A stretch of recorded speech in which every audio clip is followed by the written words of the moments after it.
In a moonlit night, we see a number of soldiers screaming on top of their lungs to kill the devil, and someone rushing at the soldiers at high speeds, seemingly a young boy with white hair. He quickly gets up close with one of the soldier, and before the soldier can do anything, he strikes him with his dark powers. The soldier screams in pain, as it's a complete massacre. The white-haired guy then concentrates his power on his hand and slams the ground, causing the ground to crack and break, with his power swallowing up the soldiers. The white-haired boy also huffs upon getting tired, as we get a complete look at his body. His face is bloodied and messed up from seemingly fighting for long. He then notices someone coming and glances to the side. Seemingly, a red-haired girl, asking him, why did he make such a choice? Stating that he bargained with the devil and questions his betrayal. She asks for the answers from Knox von Lienhaber. Knox chuckles, questioning if he betrayed them. From where she stands, it might look like that to her. But for him, it's not the case, and he may even say that she is the one who betrayed him. She accuses him for spouting lies, and again asks for answers. Why did he do such a thing? How did he end up like this? But Knox simply grins at her question. He turns towards the moon, saying that it all started with a crash landing. We then suddenly gets a notification that Inner Lunatic has been completed, with the completed runs being amounted to 27. The person playing states that it wasn't such a bad run. He picked up some items and cleared some hidden achievements and finds everything well and good, except for the fact that he is due to die next month. We go back in time 2 years ago, where the doctor tells him to brace himself as they got the results of his tests back. Hearing which, his face is filled with dread and fear. He holds the report in his hands, with the doctor saying that while he understands he has been tested twice in other facilities, they have also looked at it very carefully, and they have the same conclusion, hearing which causes his hand to tremble. While the only thing they can offer him are palliative drugs, which he should take with discretion. Back to the present, it has been 2 years already. He turns his head and glances at the calendar, and starts coughing up blood, noting that he is dying for real. He does realizes that there is no point in regurgitating the thought again, since it won't change anything. He then gets a notification on his phone. As he picks it up, we see it's from the university hospital about his appointment. He calls it a good thing that he got no one to call. No one is reaching out to him since he started losing memory, nor do he has anyone to reach out to. He clenches the blood-filled cloth tightly, wondering, where would he go in this state? He lifts up his phone, and we see he was in contact with terminal cancer support groups. He angrily slams on his table, and all of the papers goes flying everywhere. And as he stares up again, he sees the game window, again inviting him to start a new game, as he notes that this is all that is left to him. And so, he once again starts a new game, wondering, what kind of character should he make this time? The character creation window pops up. He sets the traits as ultra-sensitive mana, genius swordsman, and fighter. He gets a notification for selecting more than one genius traits, and if he continues with it, he would invoke penalties, and the penalty being a life-limiting illness. Seeing this, he chuckles, noting that it's just like him, a soon-to-die character. And so, he proceeds with the character regardless of the penalty. Suddenly, a bright blue light flashes above him as he starts to sink down. He tumbles and falls down from his chair while panting heavily and is unable to stand back up, and his vision also starts to get blurry. He wonders if he is dying, and while he knew all along that his death was around the corner, he hoped that he could at least choose the time and way to leave. Suddenly, a window appears, with character name modified written on it. And the scene changes to some kind of open room with nice breeze coming in, and something starts to synchronize. The character configuration completes, and we see our MC is turned into a white-haired boy, and is laying on his bed and panting heavily. He quickly gets up and is quite confused by all this. He gets a suffocating sense of déjà vu, and wonders if all this is real, as he wanders around the room. His grim hunch came true, as he looks into the mirror, and his hand starts to tremble. He realizes that he has become the worst spoiled wretch, Knox, in this goddamned game. He don't know why, but at that moment, the phrase, "it all started with a crash landing," popped up in his head. The Lienhaber family is one of the 3 prominent families harnessing the element of darkness. It has close link to Lunatic, the most diabolical crime organization in the game, and Knox is the youngest of 5 sons born to the family. The Lienhabers earned a reputation for being the finest of swordsmen. But Knox achieved distinction for being an exception. Spiting his life as the only mediocre Lienhaber, he sets his foot in a forbidden realm of magic, making a deal with the devil, and becomes the worst villain known in the inner lunatic universe. Our boy wonders if he is still dreaming and if he really did become Nox. Suddenly, he gets the notification with his character window and all of his current stats and information. At first, he seems a bit excited upon seeing a start window, but suddenly notices that there is something wrong, which is his stamina being at only 2 points. And upon also noticing the negative traits, he realizes that he is perhaps the customized character that he just made. And so, he is a dying man in the real world, and also a dying man in the game. But he doesn't remember why did he made a character like that, and assumes that perhaps deep down, he knows why. He wanted to make a character who is like him, just like him, dying, and with no one to lean on. But he obviously had no idea what tragedy that would lead to. Suddenly, he gets a notification that he has one unread message, and he opens it up. And the message greets him by his real name, and Nox is surprised that he knows his real name. Chanyu was the name given to him by his parents, who is not sure is even alive.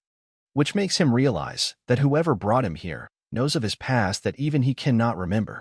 The Cinder then says that he might not remember him, but he has to say that it's been a long time without him. Seeing this greatly shocks Nox, as the Cinder continues that the past 2 years he has been really brave and strong, and has proven himself deserving of coming back. And so, the Cinder welcomes back Nox, which makes Nox wonder if he is originally from here. Seeing this message get him wondering if he is to believe that this world is real, and the world he came from is not. His hand starts trembling as he calls it all nonsense. The Cinder then tells him that there is much he cannot tell him just yet, including his identity, and declares that he intends to help him, making Nox wonder, how is he going to do that? He asks Nox to enter a Lydian academy as top priority, and there, he should find companions, those who can be of help to him, and get as close to the main storyline as he can. Doing so will set him on the path to find all the lost truth, and with this last piece, the message window fades. Nox panics and asks him to not go yet, but it leaves regardless, so Nox decides to think of what to do. He knows that now he is Nox von Lienhaber, the will-be final boss of this game, and that he is supposed to push himself close to the main story, but regardless of how he understands, for him it's like throwing himself into the flame. But he considers, what if the message was saying the truth and this is the reality? Can he really afford to ignore it and possibly burn the bridge to his lost memory? Which he decides that he cannot, and considers his path as good as set, which is to get near the main story, reclaim his memory, and figure out what this game has to do with it. And if possible, survive, since he is living on a borrowed time anyways. And if being the ultimate villain is the price to pay for it, then he is more than happy to do so. He then grins, thinking that it is not worse than the life he had in the other world. He has no memory preceding the diagnosis 2 years ago. During the 2 years he do remember, he was always a dying man. Every ticking of the clock was a countdown towards the end. Every second of his life was filled with fear of impending death. So he questions, just how bad can it be? Same life, but different surroundings. And he happens to know these surroundings well. And so, he begins by asking the system the date, and it's February 4th, 1812, which means 1 year left till Lydian's next enrollment cycle, and also of his demise. But he cheers up, and starts to get ready for his 28th successful run. But when he grabs the door handle, he suddenly feels a sharp pain in his wrist. He halts, wondering what happened, and gets a message that his negative trait, sickliness, got activated and caused him a level 1 wrist sprain, which makes him dumbfounded.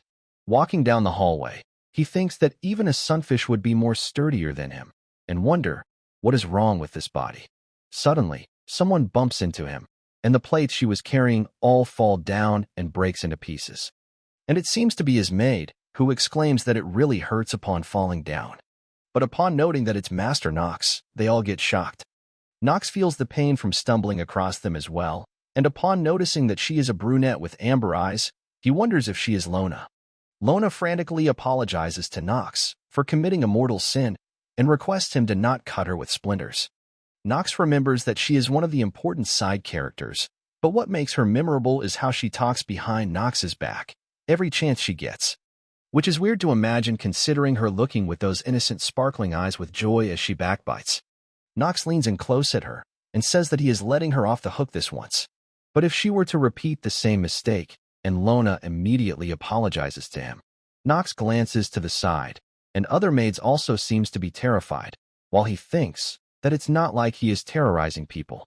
But upon seeing their full reaction, he remembers that Nox is the spoiled wretch and wonders, what kind of horrors has he been spreading in this manner? And Lona, with stutters in her voice, asks Nox, where was he heading so early in the morning? And he replies, to the drill hall, which surprises all of them. Nox smiles, while telling Lona that he is glad that she asked, and orders her to follow him. And she gets weird thoughts, like, if Nox is going to wallop her with a wooden sword. As they are walking towards the drill hall, Lona suddenly stops and starts glancing at him. Meanwhile, Nox thinks that first off, he needs to survive. His near death in the other world made it clear for him that he is not ready to die just yet. And so the first step he plans to take is adapting to the given circumstances as soon as possible. He mutters to himself that it's not completely impossible. Meanwhile, Lona looks at him with confusion. He knows that he has already beaten this game 27 times before. There is no hidden aspect in this game that he has not discovered yet. He then mutters, traits panel, and opens up a window. He remembers that the main story of Inner Lunatic unfolds against an interesting backdrop of conflicts involving the divinity, the devil, and the empire, but that alone would not have earned this game its national popularity. What makes this game truly special is the countless combination of character traits that enables thousands of possible ways to navigate through the game. Traits belongs to different tiers. Depending on how remarkable they are, players can pick several traits of lower tiers. But when it comes to genius traits, players can only choose one, which is not a surprising thing, since any genius trait can open up a shortcut to the apex and related fields. Which begs the question, how did he got himself 2 genius traits? He replies himself that it's all thanks to how this game works, specifically, thanks to the penalty system called penalty traits. Rather than completely banning players from choosing more talents than allowed in a tier, the game discourages it by slapping them with oversized disadvantages. But regardless, his traits, Genius Swordsman and Fighter, will expedite his progress to the top in combat arts involving white arms, including swords. Ultra Sensitivity to Mana. This one will allow him to heighten his mana sensitivity, to sharply increase his efficiency in any activity that requires magic. But it's not just those 2 genius traits that can be useful to him. And another special one which must be the benefit that only main character gets, Perceptive Eye, which would let him have a peek into the stat window of other characters. Gifted Actor will help him be a more convincing Nox, which is something that he would need more than anything. Heart of Steel can help him when he needs to center himself in combat and in danger. But the main problem is the ridiculous negative traits, with life-limiting illness on top of them. And seeing all of them, he calls the list a murderer's row of a trait collection. Characters with cold hands and feet cannot even dare to set even a toe in glacial terrain without heat-inducing skills. And due to sickliness, he is bound to collapse at least once before the passing of every chapter. He scratches his head, thinking it is what it is, and decides to simply tackle them one by one. Seeing him standing outside the drill hall, Lona thinks that he wasn't bluffing, and if he is really going to drill himself. He stares at the gate for a bit and decides to enter. And he plans to start off with the Curse of Frailty, which causes his stat growth to be half of what it should be, and his vulnerability to debuffs is twice of what it should be. Now at the drill hall, his hand starts to shake as he holds the sword, and upon thinking from all the angles possible, he concludes that he is doomed. He starts to pant heavily and gets covered in sweat, and drops the sword while falling on the ground, being all tired already. He is trembling and shit, despite making only less than 10 swings, thinking, why didn't he knew how intense the Curse of Frailty would be? He then gets up and looks at the impeccable swords around him. Though it doesn't come as a surprise, since swordsmanship is what defines the Lienhaber family. Of all the formidable sobriquets that the Lienhaber family has earned, the most prominent is Sons of Darkness and Swords. And what afforded them such renown was its primarily the esoteric arts of infusing dark mana into swords, and none other than the Vanquisher, which is also known as the Black Blade of Domination, a sword that has been historically passed down only from the head of the house to their successor. Though to him, he doesn't really concerns him, and there are plenty of perks other than swordsmanship that this family has to offer. And for instance, it's money, money, and money according to him. They are some of the highest of the highborns in this world, meaning they got plenty of money to burn, to the point that they won't mind the family's black sheep splurging. And he is certain that Nox's father, Theodore, won't give two craps if his brat of a son is throwing money. But he cannot be blamed, because through and through, Nox has been the spoiled last-born of the Lienhaber family, which he finds as an upside to his character, and as he tries to stand up again, his leg starts to shake. He quickly takes his upside line back due to his cursed body, and thinks to just chill until Lona brings him back the things he asked for. We go back to a few minutes ago, where Lona has brought him a wooden sword, a tower, and some water as he ordered.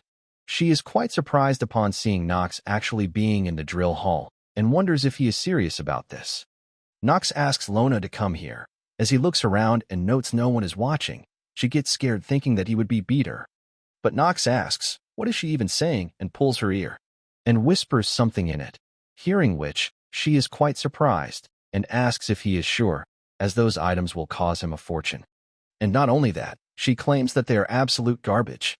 But Nox scares her, asking if she is back-talking to him, which he frantically denies, and quickly leaves to get the items, while thinking that he didn't change at all. What was she thinking? Meanwhile, Nox wonders how resourceful she can get, and he hopes that she can get him those items by tomorrow. Though he gives off a frustrated sigh, mainly about his stamina being only at 2 points, noting that he needs to fix that as soon as possible. Suddenly, someone creeps behind him and greets him with a good morning. He gets quite surprised upon seeing him. He is Rodwell de Ernerock, the majordomo. Apparently, very few people can get short with him, given how much authority he holds in the manor, and Nox being one who certainly cannot.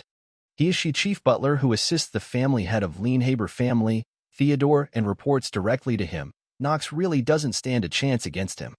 He starts trembling in his presence, noting that he got a major obstacle so early in the game. But he thought that a good-for-nothing like Nox would have his whereabouts beneath his notice, and wonders if Rodwell has noticed that something is off. But regardless, he doesn't think that he is defenseless as he puts down the cup. His positive trait, gifted actor, activates as he tells Rodwell that it's quite funny that he is here, since to his understanding, his job was to attend upon the head of the family. He replies that he has come bearing an order from his father, and his father is apparently expecting his presence at the dinner table tonight. It surprises him, as he is going to have dinner with the family on his first day as Nox, as he doesn't know shit about the family, let alone the guy he is supposed to be.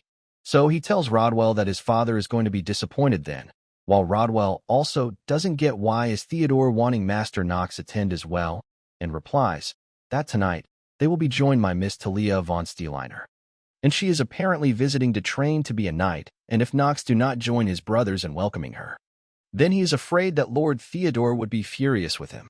And so, he reluctantly agrees to do so. Rodwell apologizes and states that Nox is rather unlike himself today, and he asks, what is that supposed to mean? Rodwell replies that he never much enjoyed swords, yet for some reason, he is in the drill hall today, and formally asks if he can inquire what his inspiration was for doing so. Nox replies that he will make it clear on this once and for all.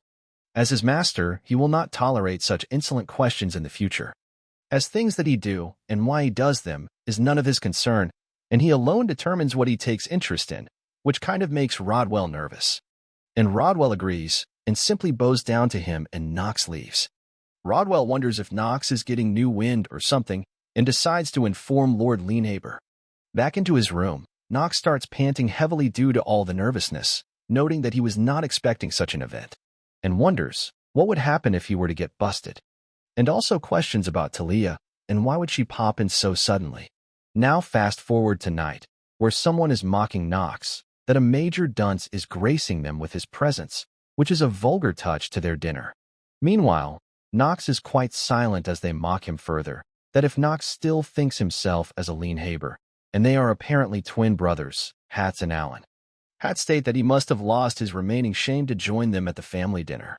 They also mock him, commenting that they heard he beats maid and a butler, but Nox stays silent, thinking that while he knew that he is not the one who did it, it still stings nonetheless. Suddenly, the door opens as maid starts to bow and Nox gets nervous. Theodore is here, who comments that everyone seems to be here. Nox notes that he is the head of the Lienhaber family and along with him is Talia von Steeliner, who greets everyone as she introduces herself. Theodore states that she is here to receive her night training and will be staying with them for a while, and asks his family to give her a cordial welcome. Nox remembers that she is the heroine of Inner Lunatic, the one who puts an end to Nox's corruption with her righteous blade, meaning that somewhere down the road, she will end up stabbing him in the heart. Theodore comments that he is quite surprised to see Nox at the dinner tonight, and he simply looks away nervously, while Talia wonders what is going on. Regardless, they all start eating, and both Hats and Alan seems to be glancing at Nox and planning something. Alan speaks up, saying that his father that he heard a Lydian Academy's enrollment starts next year. And so they were thinking that they would need to determine who was the most worthy of representing their family name. And their father agrees with that notion, saying that it's high time they discuss that matter. A Lydian Academy is the most important place in this game. It's due to the main storyline of the game mostly consists of episodes where students at a Lydian Academy handle incidents at school and fight the demon. And so, he notes that he has to get into a Lydian and gather as many companions as he can without making any fissures in the storyline. Theodore speaks up, saying that they must be aware that a Lydian Academy takes its own measures to prevent aristocratic families from forming cliques inside. Hence the policy of accepting only 3 students from each households. And since their 2 brothers have already claimed their spots, only one of them 3 will get a chance to enroll. And Nox notes that for now, he has to focus on getting chosen for the last spot. Theodore continues that the one to enroll will be chosen with their time-honored Leanhaber method. And Nox replies that he means it would be sorted out by dueling. Hearing which, Theodore is surprised, as he wasn't expecting Nox to show an active interest. And Theodore agrees with Nox, saying that the duel will take place 1 month from today, at the drill hall of their manor. Alan tells Nox that if he is planning to withdraw, then he should not join at all, and Hat says there is no point in him entering, with his delicate body and callous-free hands. Meanwhile, Nox calmly takes up his wine glass, commenting that knowing his rivals, he is feeling rather optimistic. Alan gets angry hearing that, and asks Nox if he is suggesting that they are on par with his pathetic self.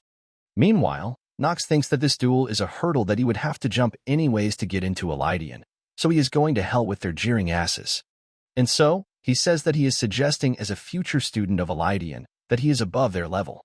And Theodore takes notice of him with interest, while his brother simply gets annoyed and angry, without being able to talk back, and Talia calls it interesting, and asks on what ground is he so confident about this, all while grinning, which causes Nox to freak out, thinking that she is the last person whose attention he should be grabbing. Back at Theodore's office, he agrees with Rodwell that it's just as he said. It's like Nox became a different person overnight. And Rodwell agrees, with Theodore thinking that if he hasn't seen it himself, he would have thought that Rodwell was joking and wonders what triggered such a sudden change in him. He first thinks of possibility of him being possessed by a demon, but quickly dismisses that as a ridiculous thing. But whatever it is, he thinks that things are getting far more interested than expected, and orders Rodwell to keep an eye on him. Fast forward, and we see Nox running outside, while panting heavily and drenched in sweat. The maids whisper about him, that Master Nox is back on the drill, and are surprised, knowing that he is doing it for the duel next month.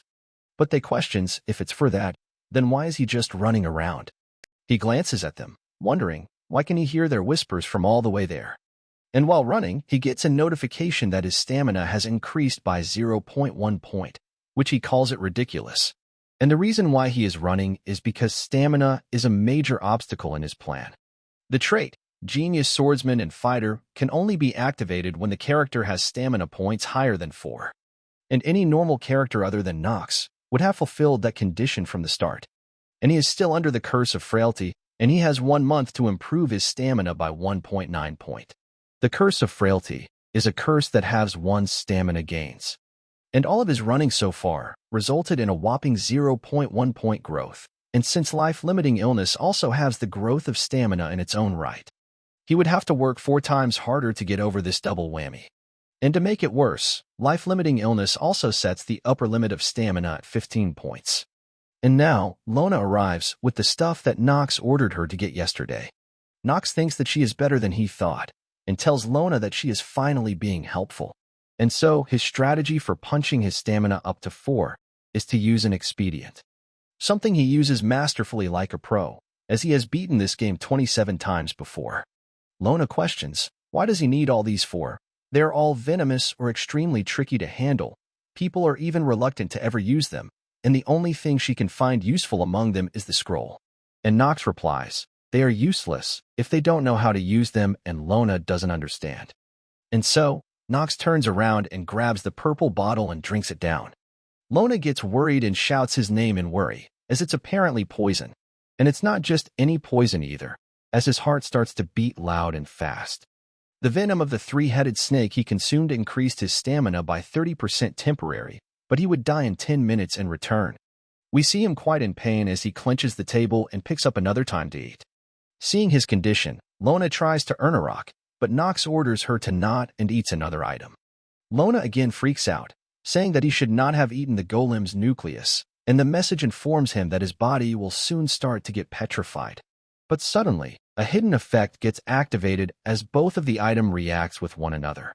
And Nox grins while thinking that things are going just as planned. A golem's nucleus is typically used to maximize the user's defensive power by petrifying the skin, or to bring an artificially made golem to life. But when it's used in conjunction with venom of three-headed snake, the negative trait, Curse of Frailty, is eliminated. He clenches his fist, noting that the Curse of Frailty has lifted. Meanwhile, Lona is still freaking out. And it's not the only hidden effect that he planned to activate, as Lona asks Nox if he is all right. She suddenly starts to blush and gets embarrassed a bit, as Nox starts to strip off his shirt. But instead of doing what Lona was expecting, Nox reaches for another potion and pours it on himself. It's Fairy's Water, which neutralizes the petrification and also causes a reaction, as Nox feels a weirdly pleasant sensation. And the effect causes a new temporary trait to form, Blessing of Growth, which causes his stamina to have a growth bonus of 100%, lasting till it reaches 5 points. And for the final touch, he uses a scroll of Rapid Stamina Growth, which causes his stamina growth rate to double. With this, he broke the Curse of Frailty and offset the growth penalty of life-limiting illness. On top of that, he also used a growth scroll. And if his calculations are correct, his new stamina growth rate is twice that of average characters now. Suddenly, Lona rushes and hugs Nox, asking him if he is all right. Saying that when she saw him take off his shirt, she thought that he finally lost his mind under the venom's influence, but he ignores her and tells her to get a towel for him. She starts sobbing, and Nox thinks, how can he yell at her when he is feeling good about breaking the curse? And so, he tells her that he is quite all right, and she asks if he is sure that he don't need Ernarock, or perhaps he could use some rest. But he declines, saying that he got things to do, and she asks, what exactly? And he replies with a smile, running of course. And so, we again see Nox running outside. Along with him, Lona is also running. And someone seems to be watching them both from inside a window, wondering what possessed him. It's Talia, who is pouting and questioning about him accepting the duel with his brothers despite being built like a garden weed. Her maid corrects her that it's no way to talk to a member of Lienhaber family. She should remember that they are hosting her. And if anyone hears her talking in such manner, but she ignores her suggestion, saying that she should be thinking likewise, as all Nox does is running. It's like he has no intention of training with a sword, and she even heard that some homagers to the Lienhaber family offered to teach him. Yet, he turned all of them down without a second thought, which makes her assume that Nox will end up getting beaten witless. There would be no changing that. She is completely engrossed that he has no chance in winning and wonders why is she unable to take her mind off of it. And so, she finally snaps and tells her maid that she can't, and leaves while apologizing and saying she would be back shortly. Now outside, Nox seems to be resting as someone greets him. And it's Talia, who again tells him her name and asks if he remembers. Meanwhile, Nox panics internally, wondering, what is she doing here? And so, he gets up and says that she doesn't need to remind him and asks her to state her business. She seems to get taken back by his attitude and wonders what is up with it, and assumes that it must be because he is simply too stunned by her beauty, and asks Nox, does he really believe that he can beat his brothers? And he simply nods in reply.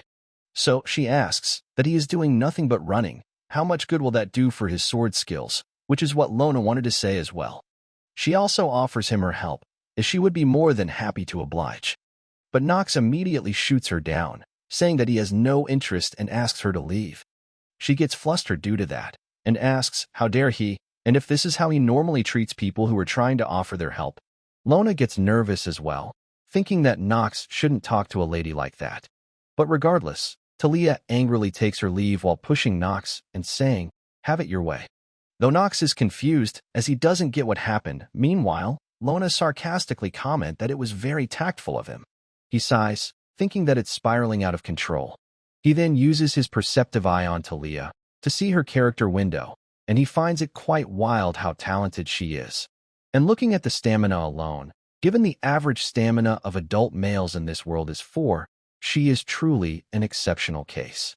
Although, not quite on the level of the 3 Supremes or the 4 Sages, but she can easily claim her place in a league right beneath theirs. And she is also certainly capable of killing a couple of devils. In her element of fire. Once awakened, her element of fire will get upgraded to white fire, which will give her the power to burn the corrupt Nox into oblivion. But winning Talia over and becoming friends with her is not an option, because he doesn't know how much twist that would cause to the story. And after all, it's nonsense to fraternize with your future vanquisher. Now fast forward to a month later, and we see Talia walking down the manor. She seems to be lost in some thoughts of her memories, as everyone around her praises her for mastering skills really fast, calling her a talent befitting the high reputation of the Steeliner family. But currently, she seems to be doubting herself, and the next thing she remembers, being beaten by her sister. The memory causes frustration as she tightly clenches her sword, and questions if she would ever be good enough to become a knight. Knights must be able to lead a frugal existence void of greed, and, from time to time, sacrifice themselves for the triumph of justice, and with the mentality as the cornerstone of their training, they must master countless swords and forms. She then sighs, thinking about Nox again, that there is someone like him who thinks that running is enough to defeat his highly trained brothers, and once again, states that he stands no chance whatsoever. Now fast forward to the next day, at the day of the duel. We see everyone is present to see the duel, including Scylla, Theodore's first wife. Theodore asks Rodwell, how does he reckon this match would turn out? And he replies that he can only assume that this duel serves to determine which master gets to represent the Lienhaber family as a student at the Elydian Academy. And right as the duel begins, Hatz quickly jumps at Nox to attack. Theodore asks Rodwell for his predictions on the match, and he replies that he believes years of training Master Allen has received will put him in the commanding position. And Theodore replies, agrees due to Rodwell giving a valid reason. Scylla also gives off a sharp glare towards the duel. Meanwhile, Rodwell wonders if Theodore is predicting a different outcome. And while it's true that Master Nox has changed, but however hard he tries, he is unable to imagine him overpowering Allen. It would require some truly outrageous circumstances. And if he learned anything by being at Theodore's side, it's that as intricate as it can be, the art of swords is governed by a simple rule. A swordsman's achievement can be calibrated with this one question: how much time has he spent with his sword, wielding it, and studying it? But if there is one factor that might allow a swordsman to transcend this law, it would be a talent from the realms beyond, an overwhelming natural gift. Which begs the question if there are any grounds to believe that Master Nox possessed such a gift. Theodore speaks up that regardless of anything, it would be unwise to dismiss other possibilities, especially with the swordsman in question being a son of the Lienhaber family. As for all they know, one of his sons might possess a gift comparable to that of 3 Supremes. Back to the fight, we see his genius swordsman trait is inactive, as Nox wonders, why is he so unlucky in this world, despite his luck being at 7 points? Even after all that running, he was unable to bring his stamina up to 4 points. He was almost there, reaching 3.8 points of stamina. And behind him, Lona was also running, asking Nox if he is absolutely sure that he needs her to run with him. And Nox is about to say that as his servant, she should suffer, but quickly changes it, that she should assist him by staying at his side, though she picks up, saying that he just let his true intentions slip. But he smiles and hands over the tower, saying that there is one more article to clean for her, and she pouts. And seeing her reaction, he accuses that she just cursed him inwardly, and she replies that she simply bit her tongue. Nox chuckles, and suddenly he realizes that all this running must have given her much stamina as well and uses his perceptive eye on her. And upon seeing her stamina at 4.5, he is quite shocked, as he questions, what is in the water that this family drinks from, as even their maid is stronger than average men. He gets quite pissed, knowing that even after all the hard work he put in, he is still weaker than a side character. Lona tells him that the sun is about to set, and asks him to rest, since his duel is tomorrow. But Nox hasn't reached his goal yet, and needs yet more time. Back to the fight, Alan tells Nox that it would be better for him to withdraw. Since he is his little brother, it would pain him to beat him badly, and Nox replies that it's quite funny, since his countenance suggests that he doesn't want him to withdraw. And Alan agrees, asking if his intentions were that obvious. He does want to make a good impression upon Miss Talia, and he believes that Nox will be of help, but Nox advises him against it. He then uses his ability to gauge his stats, and notes that his stamina is at 8, so for him, there is no way he can defeat him with what he have right now, and wonders what should he do, while the blondie announces the start of duel between them two. He tells them both to accept the outcome of the duel, and not under any circumstances challenge it. Nox is nervous, thinking what should he do, since if he loses here, it would be all over, his journey to bring back his memory. Finding out who sent him that message, and most importantly, his life beyond the 1-year deadline. And so, as soon as the duel begins, Alan quickly jumps at him to attack, but Nox dodges by rolling away from the attack. Alan tries to kick him, but Nox blocks it with his sword and gets pushed back. His hand starts trembling from the attack, and Alan tells him that he just got lucky. And so, Alan once again starts pressuring him, with Nox thinking that this blasted game has one rule. When you lose it all, but if you somehow overcome it all. And suddenly, we see his stamina has increased by 0.1 points again, and he smirks saying, if you somehow overcome it all, you can have everything. Seeing him smirk like this, Alan questions if his amazing strikes shock him out of his senses. And he once again starts attacking and pressuring Nox. Scylla watching this gets relieved, as all that talk about Nox having a change in heart was worrying her.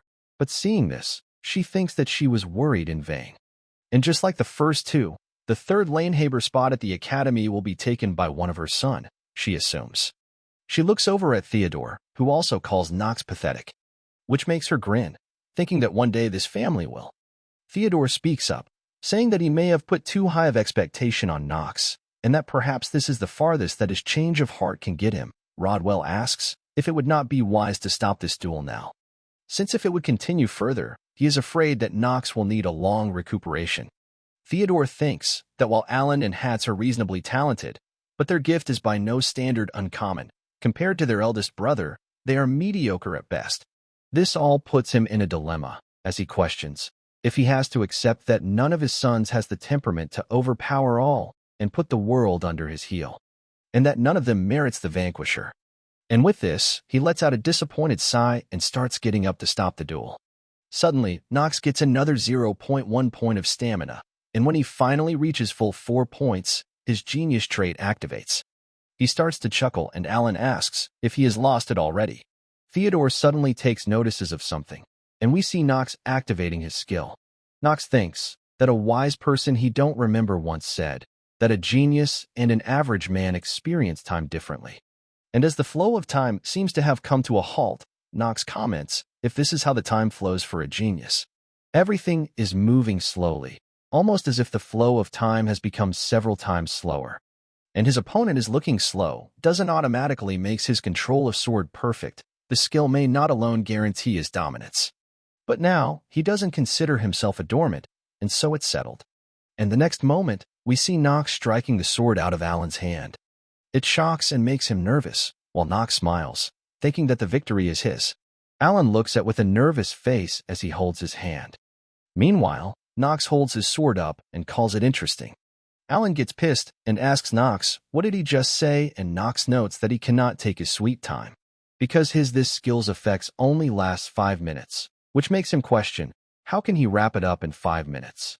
He makes it up that he was trying to go on a leisurely pace, but it's growing quite tedious for him, and so decides to put a swift end to it by challenging them both together, which shocks both of them. Nox asks his father if he has the permission to engage in a duel against both of them at once.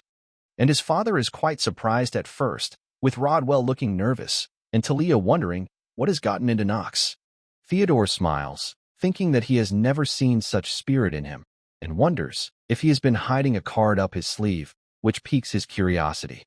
And with that, he grants him the permission to do so. Scylla tries to argue but gets ignored. And so, both of the brothers get ready to attack him at once, being angry at the fact that they got humiliated in the presence of their father.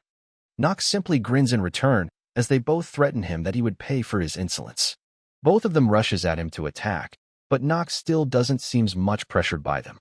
Alan tries to order Hats to flank him by the side, but he tells him to shut up in frustration. While fighting, Nox gets a notification that he got a hidden effect, Time of Genius, and his proficiency in elementary swordcraft of the Dark family has increased. He calls it perfect timing and immediately starts pressuring them both at once. He finally lands a clean strike on one of them, and they both start panting, while Nox is under control. Talia is quite surprised seeing this, as her mouth opens up wide. Meanwhile, Nox can already hear up their thoughts on how can Nox, someone who is supposed to be the disgrace of the family, doing this? Both of them turns towards each other, and Nox takes advantage of this and walks in between, telling them that they shouldn't take their eyes off their opponents, as it's the basic rule.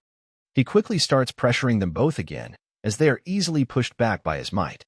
And even with the burden of survival on his mind, Nox thinks that wielding a sword can be genuinely fun.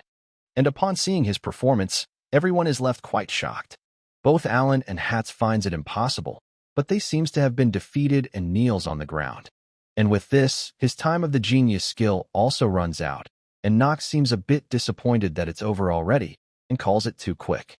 He asks the blondie if this concludes the duel, and he quickly agrees and announces Nox as the winner of the duel. Theodore grins looking at him, and Nox also grins back, and leaves after thanking and paying his respects.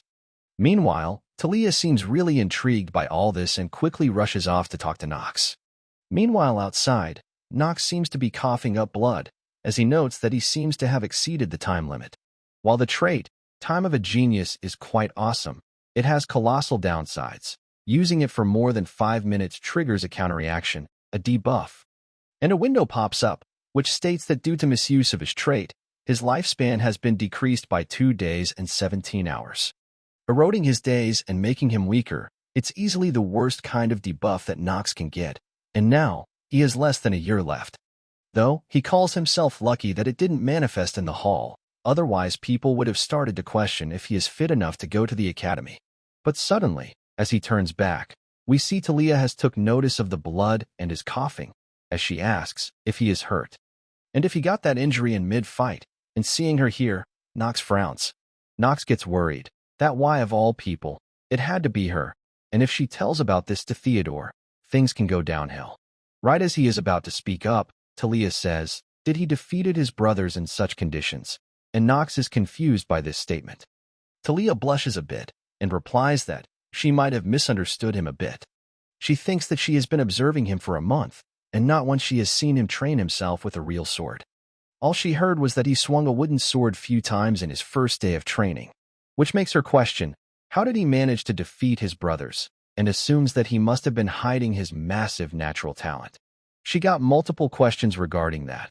How did he unbridle his talent, and how was he able to hone it so well? These are things she must know. But after this duel, when she saw him alone coughing blood, it popped another question. What is up with him? Is he about to collapse out of exhaustion? And perhaps it's not the case that he beat his brothers with overwhelming strength. Could the rumors have been misleading, noting that Nox von Lanehaber is not someone weak or cowardly, and assumes that he is a hard-working swordsman who toiled for his victory? Now as he coughs again, she asks in worry if he is all right. But he pushes her hand away, telling her to not lay a finger on his body, though he admits that all those years he spent doing nothing but playing games sapped him of what little social skills he had. Talia fidgets, saying that she just wanted to express her apologies. But Nox doesn't get what she means by that. She continues that she didn't knew that he was that serious about the sword, and from what she heard, he was born naturally weak. And it was because of that, he was only doing stamina training, so she apologizes for misunderstanding. And continues that he must have made a mistake acting like a rude guy. Emma told her that anyone can make that sort of mistake. Hearing all this, Nox is confused on how is he supposed to react to all this. She is earnest, just like it was in game.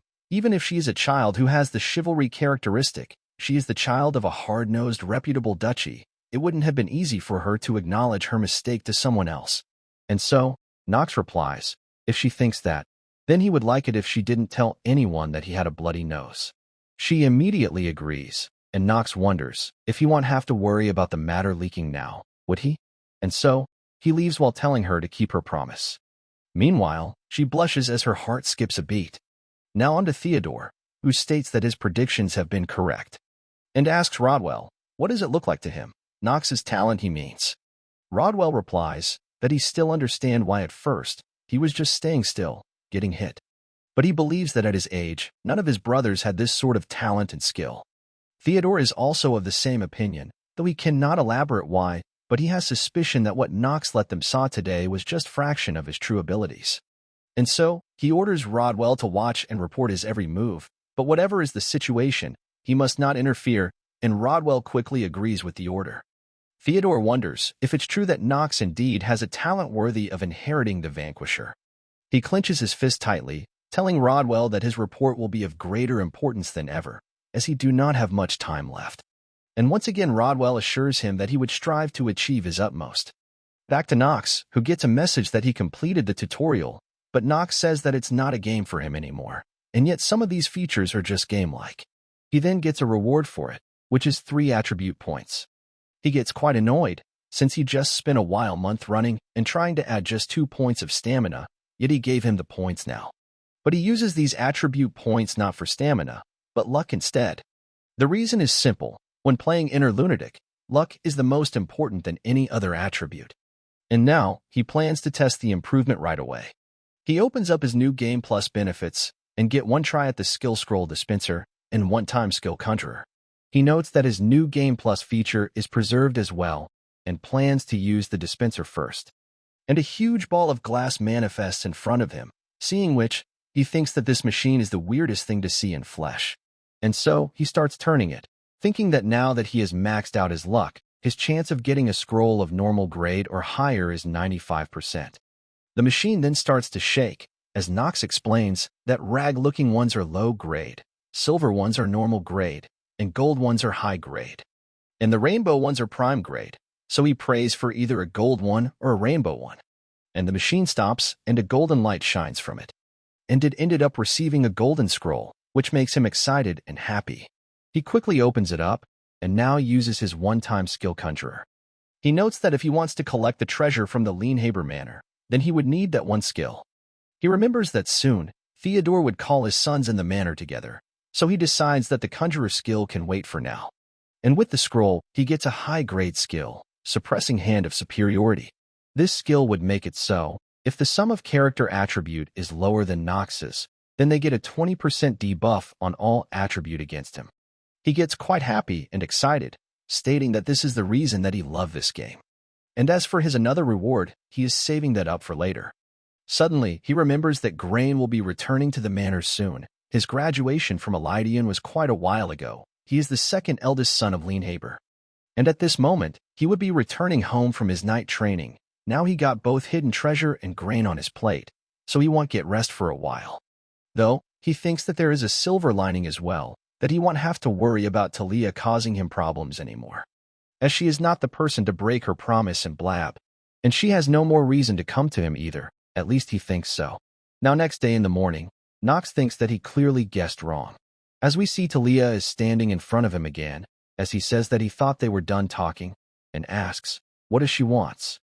She mumbles something at first, and Nox doesn't hear or understands what she is saying, and so, she speaks up, asking Nox to teach her, as she wants to make fast progress just like he did, and asks him to teach her the way to do it. Nox thinks for a bit, and starts leaving while asking if she haven't cracked the secret even after peeping on him for a whole month. She gets a bit embarrassed, and replies that she wasn't peeping, and tries to stop Nox from leaving, asking if they can at least have a duel, or could he at least consider sharing his method with her. From this, Nox remembers that Talia craved her sister's approval, and so, he replies, before asking for his method, or wondering which sort of technique it will require. She should think of the strength she possesses. Nox then nervously wonder, what does one say after that, as he has never consoled anyone in his life. And he once again speaks up, telling her to stop with the comparisons to others, and quickly takes his leave afterwards.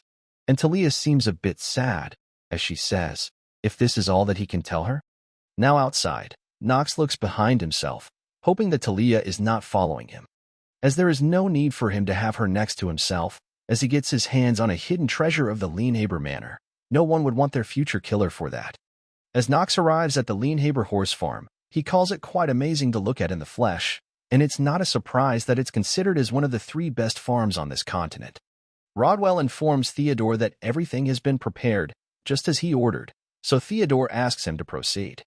He tells his 3 sons that they must be aware of why he called them together on the steed farm. They are to choose a horse, who will be their lifelong companion. Nox knew it beforehand, as that time has come.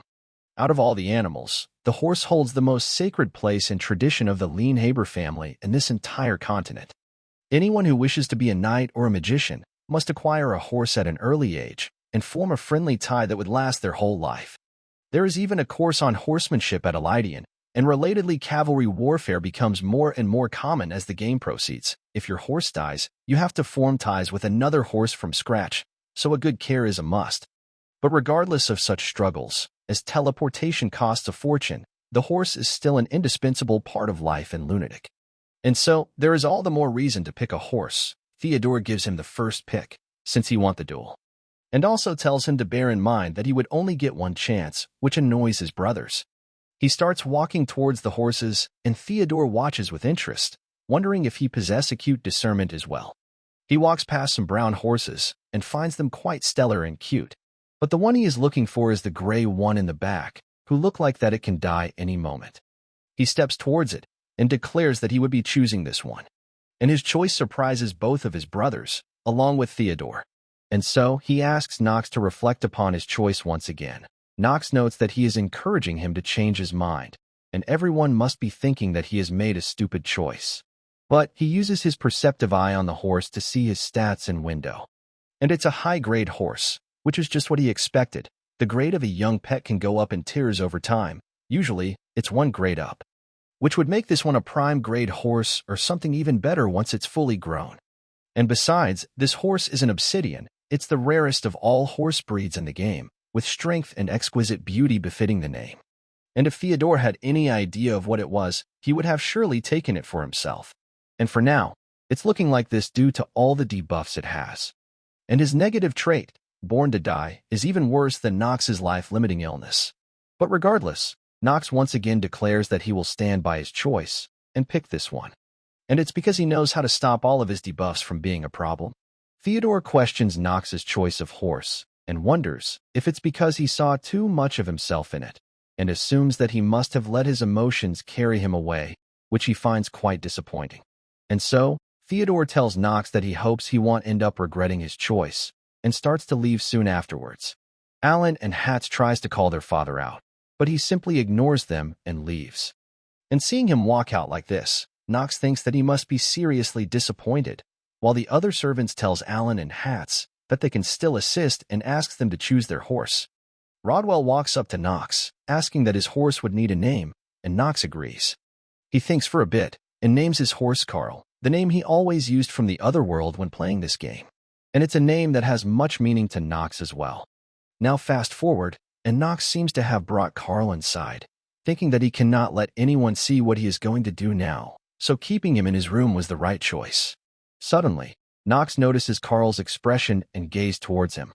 And so, to Nox, it looks like as if Carl is trying to tell him that he cannot give up on his life. And so, it makes Nox think that they may be too much alike, as he too may be struggling to hold on to what little chance he has with life. Suddenly, he calls out to Lona, saying that he knows she is there, and asks her to come out quickly. And we see she tumbles while trying to come out quickly. She asks, how did he knew that she was outside? And he replies that it was rather obvious, and asks if she really has to make such spectacular entrance each time. But regardless, he orders her to take care of his horse from today, and she is quite surprised seeing a horse in bed. It makes her annoyed, as she pouts while saying, who does he think makes his bed? And Nox tells her to be gentle with the horse as he is ill. Both the horse and Lona seems quite nervous, but she agrees to it, although a bit reluctantly. And now that Nox thinks about it, He knows that what he would be doing with Carl later can be quite frightening. So it makes him wonder, will that faint-hearted Lona not collapse upon seeing it? Now fast forward to 3 days later, Lona screams that Carl is dead and starts sobbing. Meanwhile, Nox sighs and thinks that Lona should by all means bawl her eyes out. She really did care for him, and must have gotten attached. But this was bound to happen, as Nox always knew that keeping Carl alive was never an option. He asks Lona to stop crying, as she is breaking his concentration, but she sobs and tries to go on about Carl, and Nox tells her to not worry, as Carl will come back to their side very soon. Lona questions, how is that possible, and if Carl's passing has messed up his mind. Nox gets annoyed and asks her to hold her tongue and step back. He reaches for a scroll in his pocket and Lona asks, what is that scroll? He puts down the scroll on the ground and starts to pour his magical energy into it. Suddenly, the energy starts to surround them, as Lona is taken back by its outburst. She asks if he is doing something special with his magical energy. Meanwhile, Nox notes that he is losing control. He tries one more time and asks Lona if she wishes to see Carl die a second time, and if not, that she should stay quiet.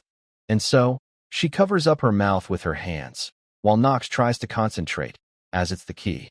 Nox knows that he cannot handle any mana yet, and his ultra-sensitivity to mana is still inactive.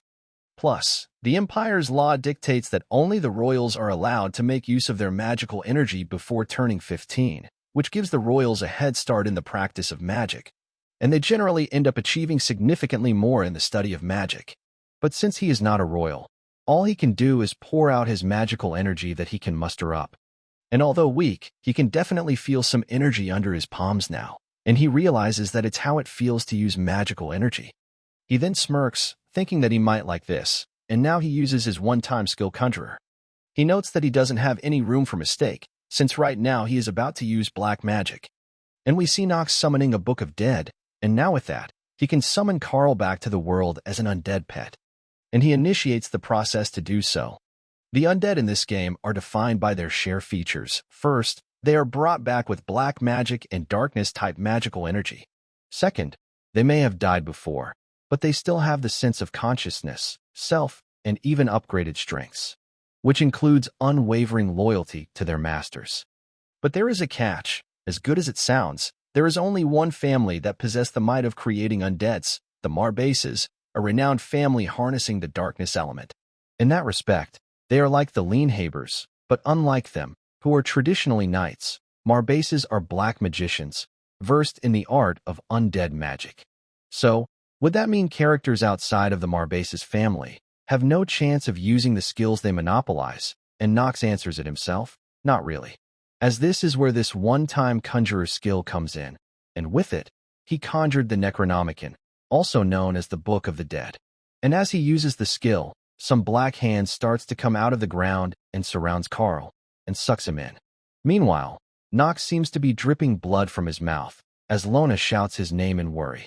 But he tells her to hush, and notes that he needs to go on for a bit more. And at this point he starts coughing up blood and is running out of magical energy. And just on time, Carl gets revived and backs up. And he got a message that his skill was successful, and Carl has returned as an undead pet. And Nox gets relieved, knowing that he did it, and Lona seems to be sobbing, and asks if it's him. And he agrees that it's Carl. And now he has no negative traits either, and gets more positive traits instead. Nox pats him on the head, saying that from now on, he would be his master. Suddenly, both Carl and Nox are taken back, as Lona tightly hugs Carl, who seems quite nervous due to this. Nox questions, what is she doing? But Lona doesn't listen and starts crying while hugging him. She tells Nox that she thought that he was dying, and that she was also really worried about Carl. But Carl turns his face away in annoyance, and Lona calls him an ungrateful beast, since she cared for him so much. Nox smiles seeing their antics, while Lona asks Carl to spit out the carrots that she fed him.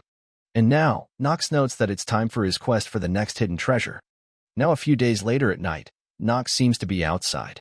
He has a map and some kind of shiny rock in his hand, as while looking at the map, he notes that the paths are not much different from when he was playing the game, which is quite relieving to him, as the second hidden treasure of the Lienhaber Manor. If he fails to get it, he won't survive, but if he claims it as his, then it would be the key to impeding the progression of life-limiting illness. Suddenly, he notices some sounds from the bush and looks over, but doesn't find anything, and the sounds goes away as well. So he assumes that it's just from him being on edge perhaps. But he cannot help it either, since it's not a game anymore. And he doesn't want to die twice.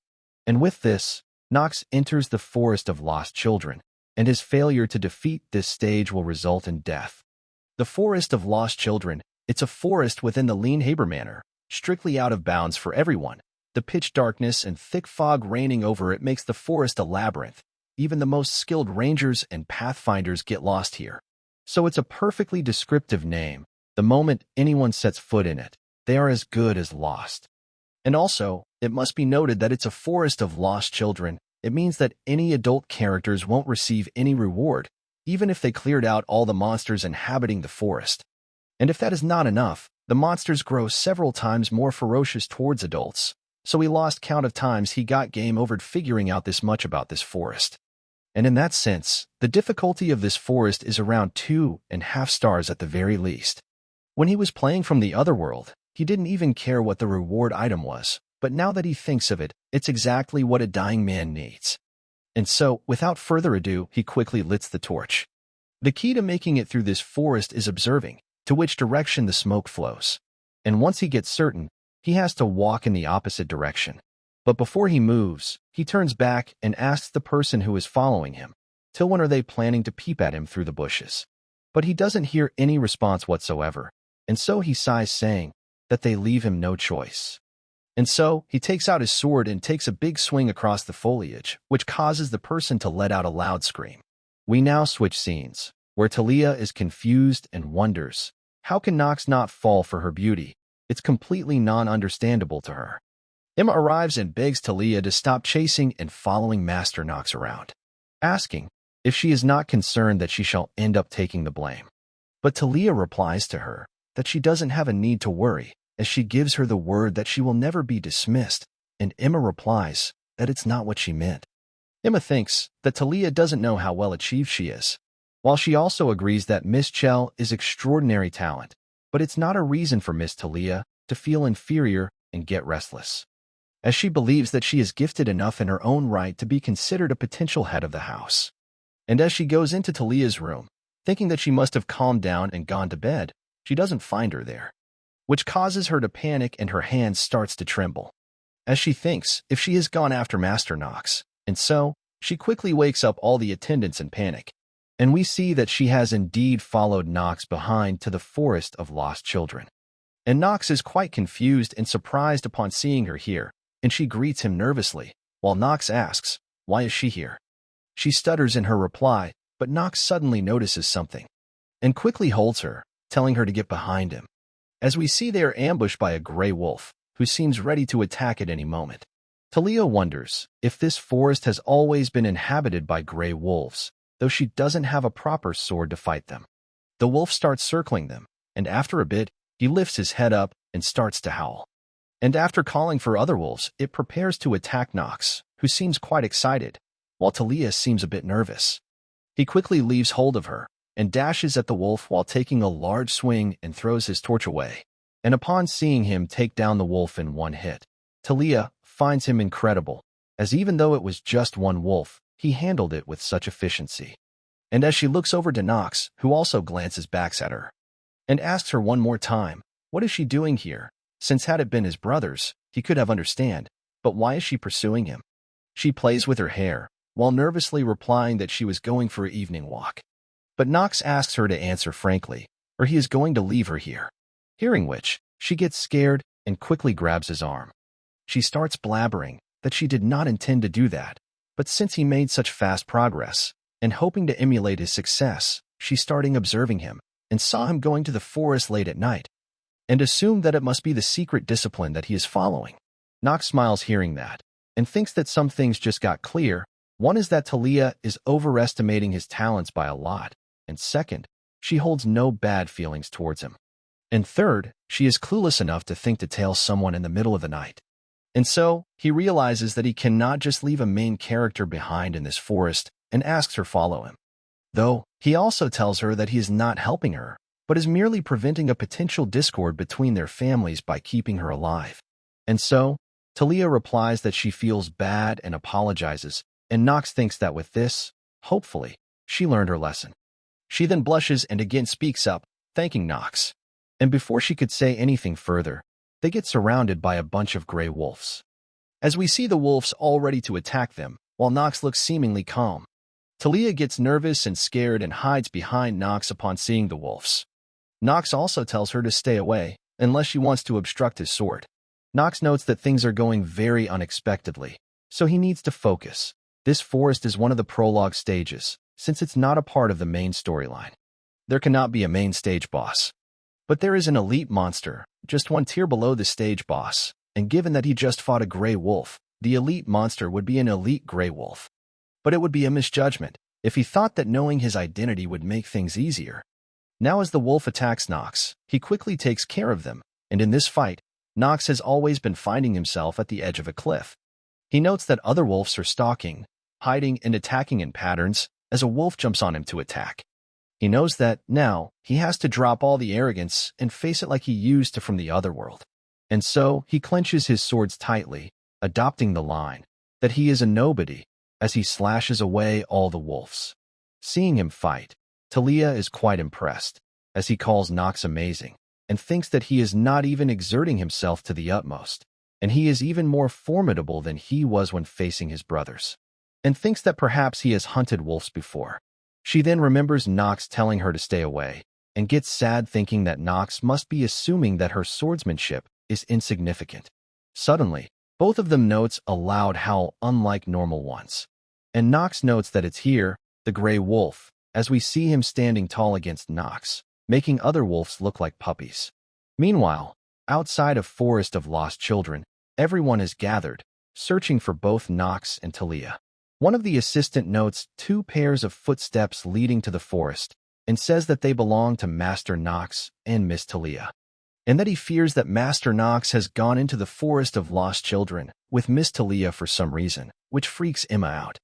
She tells everyone that they shouldn't be waiting around and must follow them, but Rodwell says that they cannot do that, unfortunately.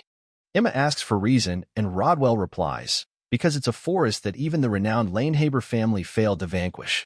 To the Lanehaber, the forest represented nothing but shame for the Son of Darkness, the famed Dark Knights of the South, admitting that an entire forest remains unexplored within their manor, was as good as publicly announcing that they are incompetent. Though the fact is still unknown to the Lanehaber family that only children who haven't come of age can claim a full success in the forest. Rodwell wonders, why did Master Nox enter the forest? His footsteps bear witness that he proceeded with utmost caution, looking at all directions, and it doesn't appear that he was manipulated by a monster either.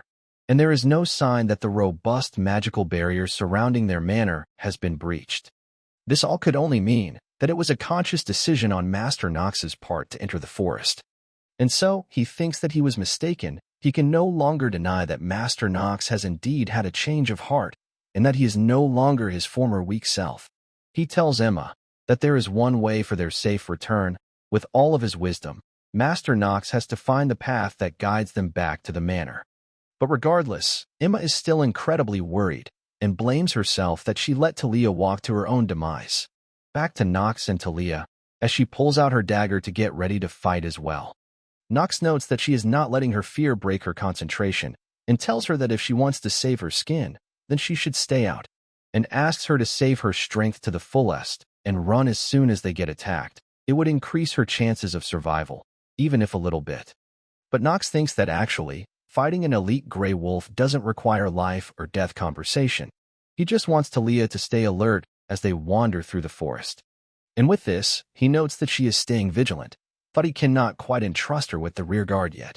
So, he would just have to use his skill and take down the wolf with a single blow. But suddenly, the wolf scoffs at them, and Nox takes notice of it. The wolf then quietly sits down, which angers and annoys Nox quite a bit. The other wolves attacks Nox, but he easily takes them down. Some of them pauses, and Nox takes notices of them, and is confused at their behavior. And on the command of the elite wolf, Nox is surrounded by them, and one of them sneaks up behind. It tries to attack Nox from behind, but he is saved by Talia, who throws a dagger at it. And as he looks towards her, Talia tells him to stay alert. Talia remembers Nox telling her to run away when they are fighting, but decides to not do that. Meanwhile, Nox wonders if Talia is trying to help him.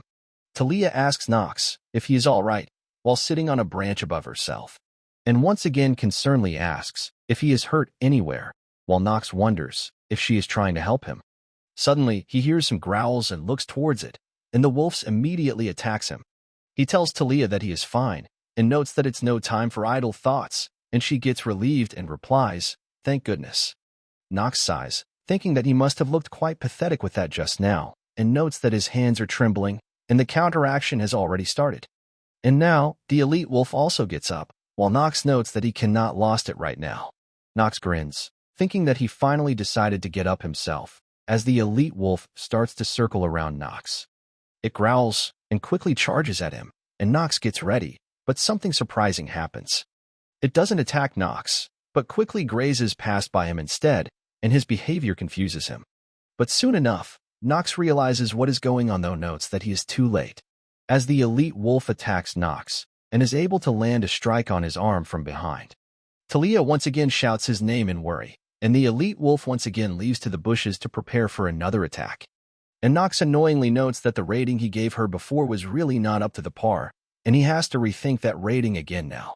Because the elite wolf in the flesh is much more smarter than he was in the game. Everything goes silent, as Nox thinks that he should have known that it was orchestrating an attack with his minions and is now using its surroundings to attack. The wolf once again attacks Nox, and Nox reacts this time, noting that he has to take protective measures and cut the wolf. But this time, instead of attacking, it suddenly stops in the middle, making Nox's swing useless, and then tries to attack Nox on his leg, as Nox realizes that he was waiting for him to take a big swing and expose his weak point. Once again, the wolf changes its attack pattern and goes right for his head, while Nox thinks that he has beaten this game several times, but he was stupid enough to let himself get overconfident, and was stupid enough to think that he could do anything, and it's not how he imagined that he would die, and closes his eyes thinking that it's the end for him. But he hears a sound, and when he opens his eyes, he finds a dagger is thrown right at the elite wolf's eyes. And we see it's Talia once again, as Nox thinks that it's like that. If he has a weak point, then so does the elite wolf, and for now, the one person who can reveal it is not him. Nox makes full use of this opportunity and clenches his sword tightly and stabs the elite wolf right through his abdomen.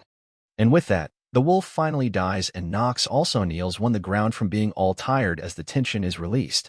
Talia once again worriedly calls out his name and notes the other gray wolves are still down there. But upon seeing their leader die, they quickly runs away, and Talia gets down from the tree as well. She quickly rushes over to Nox to check up on him, asking if he is all right, and he replies, he is. And right as he is about to thank Talia, he suddenly stops in the middle, thinking if he is going to thank his enemy, someone who would kill him in the future, and so he turns away, telling her to not worry for him. But seeing the wound on his arm, Talia gets teary, telling him that he is hurt, and once again asks if he is all right. But Nox gets up, saying that he is fine, and they should get walking. She tries to argue, but he tells her that his wound is just superficial. And right as Talia is about to say that she is relieved to hear that, a spider crawls on her shoulder. Seeing which, she panics and screams loudly, and Nox quickly turns back, wondering if there are any more wolves remaining. But instead, Talia tightly clings to him, and her behavior confuses Nox. And with fear in her voice, she starts shivering and tells Nox about the spider. And as she opens her eyes only to find it still there, she again freaks out and tightly clutches Nox's neck. Nox smiles and chuckles, thinking that she is afraid of spiders, and tells her that if she is so frightened by a measly spider, then she should not have followed him into a forest. But she asks if the spider does not frighten him, and Nox asks if there are any knights who are afraid of spiders. She quickly gets embarrassed and replies that of course there can be, and when she leaves his neck alone, Nox says that he can finally breathe again. He once again starts coughing, and Talia asks if he's sure that he is all right. And Nox notes that it's his counteraction again and tells her that it is not something that should concern her. But when Nox thinks about it, he notes that Talia really didn't hold him down or anything, and kind of saved his life instead. And while he is unable to bring himself to thank her, he is quite grateful to her regardless. And so now, All he has to do is to find their way out of this forest. Meanwhile, outside of the forest, Emma is sobbing and crying. Rodwell wonders if it's gone wrong and notes that Miss Talia's disappearance can turn into dispute between families, and he fears that it might not be the only repercussion, as there have been reports of children from the manor disappearing into the forest. And now, the whispers about Lienhaber family's incompetence will be a public announcement. Suddenly, one of the assistants tells Rodwell to look at the forest, as the fog is lifting up from it. Rodwell is quite shocked seeing it, and notes that the forest is being subdued, and Emma quickly stands up, asking Rodwell if the magic of the forest is lifted, would it mean, and Rodwell agrees that it's a sign that the forest has been cleared, and he believes that their one and only hope is coming true. Emma starts to get relieved knowing that Master Knox has done it, as we see him walking back towards the manor with Talia. Everyone notes Knox arriving, and he is surprised as well seeing everyone waiting outside, and they all are quite amazed upon seeing him get back from the forest in one piece and clearing it as well. Rodwell smiles, thinking that while he is unable to gather his thoughts right now, but one thing has become clear to him: the succession of the Lienhaber family leadership won't be without turmoil. Knox asks, "What is the gathering for?" And Emma quickly hugs Talia, saying that she had no idea how worried she was, and Rodwell replies that they were looking for him since he disappeared. Knox sarcastically comments that it's quite befitting of the Sons of Darkness for being anxious over the family black sheep going astray. Emma tightly grabs Talia, saying that she should really benefit from another recitation of the 71 Steeliner codes of conduct, and asks her to follow her. Talia tries to apologize, and Emma says that as a lowly handmaiden, she cannot possibly punish the lady she serves, but the head of the family will sure give her the lesson. Seeing Emma lifting Talia like that reminds him of Lona, who is also freakishly strong. Emma then thanks Knox for keeping Talia safe, and he replies that he had no intention of having her follow him. But she proved herself to be quite capable, so he would like if she didn't got punished severely, causing Talia to blush. Back inside the manor, Knox takes a breather while saying that the problem is solved, and that he never could have guessed that a crowd would be waiting for him. But more importantly, he got what he wanted: the hidden treasure, Ring of the Black Fire. It's a normal low-grade item, and its special effect: the wearer can suck in tiny fraction of his opponent's life force upon defeating them, and the stronger the defeated opponent is, the more lifetime he can take. The only artifact that would let him steal life from others is this Ring of Black Fire, but this alone cannot save him from death. Since it's not like that it can extend his life as much as he liked to, it's like the description said, it can only take tiny fractions of life, which is no conclusive remedy to his life-limiting illness. But then again, having this tiny hope of moving forward is better than nothing, like he used to before he died in the other world. And upon wearing it, he can already feel his stamina and MP rising, and so he calls Lona out, who he knows is hiding there. The gate slowly opens as Lona peeks through, asking Knox if he can see through things. And he replies, maybe he can, and Lona blushes, asking if he uses that talent to peep beneath others' clothes. But he gets annoyed at her remarks and says if this is what she thinks of him, as he hits her on her head. And upon receiving the hit, she asks if he has gotten stronger, and Knox asks her to take a seat as they would be having a round of arm wrestling. Lona asks if they are again doing that, and says the rule will be like before: if she wins, he would give her 50% more for her wage, and Knox replies if he wins, and Lona replies it would be 20% off her wage. And as soon as they start, Lona loses immediately. She starts to panic, asking how did this happen, and tries to argue if he does not find cutting of 20% of her salary highly ignoble. But Knox replies it is true, but he is a famed lout of the Lienhaber family, according to some rumors spread by a certain maid. So he thought a lout like that would have no concern for his nobility, and Lona cries and apologizes, asking to not cut her wage. Suddenly, Knox gets a level 2 wrist fracture and a level 1 cold from leaning on his hand, as he gets annoyed thinking that he got one hell of a negative trait. And so, he asks her to forget about the wage cut and get him some ice and a towel, thinking that he should be grateful that he got the ring and get some rest, but questions if it was important for him to get hit by such a combo. Suddenly, we get a distorted image of Knox from the future, with someone saying, right, the name was something of that sort, Chanyu. Fast forward, and Knox thinks that he got both Carl and the Ring of Black Fire. the 2 hidden treasures from the Lienhaber Manor in his hand. But he spent 6 months locked up in the manor with no chance to put them to use, as he was put in confinement. He sighs, saying that he caused no trouble, and even cleared the forest that no one dared to enter, and this is the reward he gets in return, which he calls outrageous and injustice.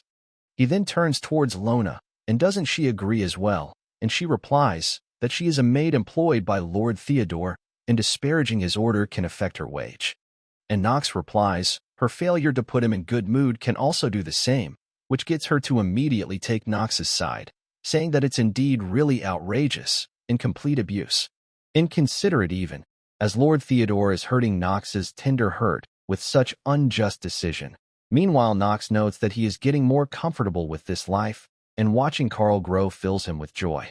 But this cannot go on, as his death is approaching fast, and we see he has 147 days left now.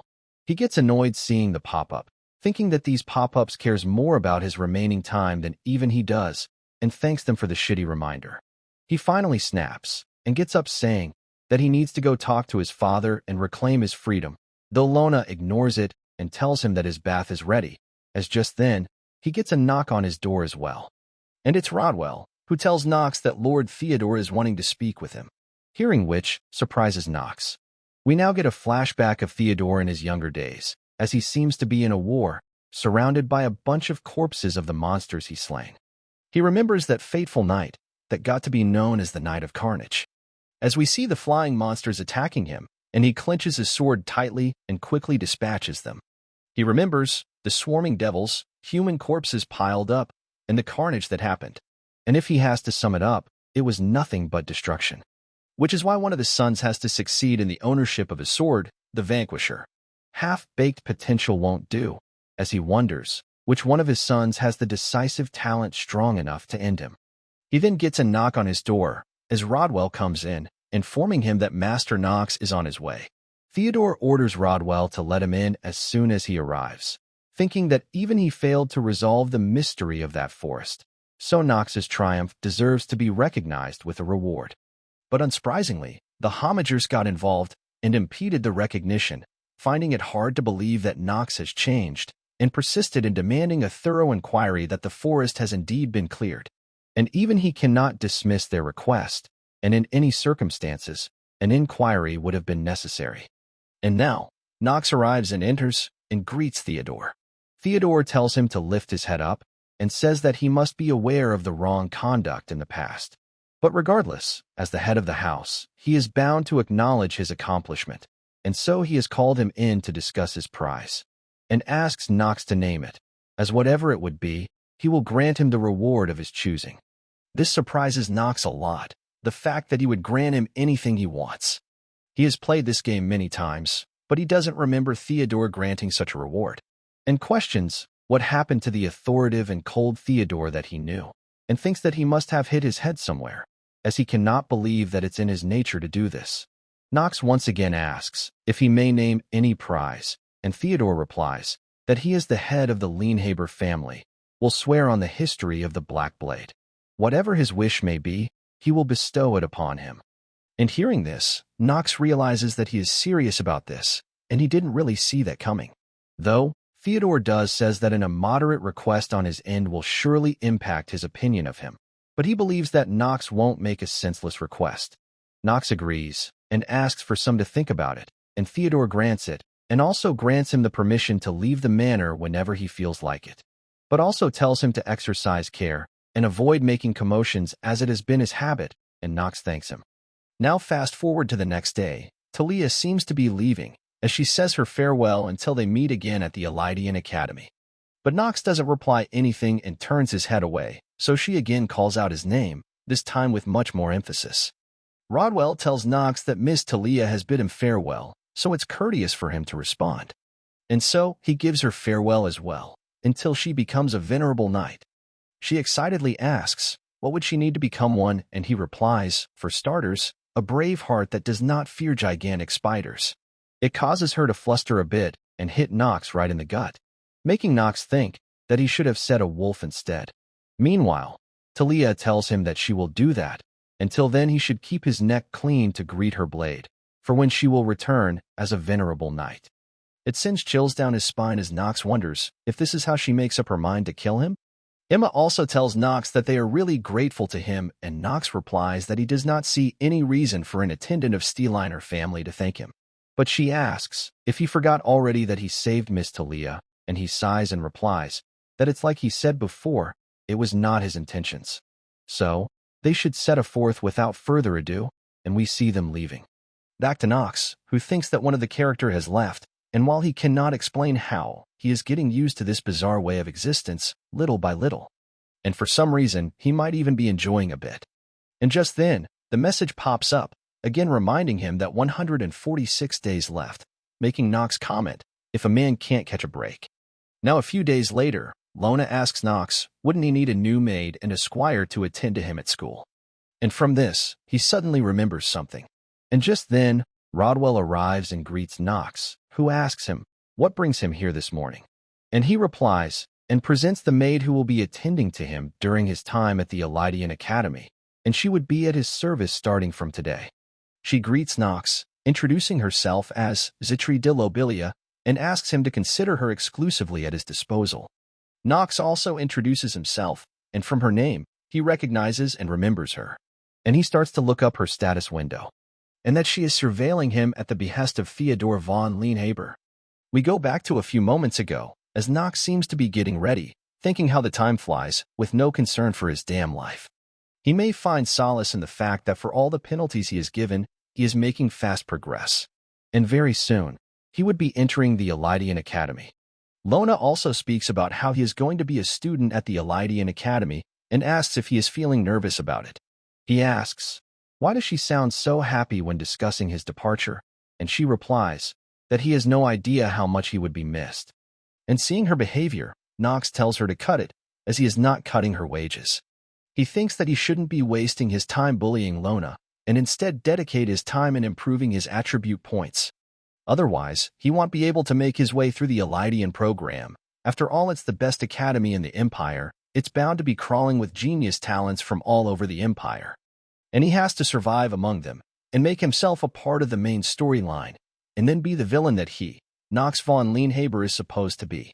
Though he is quite annoyed, due it all being so complicated. And then we go back to the moment when Lona asks about him requiring a new maid to attend for his school, which makes him remember something. And Rodwell enters his room, and shows him her new maid who would be attending with him to the academy, as she introduces herself as Zitri de Lobelia. Nox introduces himself as well, and realizes and remembers who she is. He opens up her character window, and we see all of her stats. And under her passive skill, we see she is sent by Theodore to keep an eye on Nox. She tells Nox that she pledges to assist him with the best of her abilities. Theodore von Lienhaber is one of the most powerful, diabolical men in the lunatic universe, and if Nox were to be asked if he became what he is with just his sheer excellence in swordcraft, he can assure that it's far from truth. Even more crucial in his rise to power was none other than his distrustful nature. He observes everything and everyone with suspicion in mind. And we see Theodore telling Zitri that he is placing great expectation on her, and she simply replies with, yes, sir. Theodore continues saying that he heard that she was the first in line to the leadership of the Lobelia family, so in return for the service to him, the family of Lienhaber will provide unsparing support for her to be restored to her rank. And so, she replies that she vows to assist Master Nox to the best she can, but Theodore tells her to try again. And we see him glaring at her, almost trying to intimidate her into doing so. And so, this time she says that she will observe him and inform Theodore of every details of his movements. And with that, she finally gets out of the room, with Theodore telling her to never forget whom she serves. She sighs and takes out her pendant, which she was wearing inside her clothes. And in there, she looks at a picture of her parents, thinking that she cannot hesitate anymore. Back to Nox, who thinks that Theodore must have felt necessity to make sure that he is indeed Nox, and not some possessing spirit. Though it is quite understandable, as devil possession is quite common in this world, and in the original story, possession by Baal, the supreme devil, is the beginning of Nox's undoing. But whatever is the case, he believes that they won't find out who he is. He then seems a bit worried, thinking that the real problem now is Zitri. She is not a figure in the main storyline, which Nox finds a bit waste. She is meant to be the next head of the House of Lobelia. But her uncle murders her parents and snatches her claim to the leadership, and the rest goes without saying. She flees from her own family and home to end up in the Lienhaber family. She puts up a bright and cheerful front, but beneath it all, her heart is eroding, and soon enough, she gives in. And if he remembers it correctly, she meets her end even before the beginning of the first chapters of the story, and she throws herself off. And so, this makes Nox question, what should he do? Should he save a character who is meant to die? With the risk of causing changes to the main story, fully understanding that the choice might end up becoming a noose on his neck. Now on to the next day, Nox tells both Lona and Zitri that starting today, he will be hunting monsters within the manor. And naturally, he wants them both to accompany him, serving as his assistants, which Lona doesn't like very much. She gets scared about hunting the monsters in the manor, and tries to make excuse that she is feeling unwell and would require a day of rest, but Zitri agrees immediately without any questions. Lona tries to tell Zitri that she must not say yes to everything. And looking at her, Nox notes that she should be frightened, as asking handmaids to join a hunt is an absurd demand. And we see that her hands are indeed trembling from the fear. Nox grins while telling Lona that he knows that she has exhausted all of her vacation days, and so she cannot absent herself. She tries to argue that it's injustice, but Nox replies that he is allowed, so he does not see injustice, but she can stay behind if a wage cut doesn't trouble her, and asks her, how much would her wage be if it's halved? Lona cries while asking, an arrow or a sword, which one should she get ready, and Nox chuckles hearing that. Zitri speaks up, saying that she will join Lona in preparation after she informs Ernarok. And Nox finds it quite problematic and thinks that he should really focus on getting more days for himself to live, especially since he is free now, as we see all of them leaving for the hunt. Meanwhile, Theodore seems to be watching them from the window of the manor. Now a few days later, after being conquered, the forest of lost children became like any other forest. As we see Nox is hunting down wolves and absorbing their life force for himself, with the ring, though he only gets a small amounts, like 2 hours. And now, he has hunted all the wolves around, and he only gained 2 hours of lifetime from a single hunting session, though he does find it a fairly successful one. Zitri asks if he is not tired, since they have been hunting for the past hour. And Nox is annoyed, as he notes that it's taking him forever to hunt without using his skill time of a genius.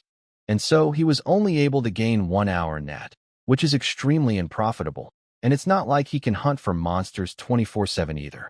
And the worst problem of all is that there aren't infinite number of monsters. He has right now practically decimated all the monster population of this entire forest, and at this rate, his grand plan of stringing his life out will end up in a gutter. Nox says out loud that it's quite terrible and wonders if there aren't any more monsters around, and Zitri asks her to try and refrain from saying such things, since people who don't know him better might think that he has lost his sense. And as the time passes, Nox notes that they are out of luck today and asks them to head back to the manor. Zitri asks him if he would like a bath ready for him, and upon his order, she can prepare a bath with comfortable water. Nox thinks that she is quite a genius assistant, and tells her that he would see to it that he can bath before dinner. And she happily replies, as he wishes. Lona also speaks up, asking Nox, what can she do? And perhaps she can tidy his room, but Nox replies with an uninterested tone, sure. And so, she gets hyped up and quickly tries to do her work, while Zitri chuckles. Suddenly, Nox calls Zitri out, and says that he has a query to make of her. She seems to have gotten nervous, and Nox asks her, who does she serve? And she seems to have gotten quite shocked from that question. Nox remembers her trait, genius assistant, but however sharp and beautiful of a dagger she is, it's still pointed towards him. And so, he decides to not try and claim it, and Zitri hesitates to answer his question. Nox tells her to be loud and clear about it, and she gets scared and replies that she has yet to even reply to him. And before she says anything further, Nox tells her that he is already aware of her intended reply, and she should not worry, as he does not plan to inquire any further. And he may even want to thank her, since she, at least, did not try to lie to him, and to whoever she serves, he does not care, but all he knows is that she is his servant. And hearing this causes her great shock as Nox continues that if the needs arise, she can use him, and he will use her too, which will be all there is to it. Nox thinks that trust is a luxury, as far as they have benefit to take of each other. It would be enough for Zitri and him. Now fast forward to night. Lona is telling Zitri about all the time that Nox bullies her and how he demands so much of his attendance. And whenever she asks why she should go as well, he replies that there is no fun if she does not join. And Zitri chuckles hearing her stories. She then looks outside and thinks that she is already familiar with rumors about Master Nox's change of heart. She heard it back when she was still with her family. She assumed that they were baseless rumors, as it's rare for anyone to go through such huge changes so suddenly. But now has realized that they seems to be true, as he has defeated his two brothers in duel and rightfully earned his place to represent his family at the academy. He is consolidating his ground within the family, unlike her, once a legitimate heir to the family leadership, now fallen to the abyss. She then remembers the words that he said to her today about them using each other, and wonders what he meant by them. Now a few days later, a rumor started to spread within the manor that Zitri was expelled from the Lobelia family and, being a commoner, no longer deserves to serve as an attendant to the Lienhaber family. And we see Zitri is holding that same letter, informing her of the same thing. As an inept head of the Lobelia household, Darren de Lobelia committed an egregious transgression of seeking to trade away the family honor. And so, Zitri is deemed responsible for this by the association, and there, all of her privileges as a Lobelia has been revoked. This makes Zitri thinks that they will no longer let her stay in the Lienhaber family. And she finds this much expectable, as even among the families harnessing the power of darkness, the Lienhaber family holds the utmost authority. And even if it's for service to their half-abandoned son, they won't let a commoner serve them without a family name. So soon, she thinks that she will get dismissed and find herself replaced. Now as she cheerfully enters the kitchen, all the other maids looks at her with contempt, as she thinks that, of course, the word was spread. And she smiles sadly, thinking that perhaps she has grown accustomed to disdainful looks. Suddenly, Lona arrives and cheerfully pats her on her back, asking, where have she been? It makes Zitri wonder if Lona is simply in the dark or if this is her method of insulting her. And when Lona grabs her hand, Zitri considers another reason that perhaps her meager friendship she developed with her is causing her to behave like this. But regardless of the intentions, she believes that it would do them no good, neither to her, nor to Lona or Master Nox. Back to Nox, who thinks that it might soon be the end of Zitri, and Theodore must have received the letter of Zitri's expulsion as well by now. And the accusations against Zitri's father, Nox already knows that they are all fabricated. But he also knows that he cannot help her, especially when he cannot predict what repercussion a single flutter of butterflies' wings can have in this world. Fast forward to some time later, and Nox seems to be back at hunting again to increase his lifespan, even if little bit. And we see him looking much more menacing than before, a thing which Lona notes as well, commenting that he is looking somewhat scary today. She whispers around with Zitri in a bush, saying that normally, one can tell that he has a minimum degree of mercy, which she finds absent today, as she looks visibly worried about it as well. Zitri asks Lona if she is really thinking that, and gets herself anxious as well, wondering if she should be concerned with this too. Nox puts his sword right through the dying wolf, and thinks if it isn't about time he encountered one of them, or if he is not going to be lucky today either. A hidden boss gets generated when the forest's monster population drops down to less than 20% of its usual level. The species and the time of the boss monster are also random. And if he encountered and defeated one of those, it could have helped him with his attribute. But since there isn't one, he puts back his sword and is about to give up. And just then he hears some sound in the distance and looks up. Something suddenly flies by right past him, so fast that he is unable to even see what was it. He is barely able to defend against it, noting that its speed is on a whole other level, which is why this monster is as good as a boss, as he grins while saying that. And the monster is an elite hornet, a monster which Nox finds to be very tricky as well. Though regardless, he doesn't find it undefeatable, but the hornet is able to dodge Nox's swing. Suddenly, Zitri calls out his name in worry, and seems to be visibly panicked. And when the elite hornet is trying to attack Nox, Zitri gets in between and takes the blow for him, protecting Nox. But Nox thinks that he could have blocked it. Zitri didn't have to shield him with her body, so he questions, why did she do such a thing for him? And how many people would jump in between to block out an attack from a monster with their own bodies? And that too, to save a person who recently made it clear that they would use them, as Zitri starts falling down from the damage. Nox grits his teeth and gets angry seeing this, and quickly activates his time of genius. Now we see a flashback of Zitri's past, as her parent tries to console her when she falls again, and hurts her knee, and apparently, her wound from her previous fall didn't even healed yet. When she was little, her parents always used to tell her that she would always have an open wound. She does realize that her parents likely didn't say it as prophecy, but they still held true for her, even when she grew beyond her childhood. She once again remembers Nox's words, when he asked about whom does she serve, and so, she questions herself the same thing. With whom does her allegiance lies? We then see the time when her uncle killed her parents, as he tells Zitri that this family will be in his hands now. And now, she remembers about Theodore, and once again, she questions herself, with whom should her allegiance lie? Back to the present, we see Nox and Lona seems to be worried about her and trying to wake her up. Nox gets tense seeing her condition as he tells her to stay with them. He tries telling her that the danger is all over, and they will be taking her back to the manor. Zitri smiles hearing that, as she thinks and mentally calls Nox a liar, since even though he said that he will use her, yet his expressions right now is betraying his words. She starts blacking out, while wondering, why is it that in Nox's voice, she senses tremor and a faint fury as well? This all makes her cry as well. Back to Theodore, who seems to be talking about Zitri's situation, saying that it puts them in a difficult situation. Rodwell replies that upon investigation, they have concluded that it was no rumor, and that Lobelia family has indeed completely and irrevocably expelled Zitri from the family. Theodore thinks that the sole reason he took her in was to use her as a leverage and ultimately completely devour the Lobelia family. They are crumbling in the wake of the passing of their previous house leader.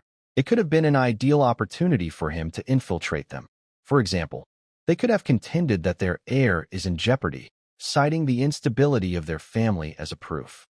And as her protector, he would have the perfect pretext to get involved and eventually completely take them over. But before any of that could happen, their family expels her and sends this letter. Theodore tells Rodwell that due to this situation, he is left with only a few options, and asks him, what is his opinion regarding keeping Zitri as an attendant to Lienhaber family? And he replies that he regrets to say that having a servant without a family name will make Master Nox to subject to much disdain at the academy.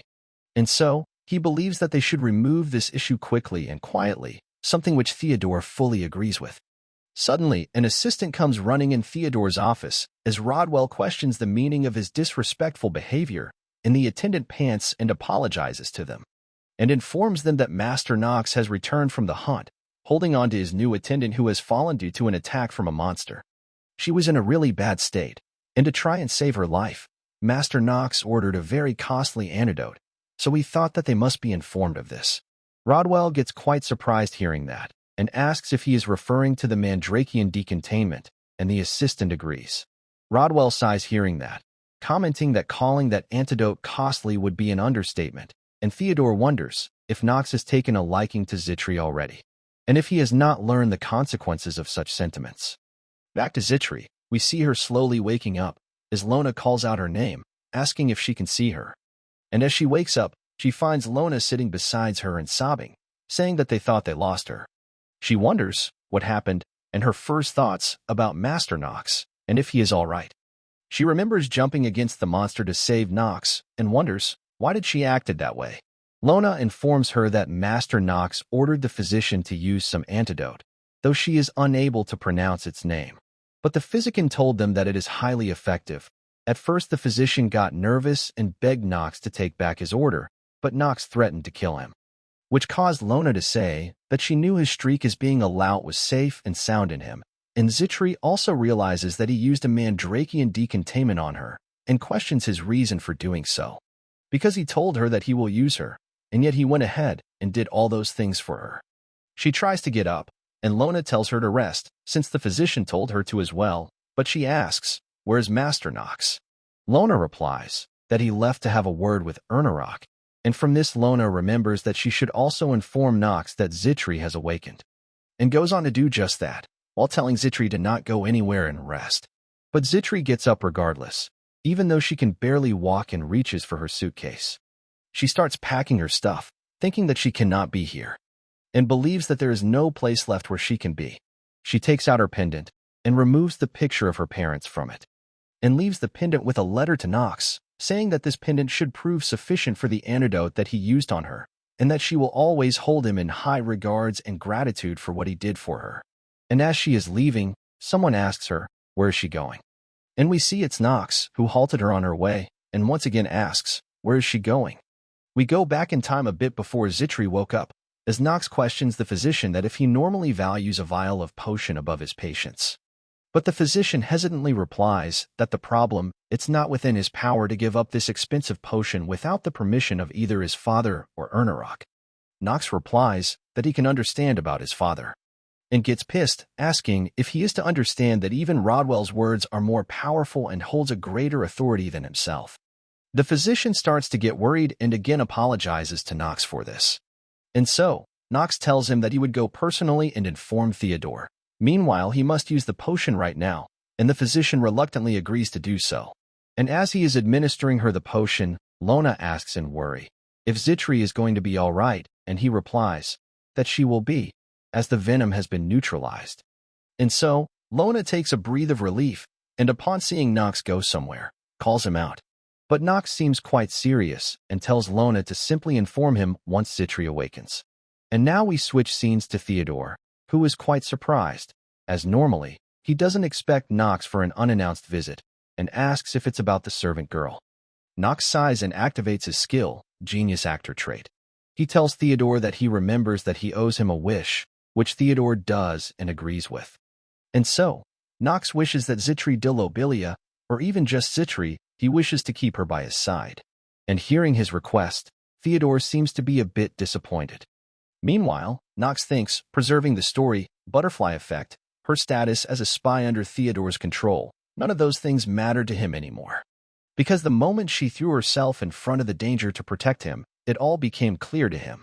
And even though she could not answer his question, her action did that for her, 1,000 times at that. And we see Nox is quite determined in keeping her by his side, with his expression having a much more serious look.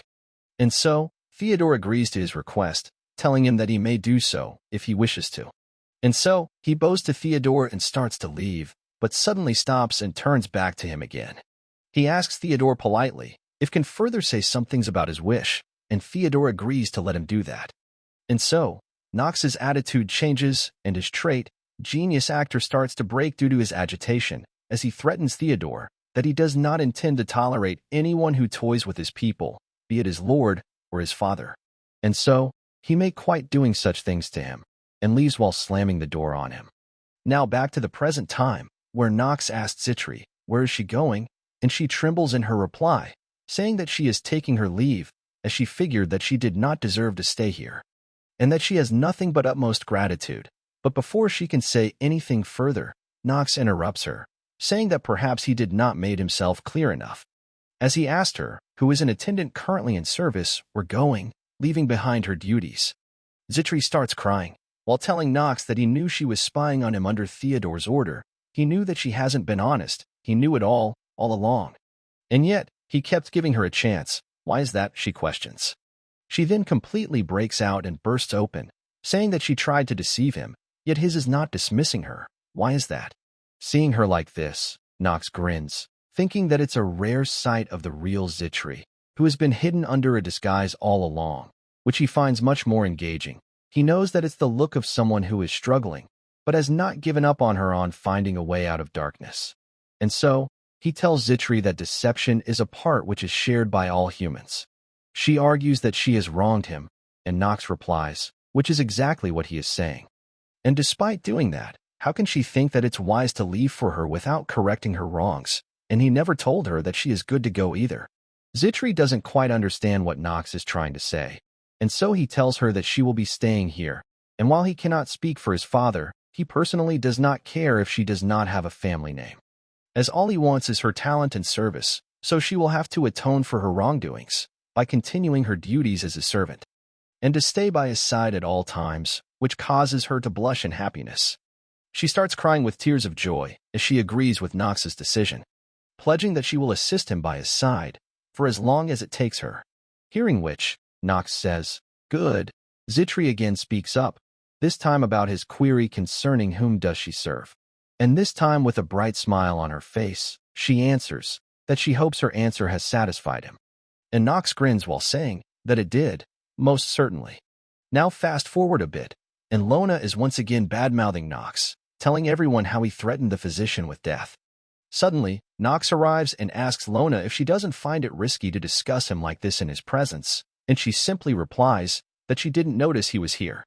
It causes Nox to get annoyed, as he says that she is not even making an effort to deny it anymore, and it can termed as in step forward, though she quickly shuts her mouth. Lona then notices Zitri doing work, and tells her to not strain herself, and asks her to hand the wash basket over to her, and quickly runs away from Nox, saying that she needs to leave the clothes to air out, which prompts Nox to say if she is going to be scattered all the time. He then speaks to Zitri, reminding her that their departure to Elydian Academy is in 2 months. She haven't forgotten, have she? And she replies, not at all, and in fact, she has already arranged some essential items. Nox questions, such as, and she replies, some basic tools that he will require, books, potions, ingredients, emergency articles, garments, uniforms, and starts to think what else would they need, and seeing her like this, Nox smiles. Noting that after that night, Zitri stopped giving him affected smiles, which is something that works better for him as well. And now, they can drop all the pretenses, forced compliments, meaningless pleasantries.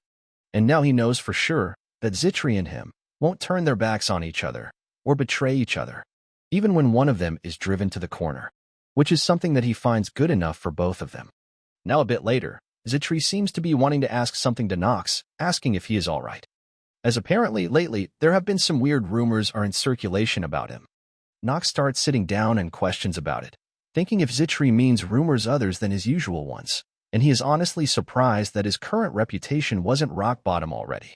And she blushes slightly while replying that the rumors has it that the reason for which Nox has not dismissed Zitri is because he has personal feelings towards her. Nox is quite surprised hearing that, and with a cracked smile, seriously questions even harder, why is he even playing Nox? But regardless, he tells Zitri that it must have put her in a situation and apologizes for it, and she replies that it was not her intention. But she was only concerned that it might discomfort him, and he tells her to not worry about it, since she must have already heard other rumors surrounding him, such as the boorish, scoundrel, simpleton. She becomes hesitant to reply, and Nox tells her that she will be dismissed if she lies to him, so she says that she did indeed heard those. And in fact, she heard one more, lecherous, and asks if it's true, but it causes him to get embarrassed. Though, he notes that at least his reputation as a swordsman has gone up. Before, he was called a weakling with an oversized ego. But these days, it's more like a sloppy talent with an oversized ego. But regardless of what it is, he notes that he needs to stick to his character. As a villain is villain, it's Nox's job to stay evil and help other main characters stand out. Since after all, he is not the hero of this game. But regardless, he gets annoyed and tells Zitri it's enough with the rumors, and asks her to fetch something for him, saying that she must be aware that she is not the only one who could use preparations to survive at Elydian. He needs to do some preparations himself as well. Zitri asks, such as, and Nox thinks that with her trait, unwavering loyalty, she will place complete trust on him, so letting her into his plan cannot hurt, and if anything, knowing better about him will make her even better at her job. And so, he tells her that it's his plan to study magic before his enrollment, and to do that, he would require her assistance. Hearing this surprises Zitri, as she asks him if he knows that what is he doing breaches the imperial law. And he replies, he does, which makes Zitri call his move quite brazen, and Nox replies that as rude pervert, he does not get easily intimidated. She sighs and corrects him that it's more he does not hold grudges and agrees to help him, saying that she trusts he has his reasons for making such a decision, so she will start her search for introductory textbook written about magic, which makes Nox thinks that Zitri just knows what to do. Suddenly, he hears some commotion outside of the manor, and wonders, what is it about? And as Nox looks over from the window, he notes that his brother Grain has arrived, as it's about time that he came back home from Elydian Academy as a graduate. Nox apparently almost forgot that an important event was about to start, and it would be a great chance for him to add so many days to his life. And so, he calls out to Zitri, telling her that he might soon depart for a rather distant location and even stay there for a bit. Zitri sighs, saying that why is it she senses another scheme. Now fast forward, and we see Theodore congratulating Grain on his graduation from Elydian Academy, and he thanks him for that. Grain von Lienhaber, he is the second eldest son of Theodore, and naturally, one of Nox's brother. And so, Nox uses his perceptive eye and opens Grain's stat and character window. He is apparently a snob, lecher, and opportunist. And the only reason that his character is not widely discussed is due to Nox's predominance of being a bigger ruffian. And Nox knows that he must have gotten himself an easier path to graduation. With his shrewd nature and political schemes, which will explain his successful completion of the notoriously demanding Elydian program. In each cycle, the Academy accepts less than 1,000 students, of whom only half successfully obtain their diplomas, making it obvious to Nox that he didn't play it fair. Theodore then asks Grain if he has successfully arranged for a transit to Chatters, and he halts upon hearing that, and replies, he did, and he intends to set forth 3 days from now on. Theodore replies that given the time of the year, his chief duty would likely be subduing monsters. Chatters is a neutral territory south to Lienhaber Manor. It shares its borders with an eastern kingdom of Tahalan. An undeveloped desert serves as a natural frontier between both of them. It's very infamously a barren land, and overwhelming monster population made it the worst wasteland of the Empire.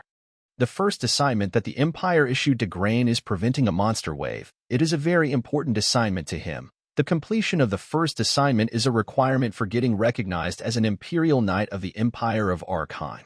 Grain says that naturally, Chatters swarms with monsters every winter, and he assumes the intent of His Majesty is to take a preemptive measure. Theodore replies, while as barren as it is, Chatters is a natural barrier preventing harm from encroaching upon the rest of the Empire. And so, he tells Grain to defend the land well, and by doing so, he will bring honor to their family name, which Grain agrees to do so. But Nox thinks that this assignment in Chatters is more than just slaying monsters. For a sub-story chapter, it has very intricate connections with many other chapters, meaning there is quite much to gain from it. As such, he asks Grain if he can ask him about some things concerning his assignment, and Grain agrees for it. And for some for his potential gains, he plans to participate in the campaign in Chatters himself, and asks his brother if he can accompany him to there, which shocks him. Grain replies to Nox that perhaps he does not know what kind of place Chatters is. But he replies that he understands it's a neutral territory marked by occasional monster attacks, where bands of thieves are gaining in both influence and size through furtive actions. And so, Grain replies that he has heard much about him ever since he arrived at the manor, and Nox realizes what is coming, which is his skill, mental detection.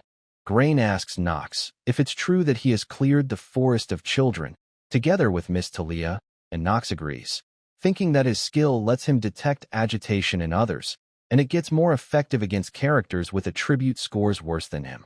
And this skill is his secret behind his mastery of crafty conducts, as Grain replies that he assumes Nox has also defeated Hats and Alan in combat, and elected to keep a lowly common girl as his servant.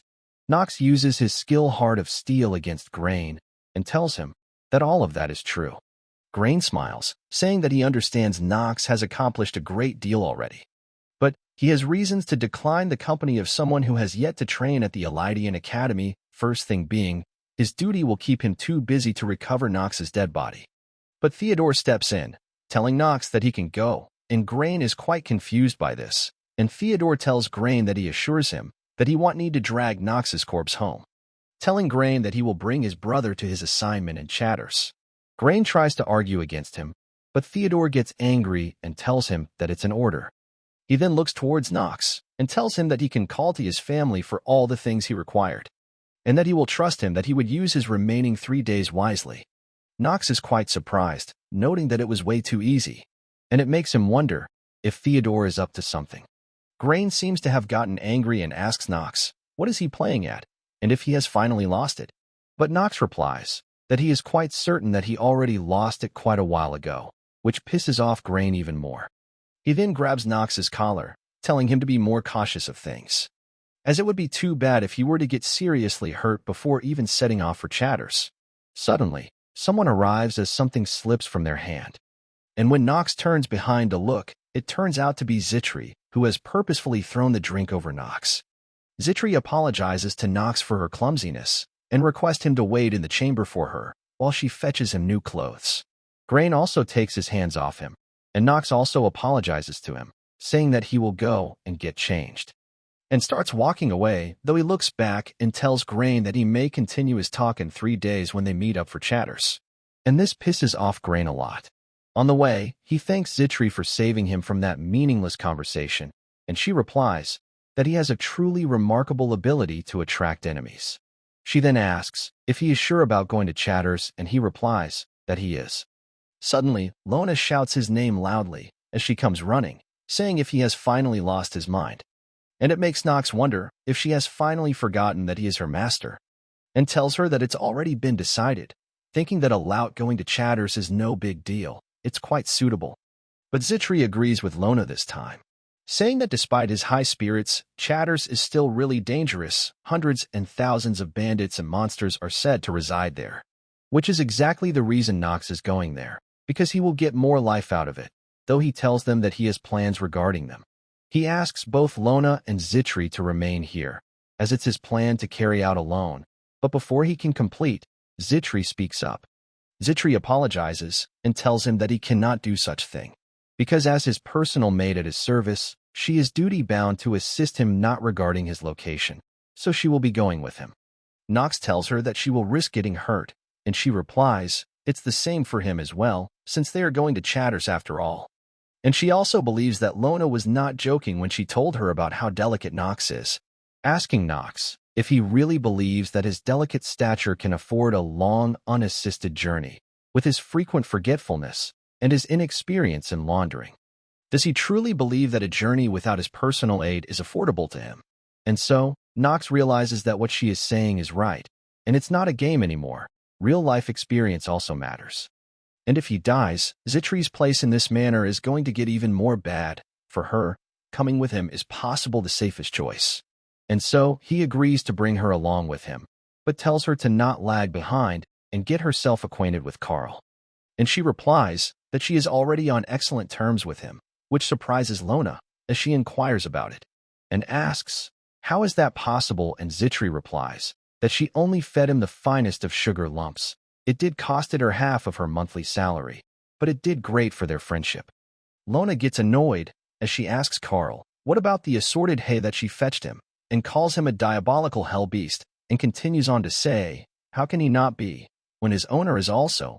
But before she completes, Nox smacks her on her head. And so, he orders Lona to continue her usual duties and asks Zitri to make sure to prepare herself thoroughly. Though looking at Lona, he thinks that she was worried only a few minutes ago, and has already gotten over it. Suddenly, they get a knock on their door, and it's Rodwell, who tells Nox that Theodore has called for him, as he wishes to give him an item.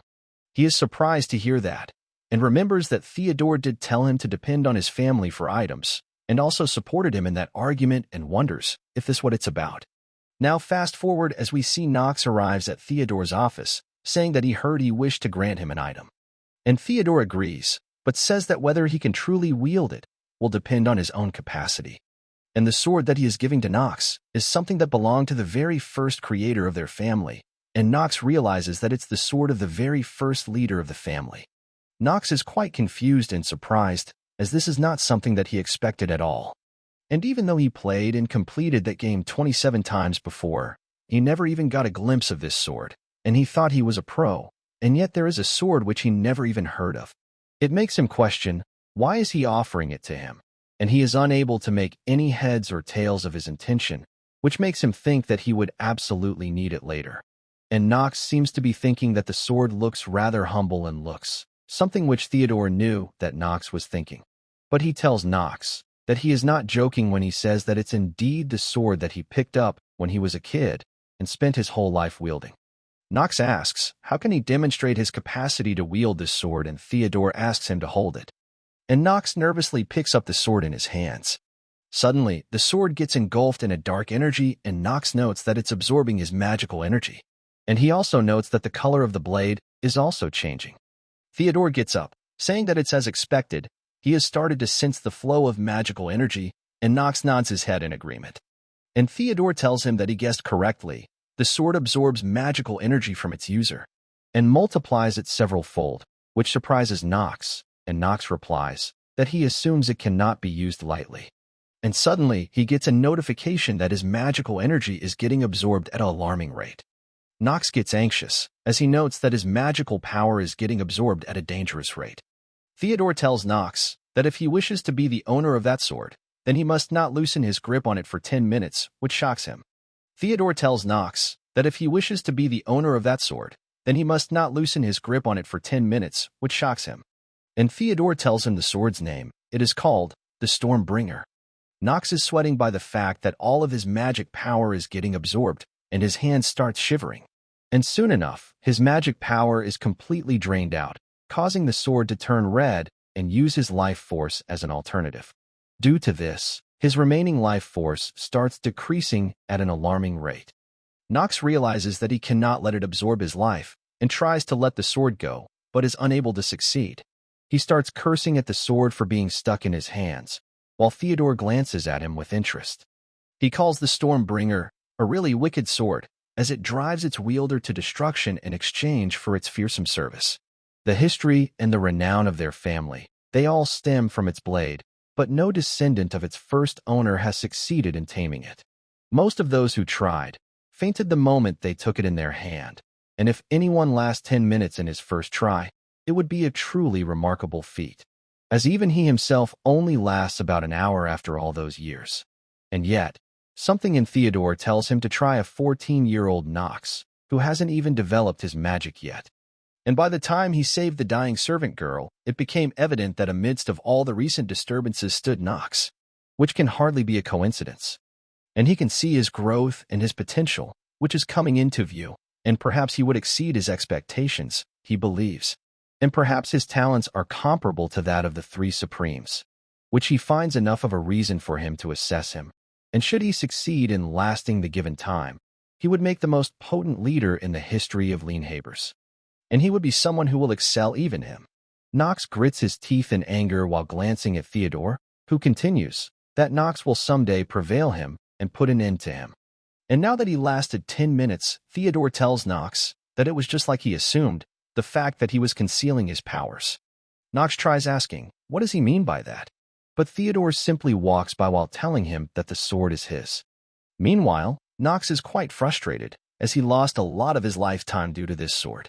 Now fast forward to 3 days later, and it's time for their departure to Chatters. Zitri tells Nox that her concerns were in vain, as all of the items fit in the subspace punch that Theodore gave to him. Though seeing Nox's expression, Zitri seems concerned, as she thought that Nox was quite anticipating this expedition, yet right now he looks displeased. Nox sighs, thinking if he is supposed to be grateful to Theodore for his pouch, even though that sword sucked in most of his remaining lifetime. He then looks at Grain, noting that he has packed whole household with him, and he must have taken a small fortune from the house, while exaggerating the burden of taking Nox with him, though to Nox it doesn't matter, since he plans on using him as well. Suddenly, both of them see some soldiers arguing about the way. They quarrel. One says that it's this way, the other says that it's clearly that way. Grain asks Ron if he not said before that he can trust him to find the correct path, and he apologizes, saying that he is not well acquainted with this route, and he is apparently someone hired by Grain. Seeing them argue, Nox says that they have led them astray and calls them foolish for it. Zitri tugs on Nox's clothes, and Nox tells her that he wasn't speaking to her, but to those useless path divergers. Nox comes forward and tells Grain that it seems they have ran into an issue, but Grain replies that it does not concern him, but Nox tells him that they might have gotten themselves lost. Grain gets angry, saying that he told him before that it doesn't concern him, and Nox replies and asks, even if he can find the correct path for them? Grain is quite surprised hearing that, and thinks, even though Nox was stuck in the manor for his whole life, he is now claiming himself to be a pathfinder, which is ridiculous to him. Nox suggests that they should rely on him for a day, as he have been told by several of their followers that he has a remarkable talent in wayfinding. Grain doubts and asks if they really said that, while Zitri knows that it's an obvious lie, yet Nox is saying that without batting an eye. Grain knows that a delayed arrival can pose quite an issue, but if Nox were to fail in front of everyone, that will really hurt his spirit and bring his heart joy. And even if they were to go a little stray from their way, it's not the worst choice right now, and tells Nox that he is welcome to lead them if he is confident. And so, Nox grins and asks everyone to follow him. Fast forward and it gets evening, and we see all of them are setting up camps, with Grain angrily scolding Ron and Other One, as Nox was able to find the way so easily, even though it's an undeveloped South, where even the most seasoned pathfinders lose their way. So how is he supposed to believe that he found the way in a blink of an eye, as it does not make any sense to him? Nox sighs, while thinking that he cannot help, as he just knows the path already. It only makes sense he does. Chatters is a strategic foothold. He has been there hundreds of times. Zitri also asks Nox, how did he manage to find the way so quickly? And he replies, it's due to the ground. Zitri doesn't understand, and Nox explains that those are claw marks of an evil bear. They are monsters from the southern region that take form of a bear. Their lairs are found near the southern frontier of Chatters. So to find Chatters, he simply pursued the trail left behind by them, and Zitri gets worried and asks if it does not mean that they are camping in an area which is frequented by them. Nox replies that they fear fire, meaning it would improbable that they will disturb them, as we hear people whisper that Nox is really different and even better than his academy-educated brother. Causing Grain to get pissed, he confirms with Schultz that if Nox defeated Hatz and Allen, who confirms it once again, and so Grain decides to check his skills personally for himself. Schultz grins, saying that he has the perfect item for it. He takes out a pouch from his clothes, and Grain seems to have recognized it and smirks, as he says that it's going to be a long night for his brother. Now at night, we see the guards sleeping and something foraging through the forest. Inside Nox's camp, his eyes starts to open.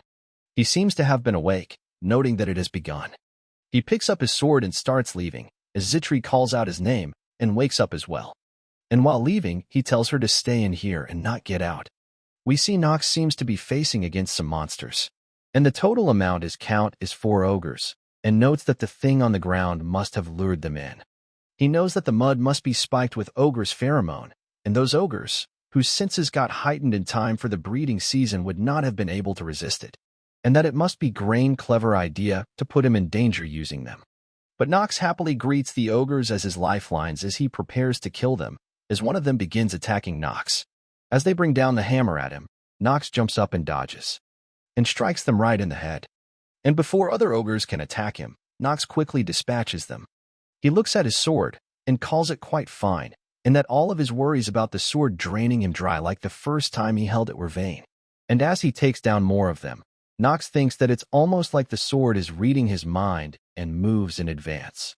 And soon enough, only one of them is left, who shivers in fear upon seeing others die. It drops its weapon and tries to retreat. But Nox don't plan to let him live like that and whistles to Carl, who upon listening transforms, and Nox starts on riding him.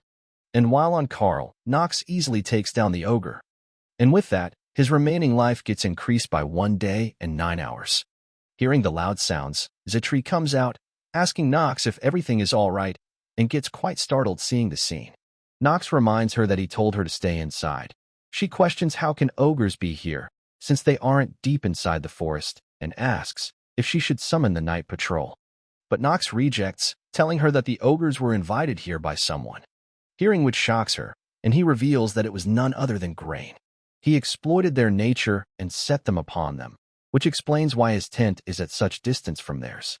Zitri asks if he is trying to say that Master Grain is plotting against him, and Nox agrees, as he assumes that Grain must have thought that he could potentially pose an hindrance to his pursuit to household leadership, and which is why he wanted to examine the extent of his capabilities, acquiring information, even through such a cowardly scheme, is the only way he can get an edge over Garen, who is a superior swordsman.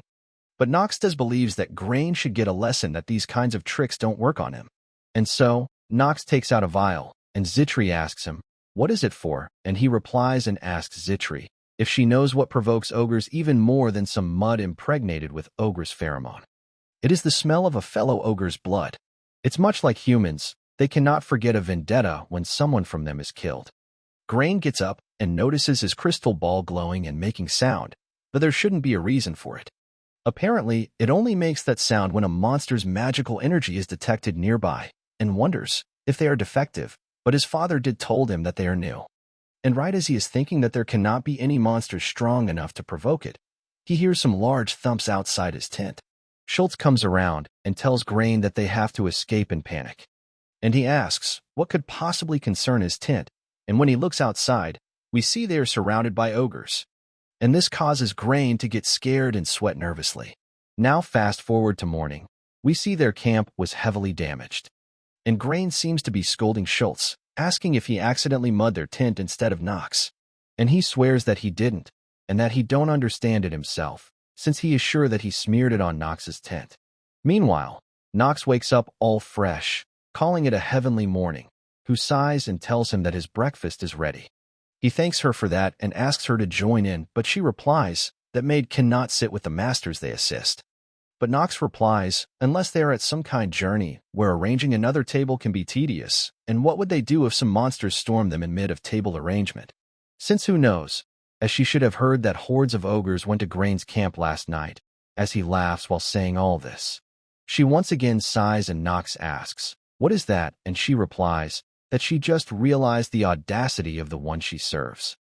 And Knox smiles while telling her to get accustomed to it. He then looks at Grain, who seems to be dealing with the aftermath, and also notes that they didn't throw away the tent, which is like inviting the monsters in. Zitri asks, what is his next step after this, and what will he do with their bloodied tent? And Knox doesn't understand, and asks, who do what now? And Zitri tries to speak up about the bloodstain, and if it would not attract more ogres. Knox agrees, saying that wherever they go now, a swarm of ogres will follow them now. Which is exactly what he wanted, but if he were to tell her this, she would bite his head off. He believes, as to him, more ogres means more lifetime. And he gets up, thinking that he would be needing more ogres soon, and looks towards the sun.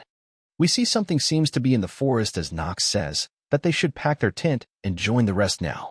We see someone seems to be looking at the ogres from the bushes and moving towards it as the ogre takes notice of it. And just then, a loud rumbling happens in the ground and something seems to have killed and eaten the ogre. Now on the second day, Knox has been able to successfully grasp the terrain of the area. He notes that Chatters is still quite far, so he was worried a little, but it's great. Grain calls him out from behind and asks, what does he plan to do about the ogres that are on their tails? Will he be able to shake them off? And Knox agrees with confidence, saying that they could do a large-scale subjugation here, but they would definitely draw attention of other monsters, so instead, they would be putting all of their efforts into getting out of the forest quickly. Since there won't be a problem if they do that, and Grain doubts, and gets annoyed by the fact that unknowingly, Knox has took command of the soldiers. One of the soldiers asks Knox, why does he keep on tapping the ground? And he replies, it's because monsters might appear at any time, causing them to get terrified. And as he continues, we see a huge rumbling starts to happen under the ground, shocking everyone and Zitri as well. Suddenly, the ground crumbles from beneath, as Knox smiles while saying, here it comes. The worm, that is, as we see a huge monster has appeared from beneath the ground. The worm is a monster that looks like both a snake and an earthworm. In Interlunatic, it's known as malformed dragon that hasn't fully developed yet, thanks to which it cannot use magic, but it's still famous for being quite strong. Even if the ogres came swarming at them, the worm would still be the more difficult monster to defeat for them. But he was looking for it, although the soldiers would be in shock if they knew that he was trying to get the worm to come out by tapping the ground. But what can they do, though? They can be the one to progress the game if they're unhappy with his methods. Knox orders everyone to prepare for battle and hide in the bushes. They are confused by his orders and asks if they are not going to attack. Knox smirks, thinking that he would let their enemies defeat their enemies. As we see ogres appears from behind as well, as we learn that Knox didn't have any intention to lose the ogres from the start. Zitri gets terrified, commenting that so many ogres have caught up to them. But he tells her to not be worried, as he has something in mind. He asks Zitri if she knows what monsters the worm loves the most, and yet hates the most at the same time, and she doesn't quite get his question. And Knox answers that it's ogres, as we see both of them engaging in a fight. Ogres are the worm's main food source, but they are always seeking revenge. They are basically arch enemies of each other, which is why skilled adventurers would know how to make use of that. As we see the worm eating the ogres while they attack and damage it back, as both Zitri and Grain notes that they are attacking each other in shock. Grain wonders how did Knox came to know such information. Meanwhile, Knox hides behind a tree with Zitri with stones, as Zitri asks him if they just need to wait right now. Nox suddenly starts throwing stones at the ogres. As Zitri asks, what is he doing, and what if the ogre attacked them instead? While we see Nox is getting experience points and stat increase for doing this, as he thinks that he needs to damage the ogres at least once to get the XP. And as he keeps on doing that, he soon notes that all of the ogres are dead already. Grain thinks that while it's good Nox was able to make use of the ogre, but they still lost in the end, he wonders, what can they do next, as the worm would be too hard for them to kill, so they need to somehow escape safely. But Nox tells everyone to prepare for attack, ordering them to either fire arrows or throw spears at the mouth of the monster. While some hesitates, Ron tells everyone to quickly follow his orders, and they all begin attacking the worm. And while the worm is taking that damage, Nox decides to step in, noting that it's his turn now. He activates his Hour of the Genius, and we see the time around him seems to have slowed down. He quickly rushes off to the worm and jumps over him to attack. And with incredible precision, he lands multiple strikes on it. And just like that, the worm is defeated, for which he gets 10 days of life. And 10 days is something more than he expected, though he considers it plausible since it's a mid-sized monster after all, and if it weren't for the ogres, he believes he wouldn't have been able to kill it that easily. His stamina also reaches 5, causing his effect of the trait, Blessing of the Growth, to disappear. Along with the Curse of the Weak, he had the Hidden Peace Blessing of the Growth, which is now used as well. But he has finally reached stamina 5 in return. The followers asks if he is hurt anywhere, to which he replies, he isn't, and commends everyone for doing a good job.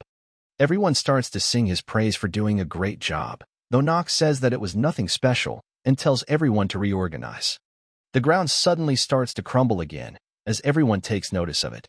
And suddenly, another worm appears from the ground, though Nox doesn't seem much worried, as everyone tells him to get back quickly. But suddenly, someone shouts at him to get back, as we see the person slashing away the worm in one hit. And Nox is quite surprised to see him, and wonder, what is it?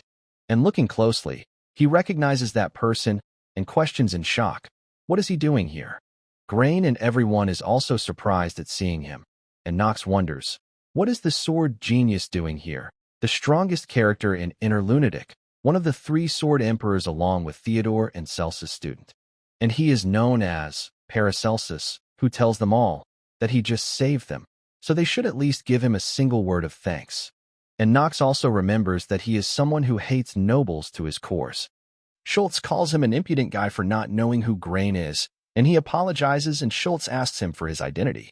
And he introduces himself as Paracelsus and tells them to call him a mercenary.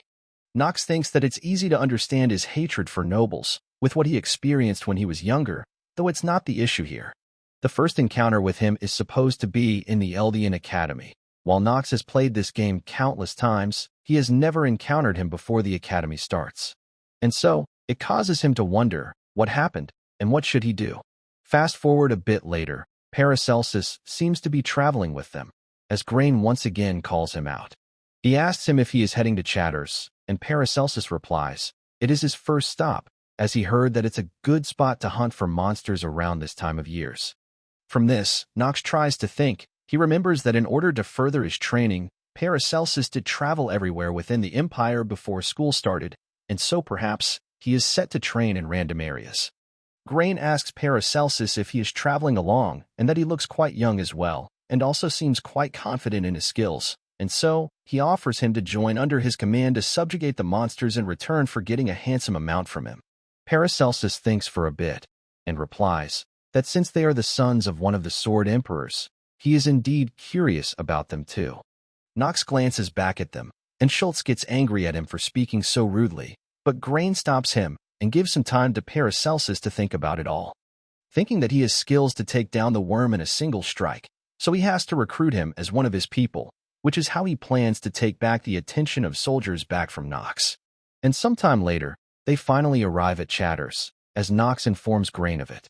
Looking at it, Nox feels that it's even more deserted from when he sees it in-game. And as they enter it, Grain notices some beggar kid, who asks him something to eat. But he simply ignores her in disgust. And same goes for Nox, causing the kid to get teary-eyed, which is something that Paracelsus notices, and sighs in disappointment. They are then greeted by the security chief of the village, Tygon. He confirms if they are Grain and his little brother Nox, from the Lienhaber family, and he has been told in advance of their subjugation mission and that they would be coming here. Paracelsus thinks that the coincidental meeting of one of the Sword Emperors and Theodore's two sons, he had great expectations when he heard that the proud Lienhaber family was going on a subjugation mission personally. And while Nox was able to deal with the worm with pretty decent sword techniques, they are still just sheltered young masters of the noble family in his eyes, which he calls a big disappointment. And this city is obviously not able to function properly. The Night Order is misappropriating the people's money to fill their own stomachs. And the people of this city are unable to stand their ground against the monster's wave, to think they are in a state where they'd be satisfied if they had some food. Taigon tells them that he would inform them of the mission details tomorrow since it's quite late already, and asks them to rest at the inn for the night. Paracelsus approaches Grain to talk about the offer that he proposed to him. Grain happily asks if he has decided, and Paracelsus rejects his offer. Grain is surprised to hear that, and asks if he is planning to hunt the monsters alone, as Nox watches from the back. He replies that he intends to move according to what he initially planned and wishes Grain a safe subjugation, which makes Grain call him an obnoxious commoner. He replies if one has skills, they would be able to make it in the world, as this is how it works, and while glancing at Nox, he thinks that they might meet again sooner than expected. Now at night, Nox tells Zitri to rest up, since they would be moving again tomorrow. And as he comes inside his room, he notices a window and goes on to there. And looking from there, he sees some kids sitting around the fire. He goes down there and calls them out, asking if they want some food. He opens up the sack and gives them bread to eat. The kid happily asks if they can really have this, while Nox thinks that he cannot save everyone. So he thinks that this is something that could be the doing of Yu Chan's kindness and generosity. The kid cries and thanks him for it, causing Nox to think that he wants to create a future where they don't have to beg for food. And for that to happen, they would first need to survive in Chatters. And we also see Zitri, who seems to be hiding behind a corner with her own sack of food, and she smiles thinking that she knew it, that Nox was just acting cold now. Fast forward to next morning, Taigen begins explaining that they always have to request for funds and reinforcement, because Chatters get swarmed by monsters every winter. Grain questions if these wooden walls are all that he is doing to protect the village, causing Taigon to say that it's been here for a long time, so they do need some repairs. Nox finds the condition to be terrible, noting that this wall wouldn't last an hour against the monsters. But because it's not a main chapter, it's up to him to decide to save this village or not, and most of the time, he chose to help the village. The reason being that it has high value. It's a land which will become really expensive in the future. Taigon also informs them about change in monsters' behavior this year. Their numbers have increased drastically, though Nox knows that in the future, having more monster would actually help them instead. Taigon then also informs them about a sighting of a griffin by some villagers, leaving them shocked, making Grain call the situation much more severe than he thought.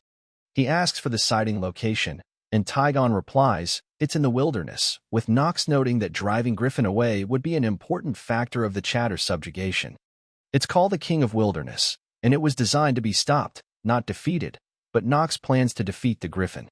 The wilderness is known as Endless Horizon of the Wilderness, an area connected to Tahalin in the east, a neutral zone, and it's famous for being a barren land. But Nox calls it all strange, stating that Griffin usually doesn't stay near Chatters, and asks if he knows the reason for its behavior. His question leaves them surprised, with Nox already knowing that there is going to be a traitor who will backstab them in this subjugation. And so, he plans to start out by cutting off the most rotten part of the village first.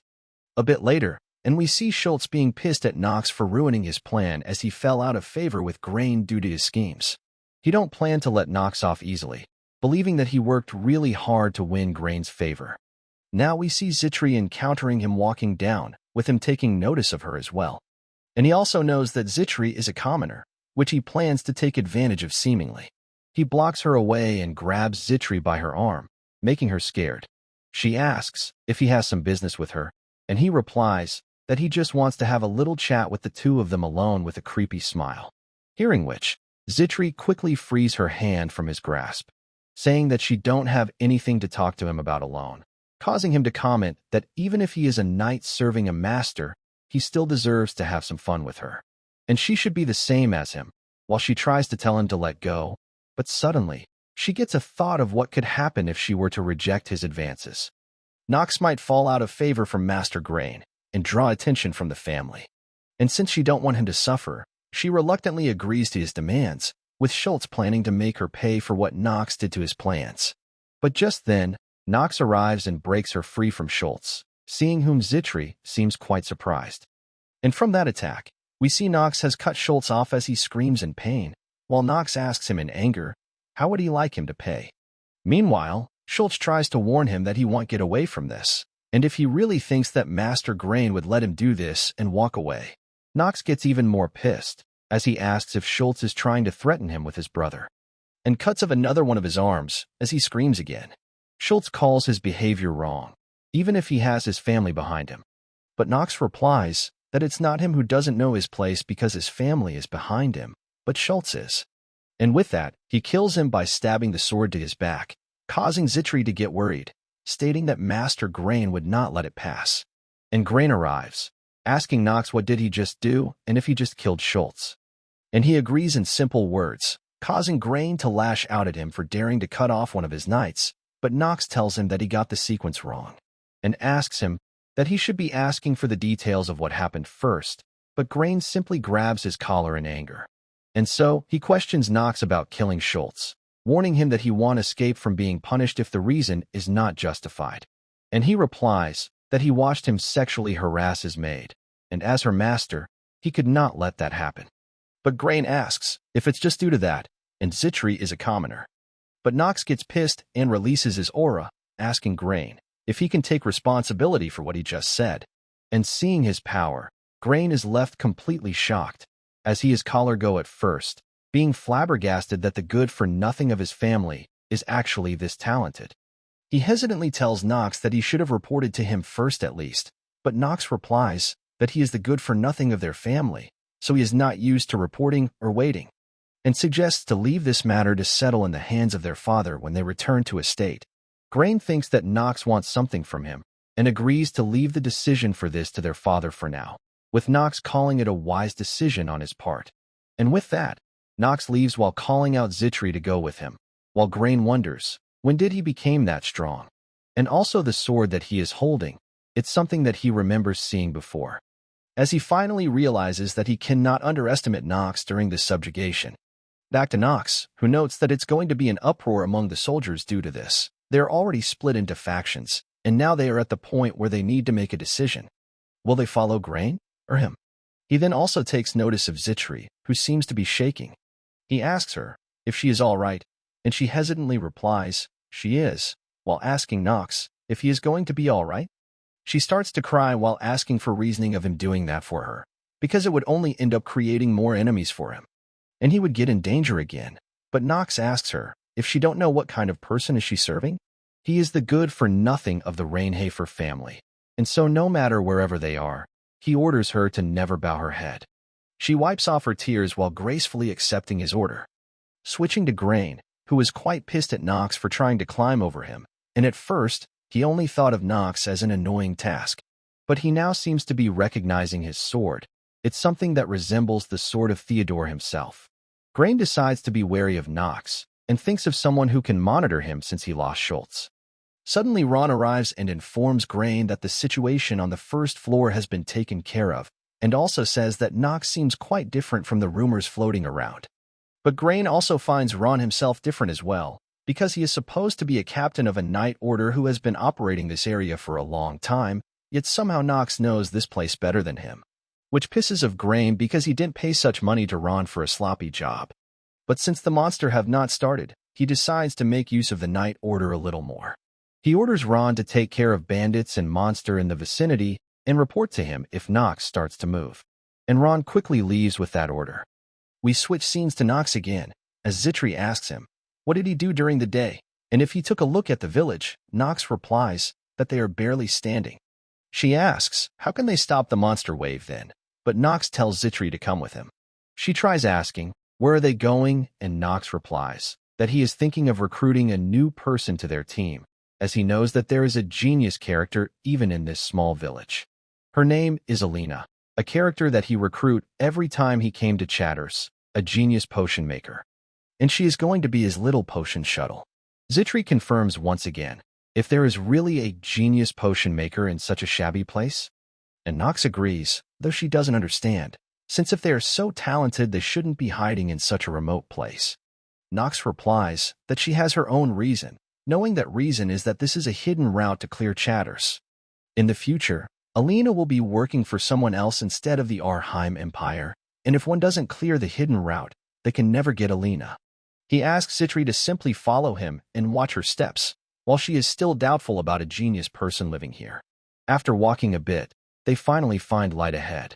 And we see Alina, who seems to be heavily drunk and lamenting about being stuck in a place like this, and her current condition. And seeing her, Nox says that he finally found her. But seeing them, Alina freaks out and screams, "Who are they? And what are they doing at this place?" While Zitri is surprised to see her as well. She asks if the genius that he mentioned is really that drunkard over there. A bit later, and Alina seems to have calmed down and apologizes to Nox and Zitri, not knowing that they were from a reputable family. But Nox forgives and says that he is here to talk about something to her, so she should stay focused. He remembers her as the one with the highest potential and plans to get her here at all costs. Though he also knows that she does have flaws, as we see her character window and stats. And her negative trait, drunkard, makes Nox sigh, though he expected it. A genius character like her that can be recruited by good-for-nothing of Rainhafer family. Much less a genius potion maker at that. He speaks up and says that while she is problematic, they have no choice, causing her to tremble in fear while apologizing for making him angry. Zitri tries to whisper that she don't believe recruiting a drunkard would be a wise decision, and he replies that he knows it as well, but they don't have any options, causing Zitri to call it a complicated matter. Alina speaks up and asks Nox, why has he come here to look for her, and Nox gets straight to the point, and asks her to join him, offering to give her what she needs the most right now, which takes her by surprise. He notices her clenching her fists while seemingly being frustrated, and she apologizes and declines Nox's offer, citing that she has something to do here. Nox speaks up and asks if it's related to her friend, which surprises her, and she asks Nox, how does he knows that? And he replies that in future, she may be executed. But if Alina accepts his offer, he might be able to save her. And with that, Nox again asks if that changed her mind a little while offering his hand. Alina remembers her friend, May, who stood up against the army for the villagers for unfair taxes and stuff. She was her only friend, as she stood in front, retaliating against the army for embezzling funds that the imperial family was sending them. Alina preferred herself to be dragged away instead of her, and thinks back that if she only reacted more aggressively back then. She believes that she cannot save her on her own, and perhaps even Nox wouldn't be able to. She doubts that he would. But she won't be able to forget it for a long time if she don't act now. We now switch scenes to Ron, who seems to be drinking with his buddies, as they bitch about Grain behind his back and calls him an idiot. They apparently pretended to act like a night order and Grain bought their lie, thinking which makes them laugh. And by coincidence, they even got something like a badge from ransacking the real Captain Ron's place, and this can get them even bigger jobs. They believe that even the Rainhafer family will believe it to be Captain Ron's and will give them a befitting position according to this badge, and another great coincidence was their name was the same. They also plan to take Grain as an hostage and ask Rainhafer family for a huge sum to release him. One of them is still reluctant and asks if they are sure about doing this, because they are dealing with one of the most influential dark family here, and there are no bandit groups which survived after messing with them, though he gets scared of his peers' sharp glare. They call him an idiot and coward for acting like that. But Ron stops them and questions the guy. Where does he think this place is? It's an area which the Imperial family has given up on, so they plan to hold Grain hostage here and then run up to East with the ransom money. Believing that no matter how great Rainhafer family is, they won't be able to do anything in an enemy nation surrounded by sand. And they can just live a life of luxury there. This plan causes his subordinates to shower him with praises. The guy then asks about Nox, and if he didn't caught into their lie, and Ron also believes that he is quite dangerous, and tells everyone to not get involved with him until they finish up things here. One of their subordinates doesn't find Nox anything special, but just a kid, and calls him an unnecessary concern, which their captain laughs about and agrees with. Suddenly, the candles are blown out, and it gets all dark in there, leaving them on guard as they shout, "Who is there? Who turned off the lights?" Ron tells everyone to calm down, but suddenly upon wiping his face, he gets blood on his fingers. And he also smells the blood, and upon glancing to his side, he finds one of his men has already got his head off. He suddenly hears another scream, causing him to get up and shout, "What happened?" And when he walks forward, he finds another one of his men laying on the ground, dead, leaving him shocked. Finally, he realizes that he has been attacked by someone and shouts, "Who the hell are you?" And we see Nox appearing behind him like a ghost, asking, why is he speaking so rudely? Ron quickly jumps back away upon hearing his voice, with Nox commenting about how they were hiding in this hole like rats, and angrily tells them off for daring to try and rob the Rainhafer family and for overestimating themselves. He tries to tell Nox that he is mistaken about something, and Nox replies that he already knows about the various crimes they have committed and the misappropriate use of the funds with Tygon, and that he is trying to use grain, causing him to get pissed since his plan is out in the open now. He asks Nox, what does he want, and tells him to think carefully, since if they take care of grain, his position in the family would increase as well, and all he needs to do is look away one time. There is no need for him to take any unnecessary risks, while we see some bandits starting to surround Nox.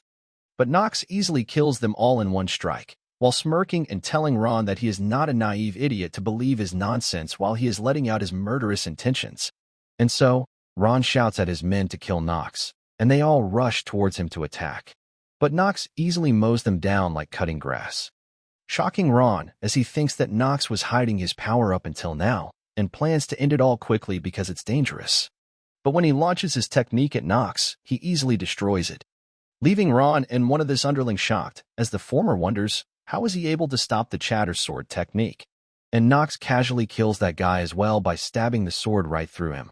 He starts walking towards Ron, while calling him a lowly vermin for even daring to ask what he wants.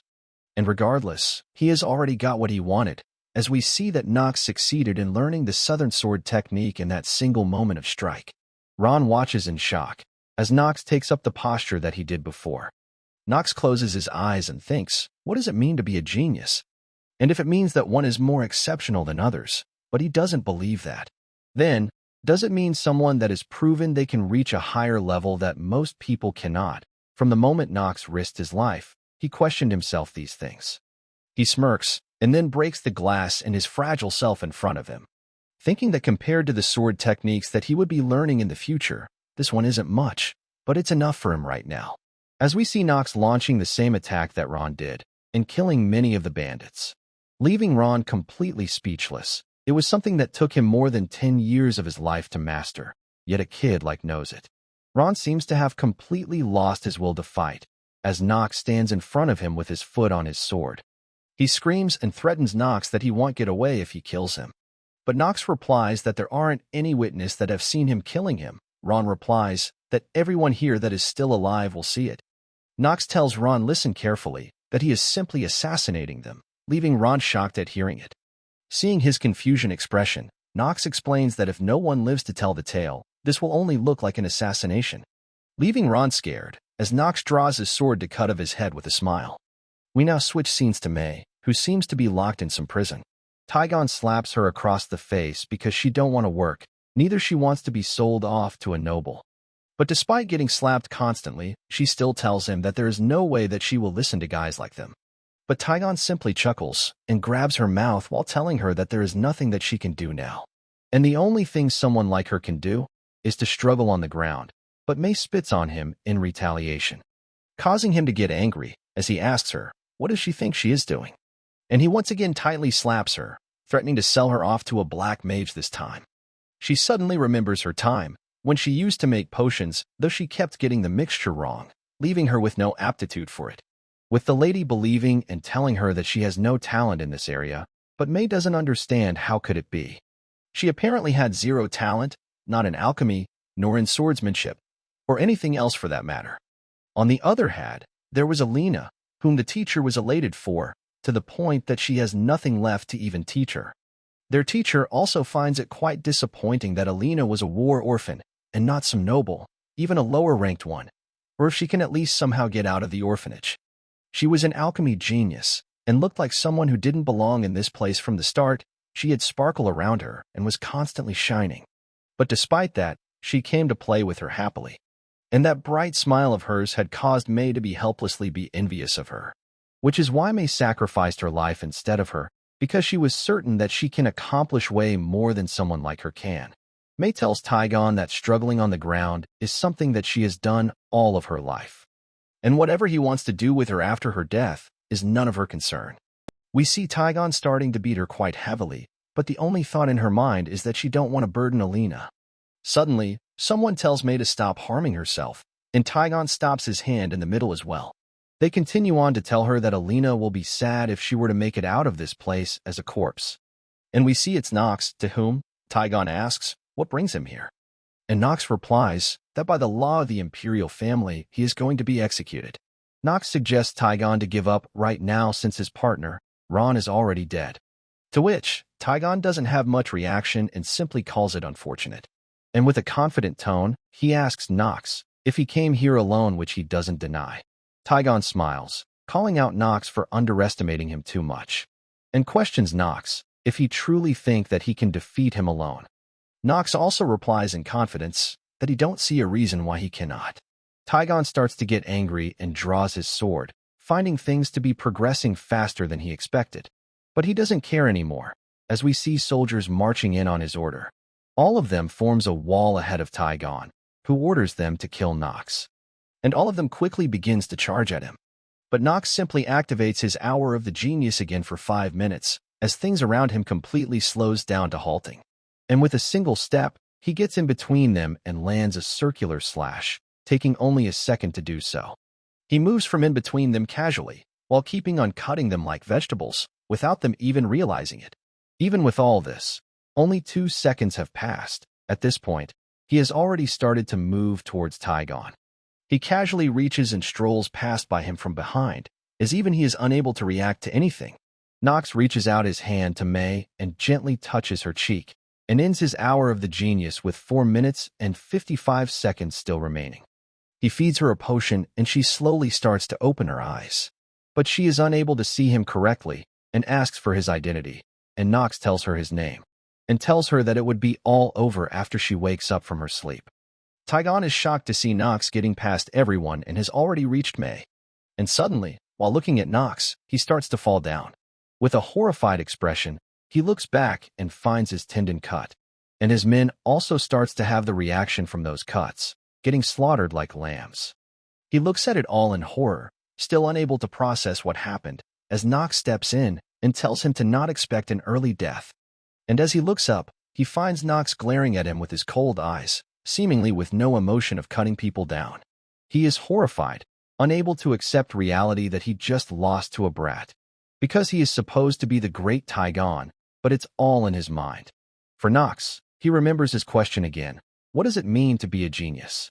At first, he finds himself to be one, but quickly changes to the character Nox itself, who is a genius, and questions what does being a genius means to the character of Nox itself, while he kills of Taigon as well. We now get a flashback for Taigon, whose father was the strongest person in the village. Everyone wanted to be like him, and everyone respected him. His father then questioned Taigon if he knows why people follow him, which he denies. And so, his father grabs his hair and with a wide grin on his face, replies that it's strength. If he posse's overwhelming strength, then he can get away with anything, which is the law of a city on the borders of the Archeim Empire. Taigon asks if he is the strongest person on the continent, causing his father to simply glare at him for a moment.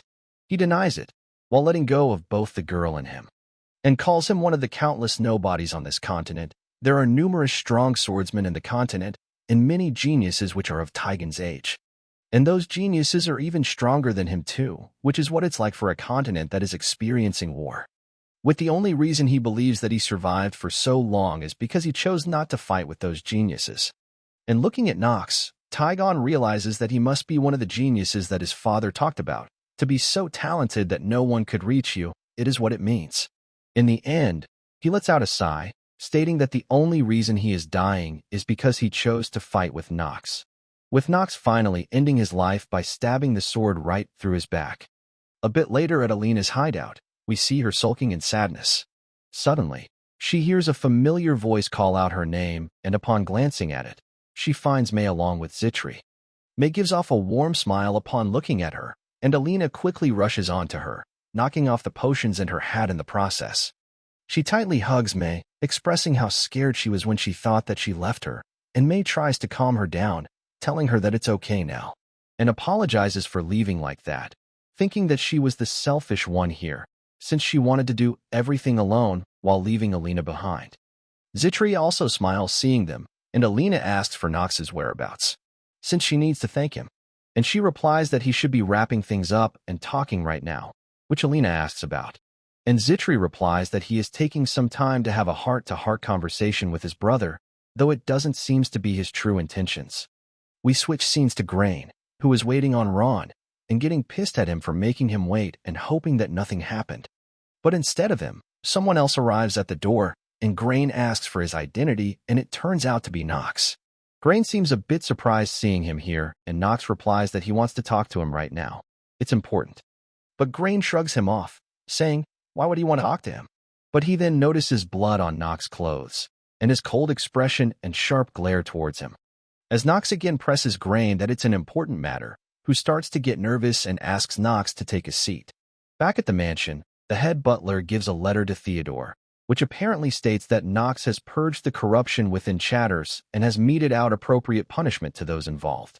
And he has also requested a separate reward from him for accomplishing that.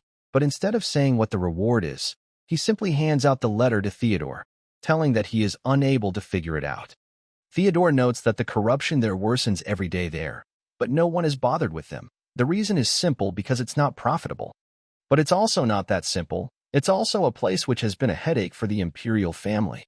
The East Chatters is the last line of defense, because if this place were to fall, the monsters will start heading towards the center. And so, the central government has allocated a large amount of funds, troops, and also mercenary corps to defend the relevant areas. A region that is useless but cannot be totally abandoned, that is the kind of place Chatters is. And it has no value either. He tells the head butler that all the bandits groups including the Vermin, Tygon are very dangerous, and they would be hard to deal with even for Garen, which the butler agrees with. And if the Ron bandits attack him, he believes that the situation would probably turn for the worse. But Theodore believes that if they cannot overcome a situation of that level, they don't deserve to be called a part of Rainhafer family, and he has already placed the Black Sword Knights in place to prevent them from dying. But most importantly, they get back to talking about Nox. Theodore is finding hard to understand that Nox doesn't have such a generous heart that he would purge the corruption for nothing. It's the same for his request with Chatters. He wants the imperial family to give him authority over that wasteland, but Theodore doesn't understand what is to be gained from that place. On top of that, he is also willing to give up the rights as the youngest son of the Rainhafer family if he cannot produce results. The butler nervously asks if he is going to reject his proposal, but Theodore replies that he would accept it instead. Because if Nox is really able to defeat them all, then he could certainly obtain the jurisdiction of that place to give it to him. And he also finds it to be a good opportunity for him to see how good Nox is at managing a territory. The butler replies that he understands what he wants, and so he would send a letter to the Empire to begin talks to obtain Chatters, and Theodore asks him to proceed with it. Theodore thinks for a bit and stares at the letter, and questions him in his mind, just how far is he planning? Fast forward to some time later, and Grain recalls what Nox told him, that Ron and Tygon wanted to kill him, and that he was their underling. Grain gets quite angry at it, since he made sure to even check their identities once, questioning, how dare they try to leech off him and his Rainhafer family. But more importantly, he finds Nox to be more of a bother.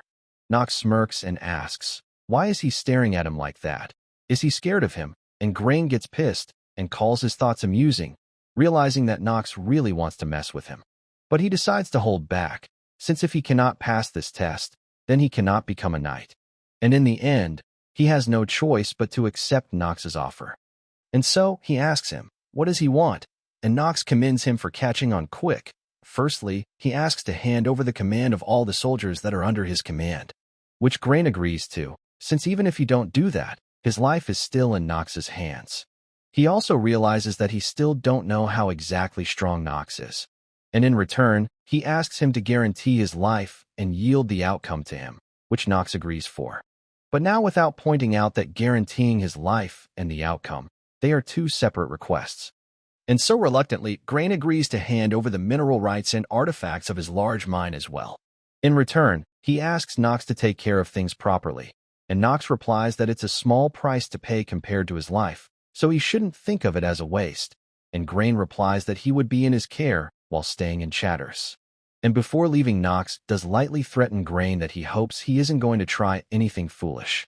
Switching to Ellen and May, Nox gives her some recipes of potions which she agrees that it's possible to make even though she never did before. Nox calls it a good answer, and Zitri asks if it's really okay. She calls Nox's plan too dangerous, even though it's not something an ordinary maid should say. She asks if there is a reason that he needs to kill the griffin. May also agrees, not wanting to lose their hero in vain, but he tells them to not be scared since he wouldn't have brought it up if he didn't have a plan. But he don't understand their worries, but he cannot tell them what he needs to obtain after killing Griffin, so he has to lie. And tells them that he has already asked himself plenty of times, and so Zitri understands and decides to prepare the best she can.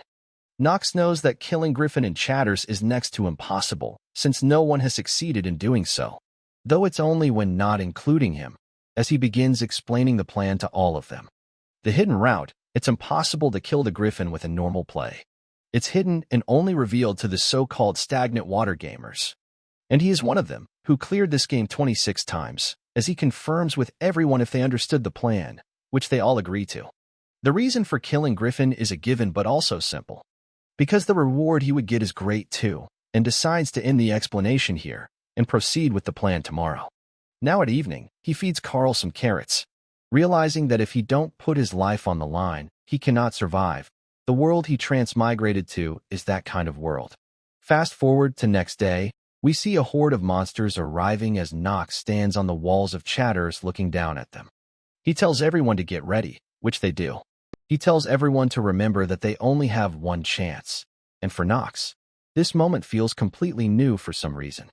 The fact that he became Nox von Rainhafer and the only strategist.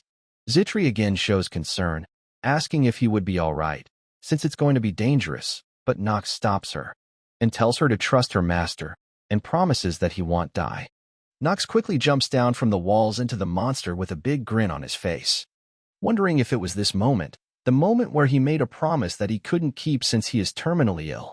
He then draws his sword and uses it on the wall to slow himself down and change course. He takes out one of the potion that Alina made and uses it on the stone golem, and quickly takes down the golem with a single strike, again increasing his lifespan and also the proficiency of Chatter Sword technique. He keeps on killing the monsters, realizing that if he don't have that promise with Zitri, he might actually die. And so, he makes all the monsters here as stepping stones. And if he does that, then he can enjoy this damned game more, which has become his reality. And finally, a huge shadow is casted over Nox, as we see Griffin is flying above him. Noting that it's here, both of them face off, with Nox saying, "Shall we get started?" Seeing Nox face to face against the Griffin like that, everyone starts to get worried and concerned. Alina wonders if she is dreaming. She has never seen any knight capable of fighting that, questioning if it's humanly possible. May comments about Nox, that she knew he would be good, but she never knew that he would be so fast that it's hard to catch up to him with their eyes, and asks, what kind of place is Rainhafer family? Zitri replies, a place famous for its swordsmanship, also where internal struggles take place to determine who is worthy of inheriting the Black Sword. And she also believes that Nox is the most talented among all the candidates.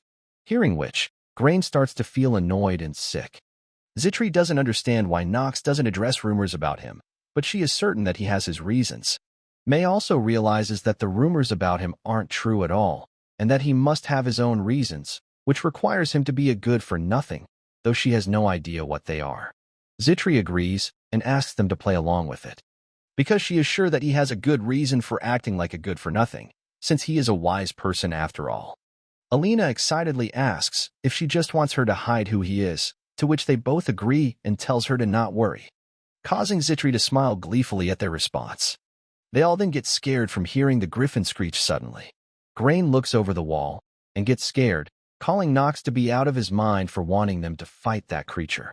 The Griffin attacks Nox with its sharp talon, but he is able to duck down and dodges. But when he tries to strike it, the griffin flies up and dodges his attack, causing him to get angry. He looks back towards Grain for being hesitant in doing his job, and he gets scared. But he finally takes the command and tells his troops to wait until the griffin is in short range of the fort and then fire the ballistas once ordered. And they all heed to his command. They prepare to shoot, as we see the griffin starting to close in on them. And once it gets in range, Grain orders them to attack. And the bolt is able to pierce through its wings and create a large hole in it. With this, the griffin starts to fall on the ground, with Nox noting that to take it down, they have to neutralize its insane flight ability. And next up, he chugs the potion that Alina made for him and increases his stamina temporarily by 1. We get a flashback where Grain is disgusted to do a task, which he supposedly considers very lowly to him. Nox wants him to make the ballistas, to which he argues that someone else can do it. But when Nox replies that he can fight the griffin instead, Grain quickly changes and asks, how many of them does he needs? Nox knew that Grain is someone with good instincts, so he would be useful to him. And the only thing left is now the potion that Alina made and proving himself against it. Seeing Nox closing in, the griffin tries to fly back up, but his wound starts to act up, and it falls back on the ground, with Nox asking if it's frustrated since things aren't going its way? Though he can understand why, since usually these kinds of injuries are nothing for him, since it's a high-level monster. But the bolts has poison laced on them which it likes so much, so it should look forward to what is coming.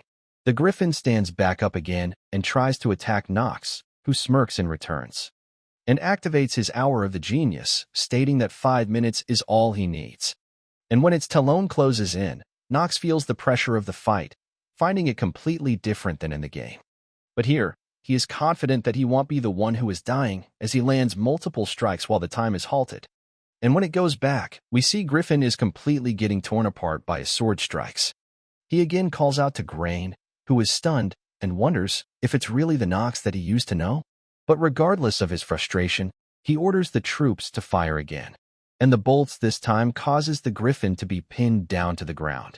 Nox starts to chuckle as he charges up the Stormbringer, stating with a confident grin on his face that it's time for him to end this.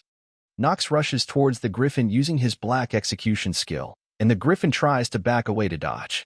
But Nox is able to reach it and cuts off one of its talon. The Griffin looks at Nox in shock, who then uses the Stormbringer to tear it to pieces. And with that, his time for his ability ends as well, with the Griffin dead on time too. And seeing the Griffin dead, other monsters get scared and quickly runs away.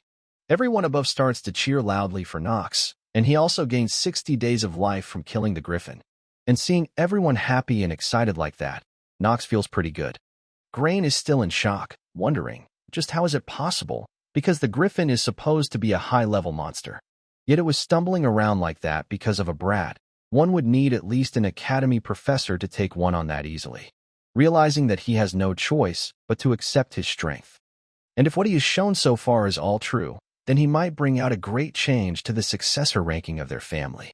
And so, Grain knows that he needs to make sure he is on the right side. He tells Nox that he would move the corpse inside and will put him in charge of distributing the loot. Nox seems a bit surprised as Grain tells him to go ahead and rest for the day. And seeing him like that, Nox thinks that he must have scared Grain quite a bit. And now he plans to use the hidden reward, which is the Griffin's heart. Fast forward, and he shows it to Alina, who notes that they could create equipment or elixirs with it that they only heard in rumors. He replies that he don't have much time to wait, so he would use it to create an elixir and asks her, how much time would it take? She replies that it depends on the situation. With the tools she currently have, it might take a while, but Nox offers to get her everything she needs. He also takes this chance to make an offer to them and asks them to become servants of the Rainhafer family, which surprises them. May argues that they are just commoners, but Nox replies that something like that isn't important, since if they possess something he needs, then he would make use of them. But he also warns them that he would never allow a dog to bite their master either. Nox knows that no one is able to use of the monster's core properly at this point of time, especially since it's something never seen before, since it was obtained by defeating a hidden boss. Crafting it would be impossible without a genius. Alina assures him that it would never happen. They could never do something like that to someone they owe their lives to, and decides to follow Nox for the rest of their lives. Nox smiles and replies that he likes that answer and notes that he has obtained 2 genius characters. He leaves while telling them to get ready to depart soon, and the elixir would be created secretly after they returned to the estate. As both Zitri and Nox are walking in the hallway, she suddenly stops in the middle and tells Nox that he is truly different from the rumors that she heard about him, and he asks, what does she mean? She replies that the part about him being a selfish person that only cares about himself isn't true at all, at least, but she still asks him to promise one thing. She don't know when it might happen, but when things gets tough one day, he has to let her know if she can be of help despite her lowly status. Nox stares at her silently and turns around, saying that he would let her know if that day comes. And as she is standing, Nox asks her if she is going to keep standing there since it's get chilly at night. They should move quickly before they catch cold. Fast forward and we see Nox is on bed. Seeing Zitri's expression, he knows what she is about to say and tells her to not say anything as he finds it humiliating. But she replies that things like that happens, since he is growing after all. And we see Nox has again contracted his disease, such as cold and chronic cough due to his illness. Fast forward, the guard announces to everyone that both the young masters have returned. We see May and Alina are with them, with people noting that they must be the new servants of young Master Nox. And seeing how they are girls, they again starts to spread rumors and talk shit about him being a womanizer and whatnot, with Nox noting that he cannot get rid of that good-for-nothing image of him no matter what. And since it's like this, he decides to act up and tells everyone if they have too much time to waste on their hands, causing everyone to scurry away. The head butler then steps up, informing Nox about something, that the Patriarch has requested a private meeting with him, as Nox notes that the time has finally come for it. Fast forward, and we see Nox meeting up with Theodore. He comments on Nox's arrival, and Nox quickly does a genuflection out of respect. Theodore replies that he has something to tell him, and he is sure that Nox must have something to say as well. He heard that Nox has contributed greatly to the safe return of everyone from Chatters and also to the eradication of the corruption there, and that even his older brother Grain acknowledged his abilities. Nox is surprised to know that and confirms once again, and his father agrees. Grain said that if it weren't for Nox, he wouldn't have been able to complete his night training. Nox gets a bit anxious, wondering, just what is Grain trying to do? But regardless, Theodore didn't call them in for such trivial topics. Nox suggested a seemingly impossible task and accomplished it, bringing their family honor, and so Theodore forwards him the reward to keep his promise to what Nox proposed. Chatters now belonged to him. Seeing the document, Nox smiles and thanks Theodore for his generosity. Theodore suddenly starts running his finger on the table, seemingly in thoughts, making Nox wonder if there is something else to talk about. He looks towards Nox and asks if he is interested in taking his seat, a question which really shocks Nox. Theodore awaits his answer, while Nox doesn't understand why is his father suddenly acting like that. We now switch scenes to another kingdom and see a tan guy with Persian clothing. He uses some kind of equipment and is able to see Nox killing the griffin. Noting that the griffin has died, his aide tells him that the Rainhafer family is on the move and they have obtained Chatters, which was given to their youngest son. He asks aide, Crimser, to prepare for war, who confirms if they would be all right. And the prince replies that Rainhafer has taken everything from him. He has nothing to lose. Crimser heeds to his command, though he also gives off an evil grin. He then takes a little red-haired girl with him, holding his hand. He tells the little girl that the time is near, the day that he gets his hands on this kingdom, and also the day that she awakens. Back to Theodore and Nox, who is awaiting his answer. Rotwell speaks up, telling Theodore that he believes his question is too early for Nox, because even the Patriarch must know the value and weight of being the Patriarch of this family. But Theodore insists that it has to be now. Nox apologizes and disagrees with the Patriarch, claiming that he is not capable right now, and instead suggests Garen for the position. Theodore tells him that he is not the one who gets to decide that, and Nox replies that he doesn't desire the position, and is also worried about things he would be responsible for. Theodore questions if he is afraid of the position despite being his son, and Nox replies he don't see why he cannot. And in the end, Theodore decides to respect his opinion for now, but also tells him that a brilliant talent cannot stay hidden. Human beings are weak that will always be testing him, and Nox simply acknowledges him. And so, he simply sends Nox away to rest since he must be tired. A bit later, Zitri asks if the Patriarch scolded him, to which he replies that it wasn't anything that he couldn't refuse. She then informs him that the accommodation for Alina and May have been prepared, and Nox commends her for good work. She replies that she was simply doing her job as his maid, and Nox replies that if everyone had a fixed set of do's and don'ts, then no one would hate each other, and once again commends Zitri. And this time, Zitri acknowledges him properly. Nox wonders if it's time for him to get serious, as it's almost time for the academy, the place where he has to become the best. Back to Theodore, who expresses how tough it is to talk with his own son. Rotwell again states that the conversation was too early for him, believing that if he really knew the meaning of the position, then the answer may have been different. But Theodore disagrees, saying that his eyes, they belong to someone who already decided what they will do in the future. And he looked afraid of something more fundamental, like a fear that comes from looking into the abyss, which Theodore believes is death, though he wonders, why is that the case? Rotwell speaks up that perhaps what happened to the madam was a huge shock to him, and Theodore chuckles, saying that Nox might be blaming him for it, because to him, he must be a pathetic father who couldn't even protect his mother. But more importantly, Rotwell informs him of Garen starting to take action, with an even bigger move this time. And Theodore thinks back and remembers a scene of a desolate war ground, with Garen telling Theodore to just give up and accept it, the power of the Grand Duke. We now switch scenes to Talia, who seems to be getting ready. She asks Emma if she looks all right in her dress. But Emma seems tired, as Talia has shown her this dress 20 times already, but she is still not convinced, and thinks about what accessories to wear and what not. Emma asks if she is that excited, and Talia agrees that they are talking about her admission into Eldian. But Emma replies it's not what she is talking about. She meant about Nox. It's going to be her first time meeting him after he officially became her fiancé.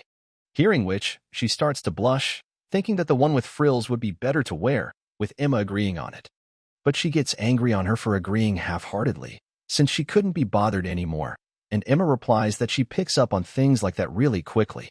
Back to Nox, who notices Alina sitting on the couch completely tired. And upon noticing Nox, she gets up with her tired expression, causing Nox to ask if she is all right since she is not looking good. May replies that she gets like that once she focuses on something, and assures that she would stay by her side to take care of her, and Alina chuckles and calls May the best for it. But regardless, she excitedly tells Nox to take a look at it quickly. And we see Nox seems quite enchanted by the potion as he goes on to pick it up. The potion is called the Elixir of Wind, and it gives him extra stamina and dexterity, and the effect of it is increased by 200% since it's made by Alina, who asks him, how is it? Nox gets excited upon finally obtaining this potion, as not only it increases stamina permanently but also a hidden stat, dexterity. The hidden stat and his skill time of the genius have a combo effect. It's a good choice for him to get this item here. And he believes things would have gotten rough for him if he didn't get her to join her back then, and commends her for doing great. Nox immediately begins to drink the potion, and we see him getting surrounded by a cyan aura, which signifies his increase in stats. And now that his preparations are complete, he decides to head to Eldian. Fast forward to Eldian, he arrives by a royal carriage and steps out. And seeing him, they recognize him as the youngest son of the Rainhafer family, also calling him a troublemaker. Nox grins and glares towards them, asking, what is that noise? Is there a dog barking somewhere? This leaves everyone scared as they all quickly goes away. Zitri sighs once again due to all this shit keeps on happening, and suddenly notices something. As we see there is another carriage arriving, from which Talia's personal maid, Emma, steps out. She quickly greets Nox and Zitri greets her back, with Nox seems to be a bit anxious as even his acting genius skill is temporarily shaken as he comments, they arrived early. Emma agrees, replying that they are talking about the admission ceremony of the Eldian Academy after all. She then tells Talia to come down and give her greeting to Nox, who is quite surprised to know that he is already here, and tells Emma to wait a minute while being flustered. She finally steps out, while being nervous and blushing slightly upon seeing Nox. Meanwhile, Nox thinks that she was the ambassador originally, but he never expected something like this to happen while he was unaware. We get a flashback of Nox being absolutely shocked upon hearing something.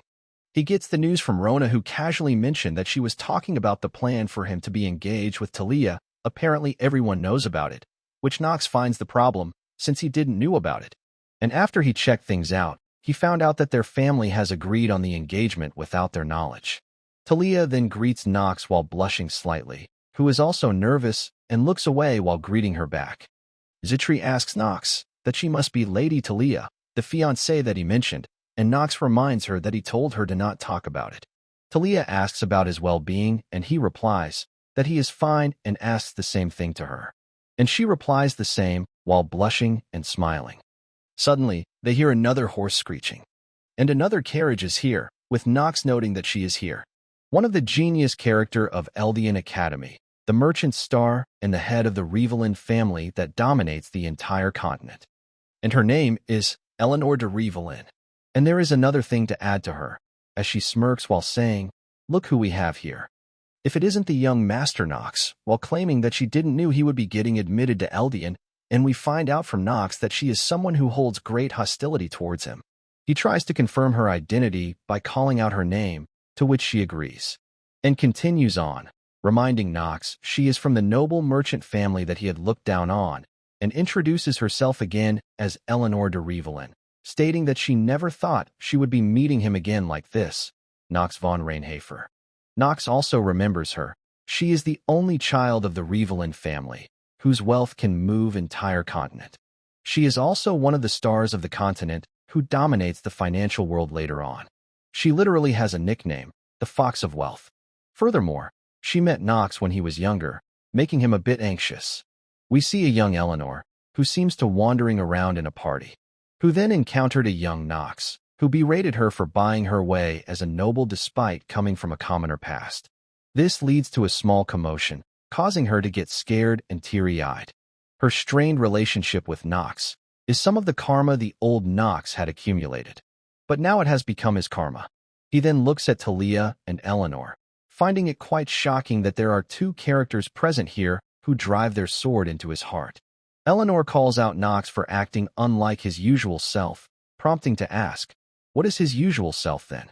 She replies that he must already have an idea of that, since he must not be the type to listen the truth from others. Nox is now getting annoyed, unable to catch a break. He tells her piss off if she is trying to start a fight. And she replies that it's just like she expected, nothing has changed about him. And Nox asks if she wants his recognition or something. And she replies with a teasing smile that there is nothing she can get from a good-for-nothing of Reinhafer family. Nox knows that she has no positive feelings towards him and decides to check her traits.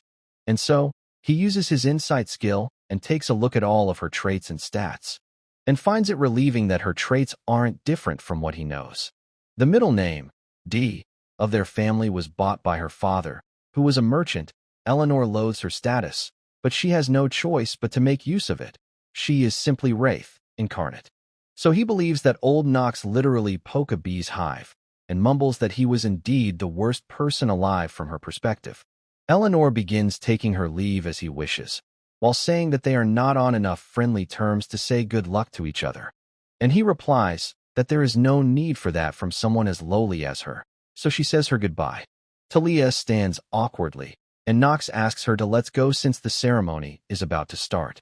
He knows he cannot shake of Talia, who is sticking with him in context of being his fiancée, so he plans to make use of her whenever he can and that he needs to be on his toes. Upon getting inside, Nox notices lots of children from reputable families all around. He also finds some of them useful.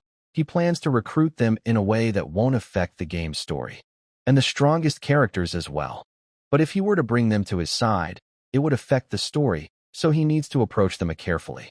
But looking around, Nox comments that he finds lots of people looking at him, or if he is just overthinking, and Zitri confirms his suspicions that lots of nobles are glancing at him, as she nervously replies that he seems quite popular, and Nox agrees that he is quite popular, only for Talia to say if he can really count being looked towards with hostility as popular. Suddenly, someone speaks up from the podium, asking if they can hear them. Nox notes that it's finally here, and we see all the servants seemingly bowing down. A girl comes around, walking barefoot with candy in her mouth. She excitedly greets everyone, shocking everyone, with their first thoughts being that she is quite small, while others wonder, who is this kid, and where are the professors? Their questions and confusion gets louder, only for Nox to think of all of them as idiots. Because he knows that the girl in front of them is a total monster, not someone they can judge by her appearance. Seeing her traits and stats with his insights, he plans to stay on her good side as much as possible. Talia hears him speak, but he tells her that it's nothing and to stay quiet if she don't want to die. The girl introduces herself as Noah von Trinity, the newly appointed dean of the academy. And with a wild expression in between her sweet personality, she warns everyone that they would die if she hears the word small once more. And with that, she announces the commencement of the Eldian Academy's admission exam. All of them are confused, and one of them says that they never heard of such rule, and she replies, of course they didn't. Because it's the rule of the new dean, which is made to filter out trash talents. And suddenly, a huge magic circle appears on the ground, swallowing up everyone. She wishes them luck, hoping that everyone would come back alive. Nox also notes that this is where it's all going to start. He has to survive, no matter the cost, as he is teleported to someplace. They are all soon teleported to some forest-like place. Some old guy shouts loudly at them to wake up. But there is no response, making the Baldy really angry for getting his command ignored. But suddenly, he notices something interesting. He finds Nox still standing up after the teleportation spell. He managed to survive barely, as he realizes that the aftermath of intermediate magic, forced teleport, cannot be ignored. Both Nox and the Baldy stands face to face and looks in the eye of each other. And the first thing Nox notices about him is his head, which he finds shiny as it was in the game. Though, he remembers the storyline mentioning that he once had a head full of hair. His name is Bernan, a combat knight. He is an alumni of Eldian Academy, who was given the nickname Takayaki Bernan for being bald, and he is pretty skilled when it comes to footwork. And for him, nothing would come from getting to his bad side. Seeing Nox staring at him with those eyes, Bernan questions if he is looking at him with pity, who realizes that perhaps he was being really obvious and replies that it's nothing. Bernan warns him in advance that he has very good instincts, so he won't let him off if he gets any indecent thoughts about him. But Nox simply asks him to talk about the admission test instead of all this. But before that, he suggests Nox to cover his ears because he is going to wake up everyone else. And we see him channeling mana in his hand and clapping with it. It creates a loud sound, quickly waking up everyone. One of them is pissed about getting woken up like that, asking, which bastard did that? And Bernan smacks him on the head, replying that he is that bastard. And once again, his shiny head is noticed by everyone. He warns the kid to not frown on him unless he has a death wish, and he apologizes. The others are asked to move the students who haven't woken up to a safe zone. And now that is done, he begins explaining the admission test to them.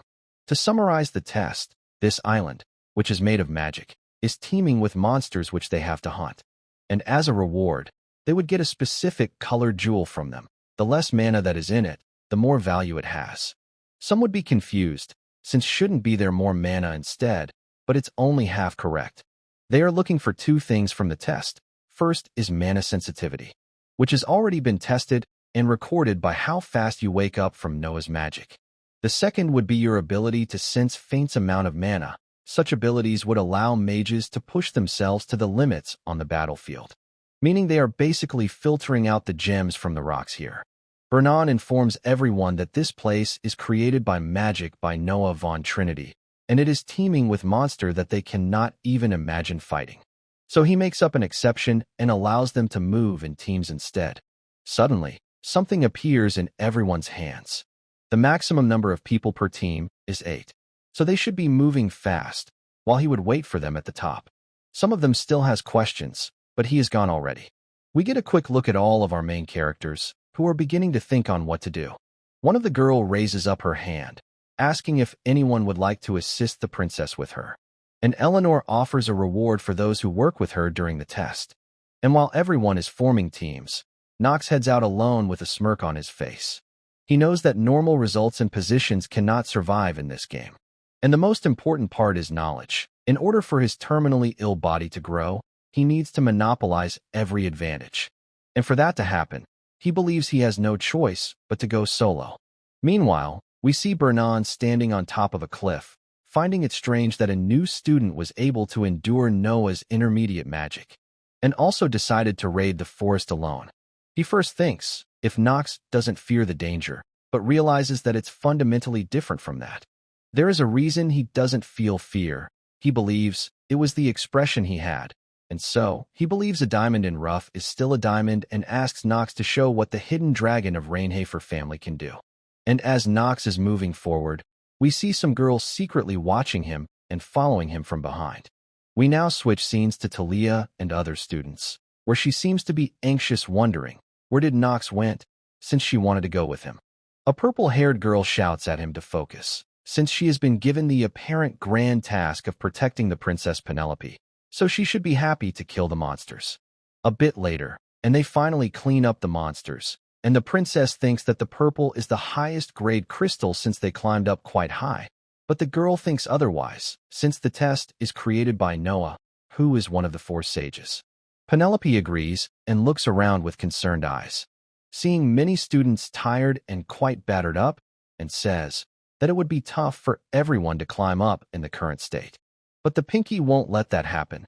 She promised to help the princess sit at the highest place. The current Arkham Empire is rotten to its core, so she wants her to ascend to the throne and restore it to its former glory, so she plans to do whatever it takes to make that happen. Talia suggests if the princess is all right, they can try gathering up students who can still fight and climb up, and the Pinky is of the same suggestions. But she still seems reluctant and clenches her fist tightly, only to let go the moment after, and agrees to move even further top. We switch back to Nox again, who is having trouble due to his weak body, as Cold Hands and Feet's effect activates on level 3, reducing his movement speed, and stats decrease as well. He already knew something like this was going to happen, so he creates a small fire on his fingertips to warm himself, causing his penalties to disappear, while he notes that he needs to get rid of this coldness first if he wants to make use of his body. And upon walking for a bit more, he gets close to his destination. Looking at the place in front of him, he is quite impressed, commenting that it is what Noah Von Trinity, the ice which would do. Even though it's atop of the mountain, he still finds there to be too much of ice. He sits down and uses his ability to sense the man, noting this place is not normal. Noah designed it as a labyrinth. Everything here is made of magic, because of which, all the living things and monsters that appear here are also made up of her magic, which he finds scary just thinking about the amount of mana she has. But regardless, he smirks, thinking that it's not what is important right now. A bit later, he finally finds the monsters he was looking for, a bunch of them at that. They are ice trolls, notorious for having tons of HP and regeneration. It's one of the monsters that kills lots of newbies, though it doesn't mean anything to him. One of them does a vertical strike, which Nox dodges. The other one swings horizontally, which he again dodges. The last one does a stab, which Nox deflects. He knows that while Noah might be obsessed with talented students, she won't drive students who have not even admitted so far into the corner. And ice trolls aren't weak enough that students can kill them. They are at least lower intermediate grade. In a real situation, it's a test at a difficulty which would leave people slaughtered. Which only makes him wonder, what does it mean? And once again from behind, we see that girl from before is watching him with interest. Nox has noticed their pattern of attacks. First one always goes for a vertical strike. Next one would perform horizontal slash and has bigger attack range. And the last one would use stabs and is weakest in terms of power, so he is able to parry it. And soon after, he quickly starts to slaughter them all easily. And from their body, he is able to find the gray crystal. This was the reason he haven't bothered looking for other crystals so far, because the gray crystal that Noah planted here, he can exchange it for the scroll he needs the most right now. After this part of the storyline, he plans to strengthen his hour of the genius skill. We now switch scenes to Eleanor's team, who has found purple crystal as well, believing that it's the way for their peer to get the top score. But she doesn't seem as excited. She does realize that it should be enough for them to get a good result. But remembering Nox going alone in the forest makes her feel uneasy. She remembers her father scolding her for quarreling with someone like Nox, who was already telling her to become a family that no one can look down on.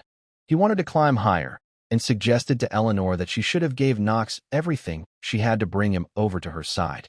Seeing how he treated her, she knew that her own father never saw her as his own daughter.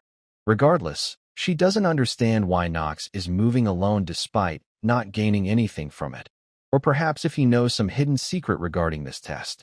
And upon thinking for a bit, she raises up her to offer a proposal to everyone present.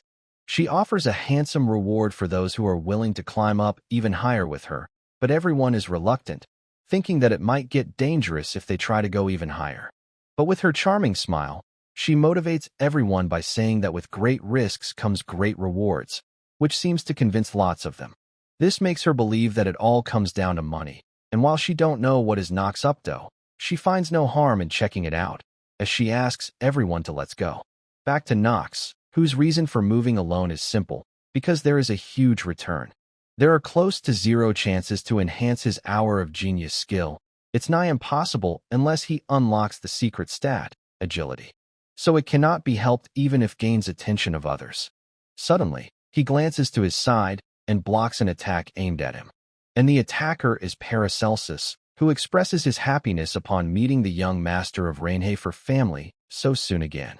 Seeing him here, Nox gets quite anxious, as this is not something that should be happening. Paracelsus is supposed to be one of the strongest characters in game, and one of the 3 sword emperors in the future. So he don't get what is he doing here right now, since he should be fighting the protagonist in this chapter and get inspired by his kind personality as he saves Eleanor, who falls into danger. And the next moment, as Paracelsus attacks him again, Nox starts to note that there is something off.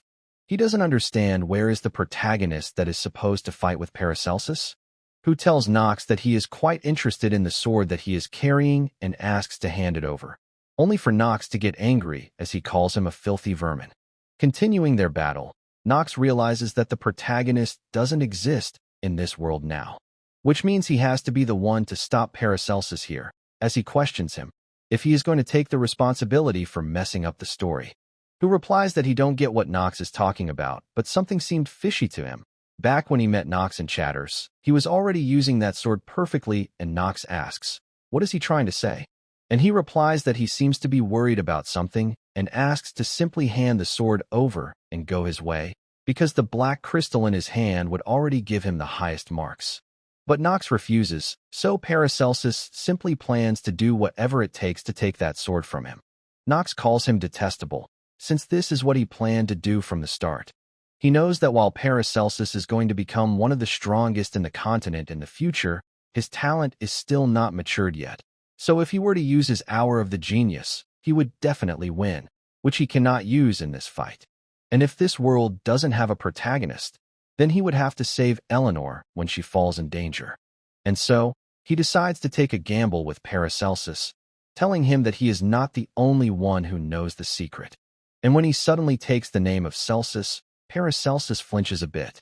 Nox continues on that he knows he enrolled into the academy to uncover the secret behind his master's death, which seems to have pissed him off, as he calls Nox a bastard while he continues to mock him by saying, if he feels like talking now. A bit later, and we see Eleanor getting up the mountain, noticed by Penelope as well, who says that she knew she would make her way up here only for Eleanor to reply that she wouldn't dare to get in her way. But she is apparently here to confirm something, as we see Nox and Paracelsus are fighting right beside them. He tries to go for a jab against Nox, which he dodges. Meanwhile, Penelope tells Echidna that she don't plan on participating in meaningless battles, since objectively speaking, it would be hard for them to win against any of those two unless they are gravely injured, and if they decide to work together, it could get really dangerous for them. While frustrated by this, Echidna decides to follow her order.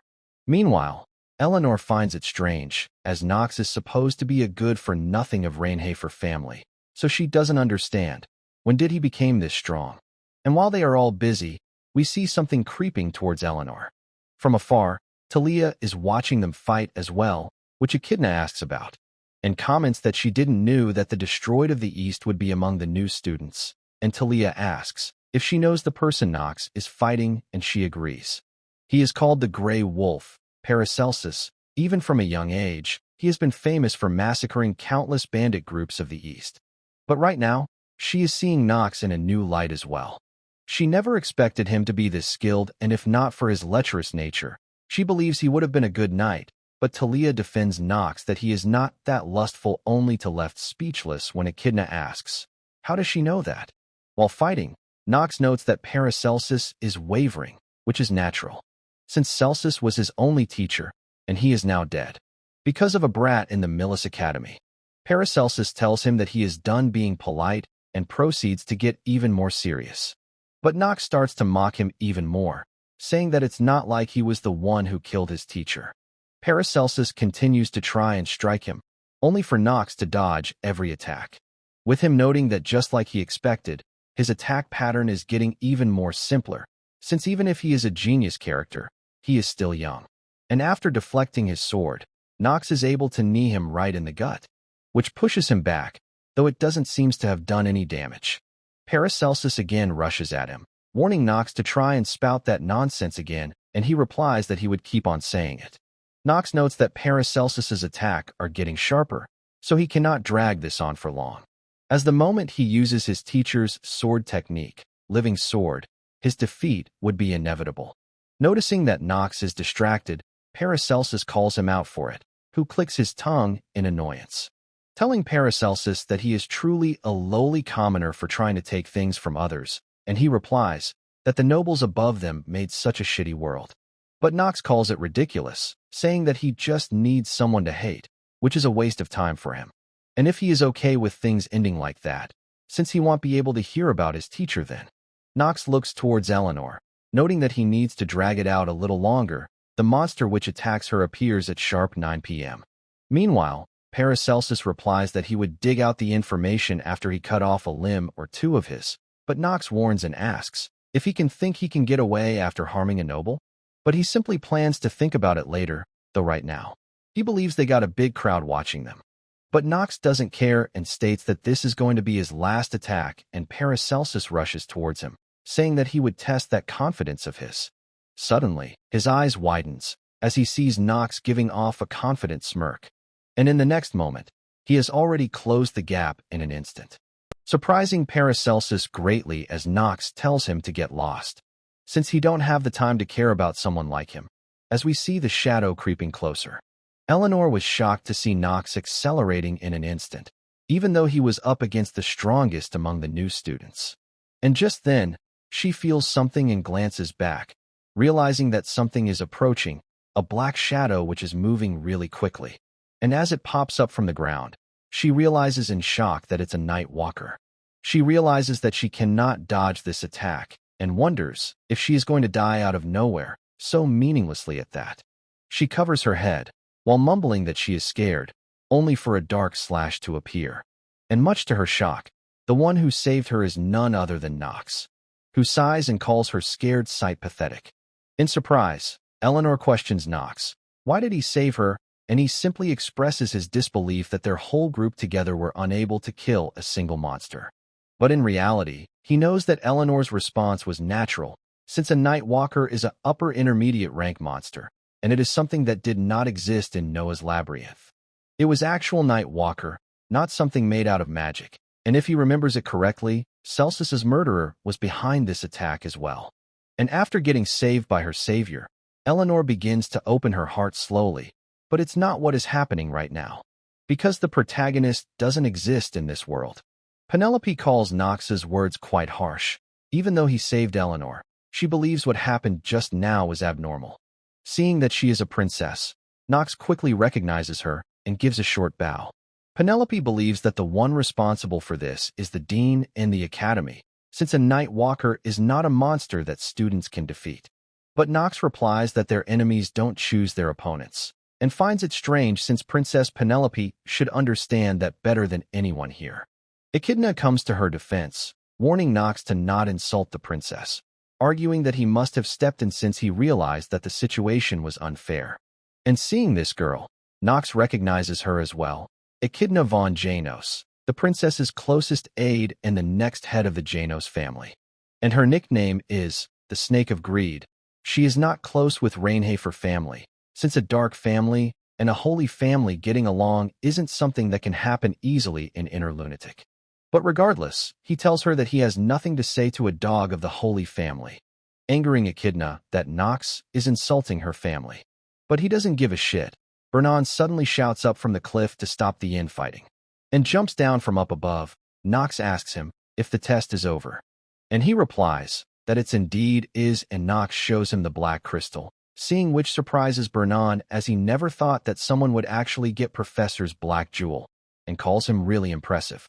And with that in hand, He crowns Knox as the top scorer, and Rest all gets a shared second place due to the purple crystal. Penelope asks if there is going to be any consideration for the Night Walker attack, since she don't think it's a monster which belongs here and wants a good explanation for it. And Bernan plans to launch an investigation for that, and while it won't suffice, the Academy would give a compensation to Eleanor as well. Along with that, Knox would also receive a reward for saving a fellow student, but he turns around and leaves while declining. He does not want to get involved with Eleanor, and no matter how messed up things are, not having a protagonist in this world is a problem, and if he accepts the reward right now, it would be like acknowledging that he stepped in. But before he leaves, Eleanor questions him. Why did he save her? He stops and anxiously thinks that he knew things were going really smoothly and tells her that he was only taking down the monster, and she just happened to be near it. His response was confusing to her, while he believes that he screwed up. Just like her nickname suggests, she is cold and calculative. She also believes that everything in this world can be bought, including someone's devotion. Fast forward to some time later, Eleanor is still pondering on why did Knox save her, and even rejected the reward offer later. And she calls his reason for that time a ridiculous lie as well. Her assistant sitting in front of her says that he probably meant nothing by it, since she said it herself, that he is a good for nothing. But Eleanor doubts it. It wasn't a lie, but he had other reasons. And so, she plans to look further into it, and her assistant agrees that he would look further into it. But she tells him not to, as she would do it herself, because if the Rainhafer family finds out about it, they won't get off easily. Back in the dorm, Zitri asks Knox if he is really alright, since he looks really pale. And he tells her to not worry about it, though he himself finds it worrying. He knows that someone would have to play the role of absent protagonist eventually, and he cannot allow any more unexpected variables. But Knox, who he has possessed, is a villain. But just then, he gets an idea and quickly gets up, finding a way to actually do it. There is a way for him to play both the role of a villain and the protagonist. We now switch scenes to a desolated battlefield, with a lady standing surrounded by corpses. One of her underling arrives and informs her about the movements of the demonic humans, and that he would awaken, to which she replies that a storm of blood will descend upon this continent once again. She asks Duff to get ready. They have to achieve their goal. She wears her coat, which has a symbol of half-moon. And their goal, all of it, is for the sake of Arkham Empire's destruction.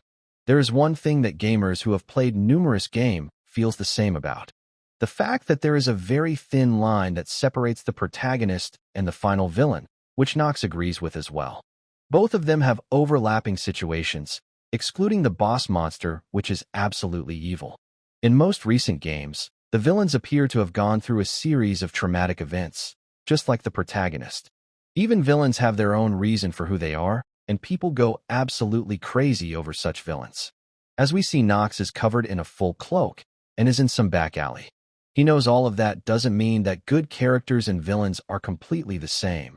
A villain is still a villain. They cannot become the protagonist. But it is only in the game, in a world headed towards destruction, without a protagonist, the only way for a villain to survive would be to become both the villain and the protagonist. He arrives in some back street, and we see a magic ball is floating there. And while he don't enjoy risking his life, he has no choice but to do this. The greatest villain organization in Inner Lunatic, a group where those who want to bring down the Imperial family gather. He plans to join the Lunatic.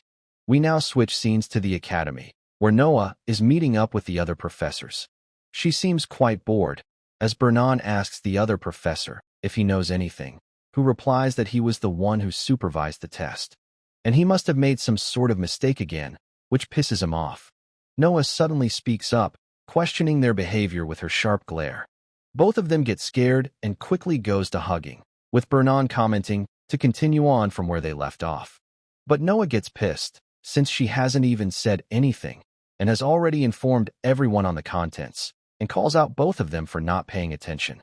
Another professor informs that Noah is talking about the enemy that appeared during the test that threatened the Academy. Noah believes that person's objective is the fall of their Academy and also the fall of the Empire. Targeting Eleanor was just the start, and the reason that she, who is called the star of the finance world, was targeted. The guy replies, because of Revelin merchantry, They deal with 70% of the goods that come into the Archime Empire. Bernan thinks that if they are intentionally targeting the Revelin merchantry, then their next target must be set already. Noah agrees and believes that what happened this time around was a challenge to the Academy, so they have to make a thorough preparation for what is coming, and everyone acknowledges her order.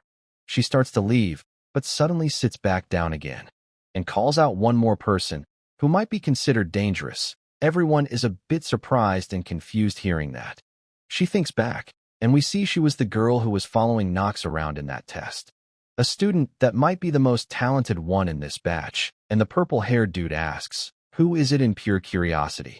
Since Noah calling someone talented is actually almost unprecedented, it's the first time it happened after what happened to the princess. And she replies that it's Nox von Reinhafer. He confirms if she is talking about that lustful good for nothing, and she agrees, believing that child might even be stronger than her, shocking everyone, as they think that they might be hearing wrong. Back to Nox, who has entered some inn, whose bartender questions what a kid like is doing here. Nox recognizes him as Charon, the owner of this into the outside world, but his true identity is a little different. He goes onto the counter and recites, "Moonlight on Talon Feather, cheer for the Empire," leaving him speechless and staring at Nox for a bit, and finally lets him in, though he doesn't understand why that person would give him the code. He asks Charon if he is not going to introduce himself, which he soon does. And soon after, Nox decides to head in and encounters a bar counter. And in order to get to the headquarters of the lunatic, he remembers what to do and picks out certain bottles from the shelf in order. This causes the magic to activate, as Nox braces himself while he is getting exposed to high-level magic. It also causes the flow of mana to be reversed temporarily, and his mana sensitivity genius is deactivated, and he starts to get teleported to the designated location. Soon after, he starts to feel dizzy, and his eyes suddenly widens. As we see, there is a sword pointed right at his throat by the blonde mommy we saw previously. She questions Nox's identity, and he calls out her name, Luna, only for her to push her sword even more to his throat. He starts exposing her whole identity. She is the leader of Lunatic, the only sword emperor among the three, whose face is unknown, and he is here for her. Luna replies, not only does he know where their headquarters is, but also knows who she is, and once again asks for his identity, and he replies that he is Nox von Reinhafer, and he is here to join the Lunatic. We switch scenes back to the academy, where Paracelsus is sitting in the window. He thinks about Nox, who looked like as if he knew something about his master's death. He already knew that his teacher was dead, though he doubts that Nox just thinks one of the three sword emperors coincidentally lost his life because of someone else. But he still believes that Nox was joking about it. But he cannot dismiss the fact that he was able to outspeed him for a moment. He has never seen someone that fast, except the old man. It leads him to assume that all the information about him was fabricated. But he don't understand the reason for it. Why would the Reinhafer family hide someone skilled as him? But regardless, it's none of his business. He only plans to trample anyone who stands in his way, all the more if it's a noble. We now see some scars on his chest as he starts to go to sleep. He remembers his master telling him about the Empress of the Empire, Esteban von Archheim, who lost her mind and tried to lead through tyranny, causing the authority of the imperial family to be split. Her daughter, Penelope, is known as a benevolent princess and is raising her own forces while opposing the first prince in the political scene. So, he would have to choose a side in order to survive. He also suggests him to join the Eldian Academy, staying where he can decide which side he should go for, which would be his final assignment.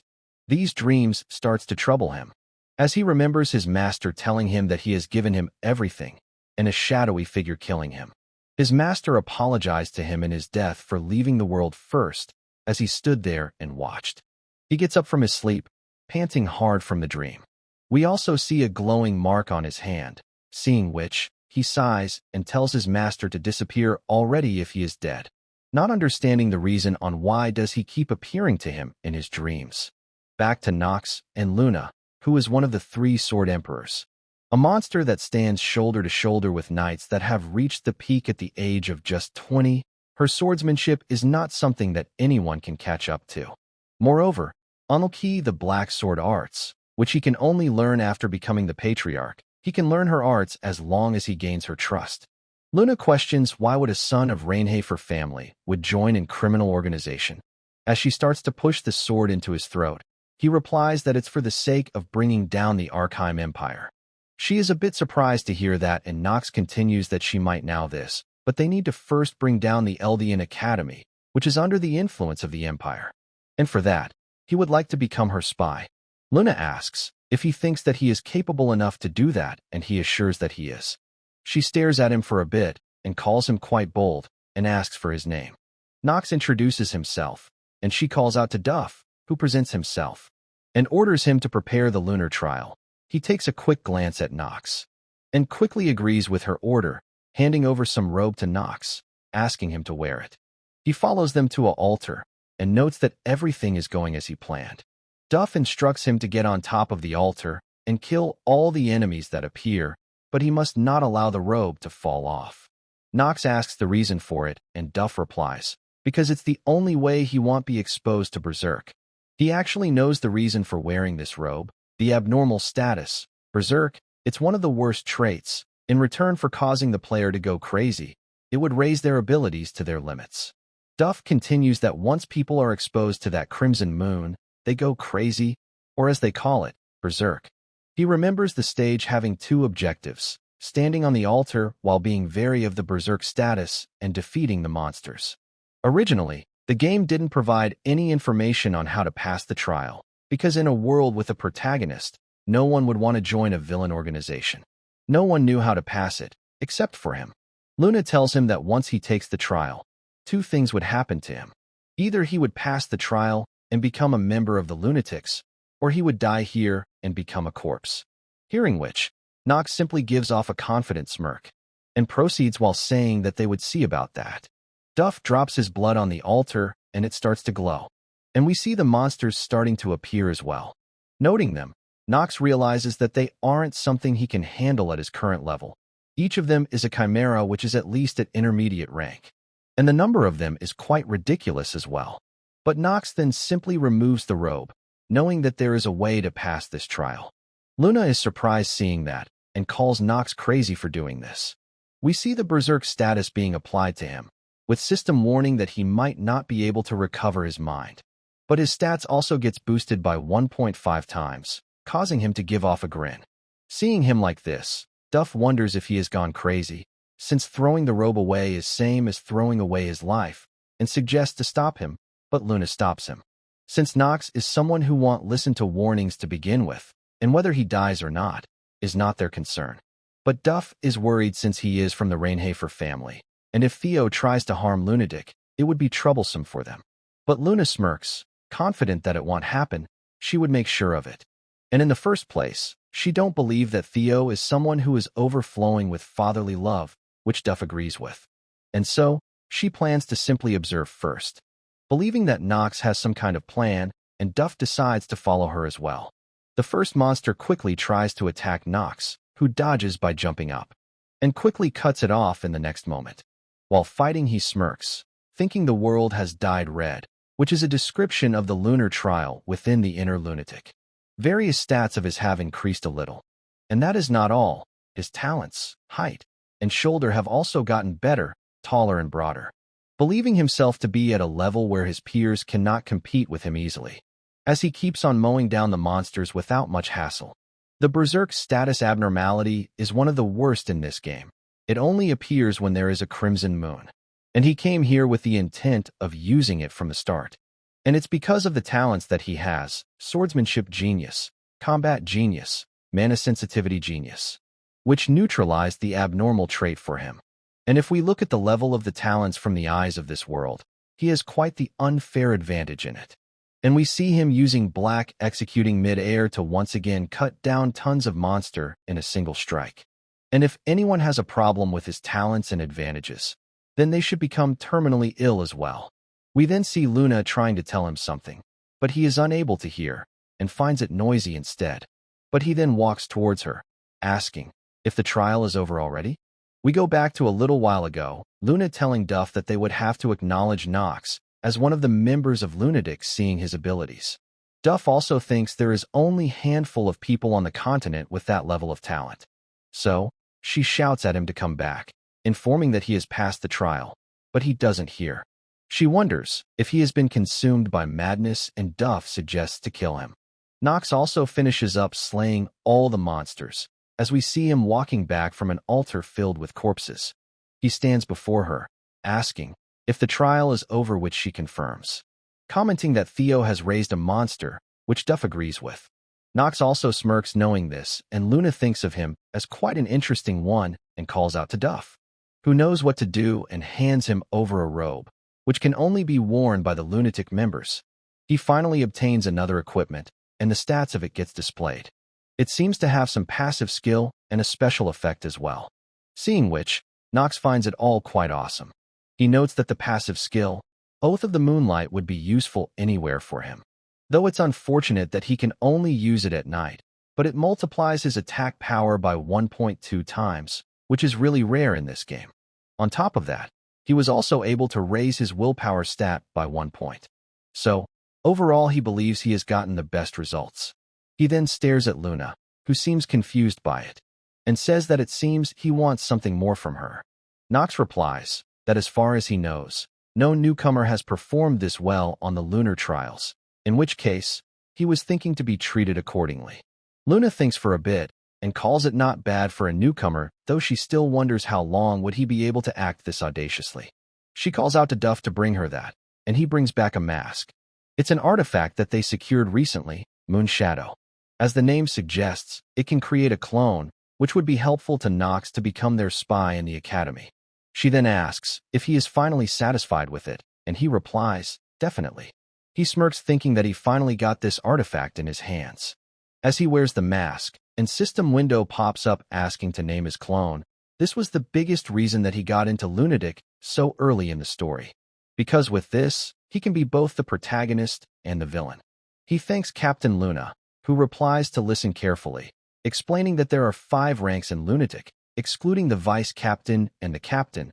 The members are ranked 1 to 3. And since he is here for the first time, he would be given rank 3, which he accepts. And with that, she tells him to be on standby until his next mission, hoping that he won't disappoint her.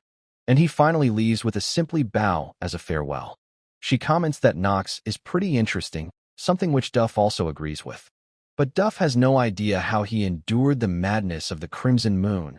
Luna understands why he would say that, because people who are not geniuses wouldn't even last 5 minutes. And even if he is a genius, to be able to fight without a robe on, it means that he has enough guts to put his life on the line. Duff agrees with it as well, so Luna decides to watch over him a little, to see if he would entertain them and would be of help to their organization. Nox comes back to the bar, as Chiron comments that he must have taken care of his business. And he replies, somewhat, thinking that others would ask him why he did such a crazy thing such as risking his life at the altar. But he didn't do that, the way to perfectly resist the berserk trait. That would be to have 2 specific genius traits. To put it simply, he is the only one who can use the power of the Crimson Moon. Chiron once again says that he looks like he got what he wanted, and Nox asks if he has some business with him. And he replies that it feels unfair, the self-introduction, confusing Nox. He explains that self-introductions are about introducing their names to each other, and Nox finally introduces himself as well, hoping that they are done for now, which he agrees and bids him farewell. And as Nox leaves, Chiron comments that it would be tough for him to try and keep up with the academy's schedule, but if it's him, it would be even more difficult to try and hide his strength. But regardless, he advises him to not stand out too much. Back at his dorm, Nox thinks that his plan has progressed smoothly, and as he enters the dorm, he finds Zitri waiting for him in there, who was quite worried for him and questions, how could he sneak out on the first day of school without his maid? Nox sweats in nervousness, not knowing what to answer, remembering that he did check she was asleep before going out. Zitri again asks if he is even listening to her. She goes on that she said multiple times before, but he has to refrain from doing dangerous stuff, even though a lot of negative rumors have been spread about him within the family. She still believes there is a chance of rehabilitation. Putting that aside, he asks, how did her day went since from what he knows, maid and servants take lessons as well. She rubs her hands while saying that nothing much happened. But seeing her reaction, he realizes that something must have happened, and tries to think of something of a solution, knowing that Zitri, who became a commoner, is a perfect target for those low-ranking noble maids. And so, he hands over a pouch to her, telling her to open it if she runs into any problem. Taking it, she asks, "What is it?" And Nox once again tells her to open it only when she is in trouble, because it's an item which would resolve any situation very reasonably. She once again asks if she cannot open it now, and he tells to not do it. And so, she thanks her for it, saying that she would make sure to open it only when she is in trouble.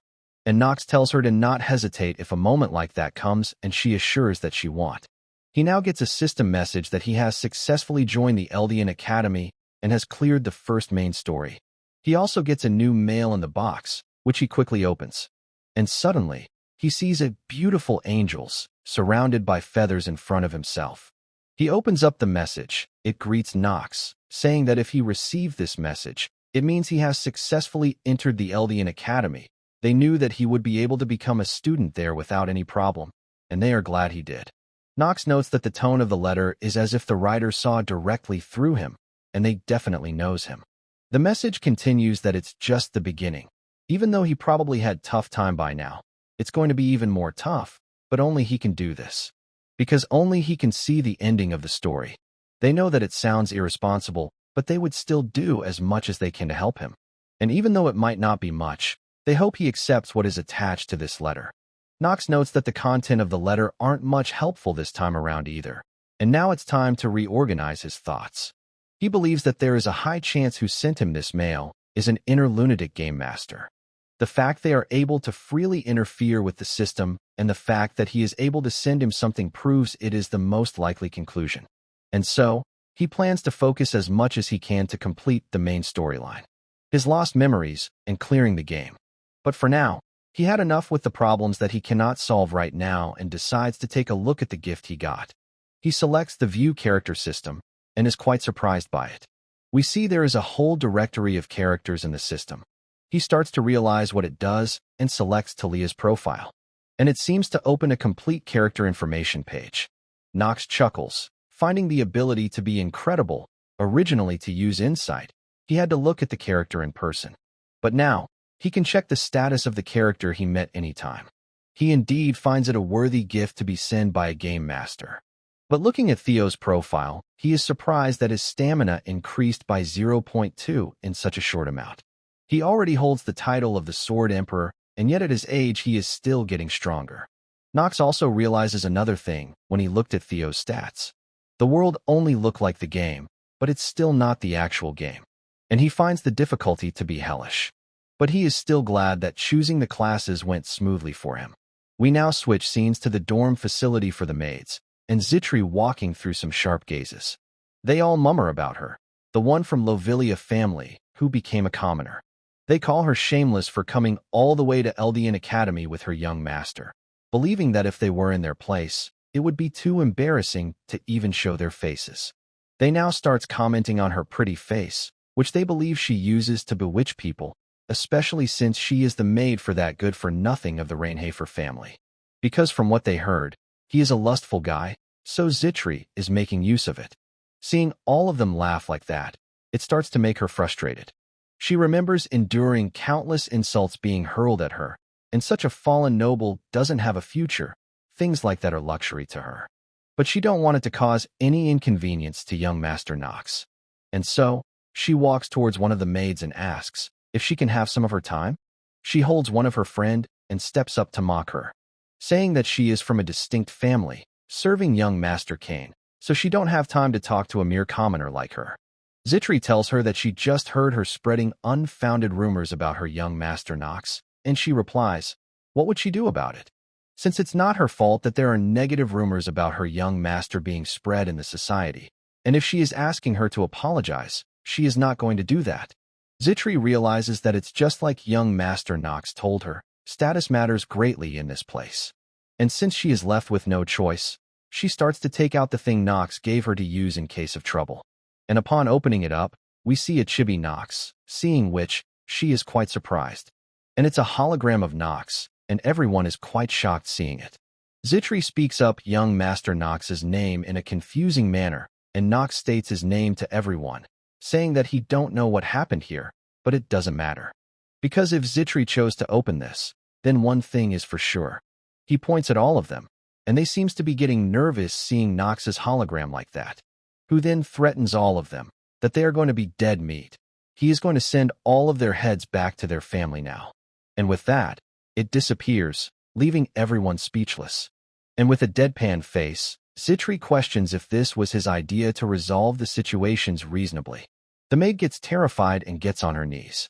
She asks for Zitri's name, and she sighs and states it. And seeing her mood, the maid is terrified, knowing that Rainhafer family can easily erase her whole family from this world in an instant. So she quickly slams her head on the floor, apologizing for the mistakes in her behavior, and so does everyone else around. Zitri notes that it indeed all got solved just like Nox said it would, though it would mean even more negative rumors for him. So she wonders, what was he thinking?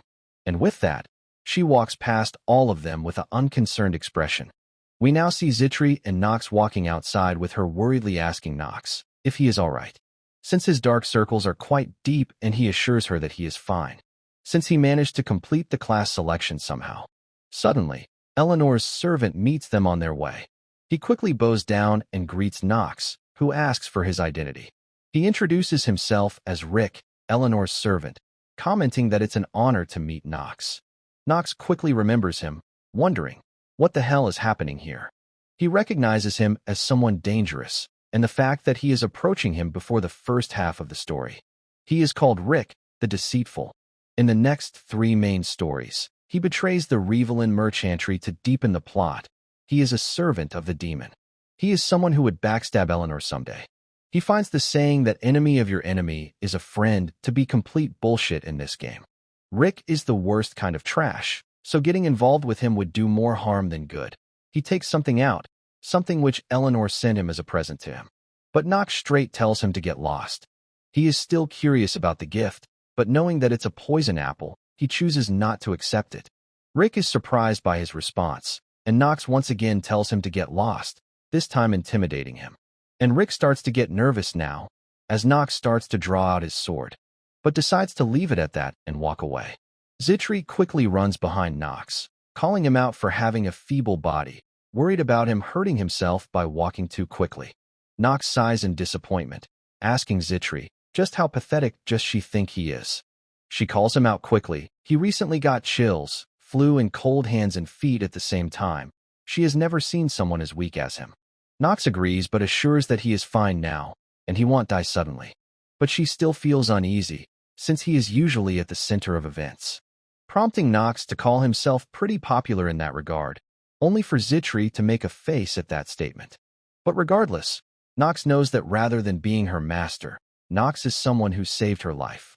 And her trait, singe-minded, they would be very worried when they are apart from their master. She then asks about Rick, and why did Nox acted that way with him now, since he seemed more emotional than usual. Nox tells her to listen carefully, that no matter what happens, having him around herself is never a good idea. It makes her wonder if it's due to Nox's problem with Eleanor, but he is also not someone who would act that way without a good reason. So, she agrees in making sure to keep a good distance with him, causing him to commend her for following. Knowing what would happen in the future, he also wants to keep his distance with Eleanor, otherwise he would attract lots of attention. Telling Zitri that they would have to be really careful from now on, is what he thought, but he has met a tribulation right from the start. The instructor announces that they would have to form teams from now on, which they would be going through with for the whole next year. And to form a party, it's an important thing to know each other. This frustrates Nox, who is too optimistic about his situation, not knowing that not having any friend would also be an issue in this game. The instructor gives them 30 minutes to form a team. Nox thinks that it cannot be done. It's impossible for him, who is a public outcast, to gather 3 team members. So, he asks the instructor what would happen if they are unable to form a team, and he replies that they would be given an F and won't be allowed to repeat the course either. And he specifically tells Nox that he cannot work alone, who is worried about receiving F grade right from the start. It is already very difficult to graduate from this academy, and if you get F in a single subject, you would be expelled immediately, which he cannot let happen. Meanwhile, we see both the princess and Paracelsus are getting offers from students to team up. Meanwhile, Knox tries to think of something to get out of this situation. We now see Eleanor, who is quite popular with students and receiving quite a lot of offers to team up. But she instead walks to Knox and calls him out, saying that he didn't like her gift, it seems, and asks if he would give her the chance to pay back her debts. Knox asks what is she talking about, and she offers to team up with him. And even though it sounded arrogant, Knox knew it instantly that he would team up with her, and to add on to that, he got another burden joining him, as Talia comes along to team up with him. Talia asks Knox to team up with her, who almost forgot about her and thinks of her as a burden. But he does understand where she is coming from.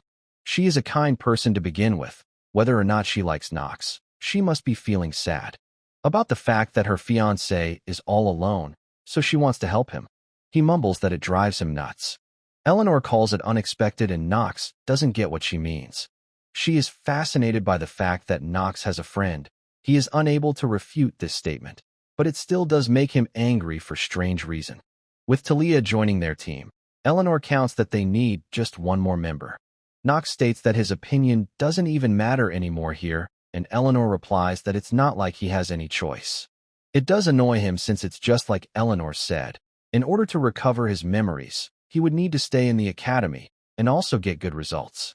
For the upcoming first episode, he has to place within the top 10. The first battle against the Archdemon.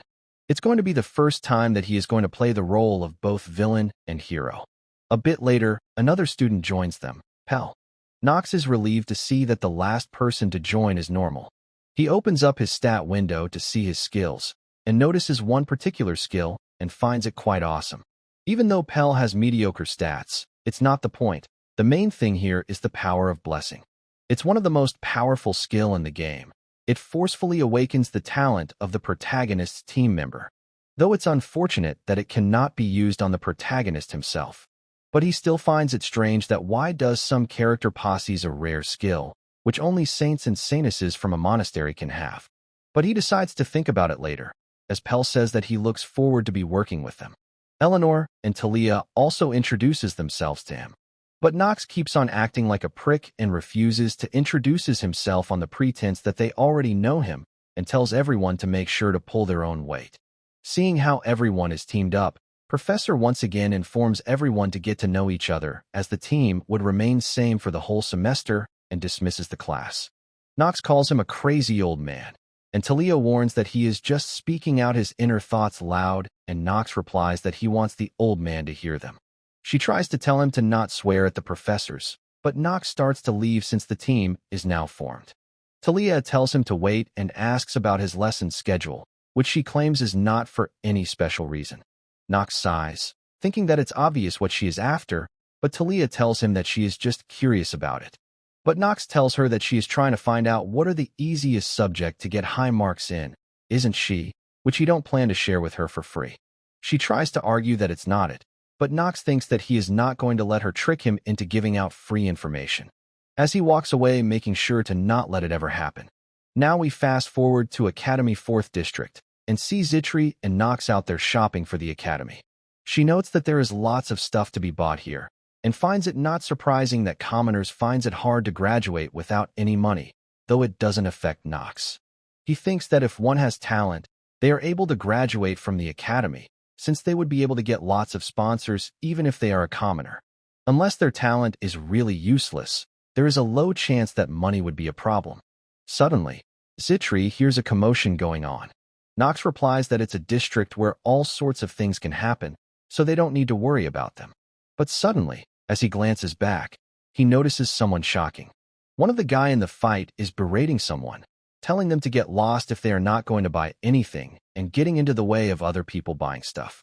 Knox notes that he is the son of top 3 Dark family, the young patriarch of the Marvas family, Leon von Marvas, who is probably poor right now due to his family went broke.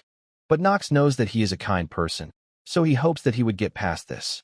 Leon apologizes and tells the guy that he is trying to make a reasonable purchase, who replies that he is just lifting and weighing the same items, calling Eldian to have dropped their standards for them to take in a beggar.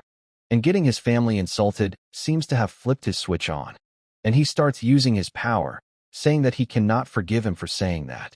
Knox quickly rushes to his side, calling him out of his mind. finding it surprising that Leon is willing to use his dark magic despite there being so many people around. We see some skeletons appearing due to his magic, while Zitri asks Nox, where is he going? Nox replies that Leon has gone crazy, and his eyes looks like he would cause trouble, so he needs to stop him.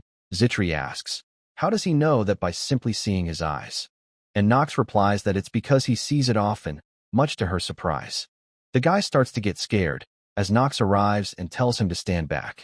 He stands in between Leon and him, telling the guy to get out of here. But the guy starts acting up again, flaunting to Nox that if he even knows who he is, and how dare he climb over his head, Nox calls it ridiculous, and removes his cloak, questioning the guy if he needs to tell him who he is. We switch scenes to Emma and Talia, who is explaining her problem on how Nox isn't letting her know what her class schedule is like despite being in the same team. She hopes that it's because Nox is going through puberty and being shy, and tries to confirm it with Emma. Seeing her make a baby face, Emma gets nervous before answering, and replies that there is no way she knows what Nox is thinking and tells Talia to calm down. Talia tried to be as mature as she could. She tried to not judge people easily, and even to not hold Nox back. Yet he is still like that, and Emma gets anxious seeing her like this. She knows that Talia would stay dejected for days at this rate, and if she knew of it, she wouldn't have spoken of Nox so nicely to her. We see Talia asking Emma on why is Nox so cold towards her, and she replies that it's because he is going through puberty. Talia doesn't get what she means, and she explains that it's how boys usually act at this age. They grumble all the time and act coldly towards others.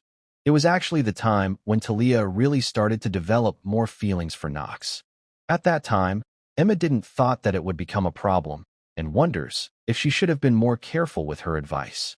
And now she is sure of it, that Talia really does like Nox.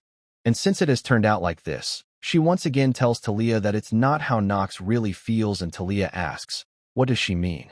Emma explains that since he is her fiancé, he might be acting like that to keep a clear line between personal life and her life in the academy. This seems to have convinced Talia, who gets happy and commends her on her knowledge on dating. To her, Emma sounds like a pro at dating, and plans to keep on asking her for advice whenever she has concerns. Meanwhile, Emma apologizes to Talia in her mind, because she has actually never dated anyone before. Suddenly, they get a knock on their door. Emma introduces herself and asks the person what they are here for. It turns out to be Eleanor, who also introduces herself as Talia's teammate and wants to talk to her for a short while.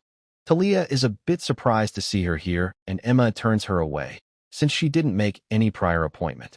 But Eleanor smiles and takes Nox's name in front of them, and that she is here to talk about him, prompting Talia to quickly open the door. Seeing her, Eleanor says that it's nice to meet her, and that they are meeting for the second time today. Back to Nox, his purple eyes and white hair are recognized by everyone around. The guy gets quite nervous in front of him, and Nox tells him that he don't like to repeat himself. And so, he quickly apologizes to Nox for not recognizing him, and Nox tells him to get lost while he is being generous, which he don't wish to repeat the third time, and the guy quickly leaves. Leon tells Nox that he was talking to that guy, and one of the undeads quickly lunges at Nox to attack him, who quickly prepares a skill of his own, and hits it right on the head, while questioning Leon if he does his talk using black magic, and with a singe hit, Nox easily shatters the undead, telling Leon that using it is like telling the Imperial family to arrest him. Leon suddenly realizes the situation, remembering that it's illegal for them to use magic until they become adult. He didn't think that far ahead, and so he apologizes to Nox since he actually helped him instead. Nox tells him to get lost if he understands the situation and throws some money if he don't have enough to buy stuff as well. Seeing the amount, Leon seems quite surprised, and questions Nox for his reason on helping him, because if he is trying to make him feel indebted to him, it won't work. But Nox replies that these pennies means nothing to him, but he cannot deny that he don't have any purpose behind it. Hearing which, Leon simply agrees and says, all right, and sends back the undeads. He walks up close to Nox, saying that he supposed that this money is for shutting his mouth, and that he feels the power of the undead, the unique power used by the Marvis family that controls the undead from him.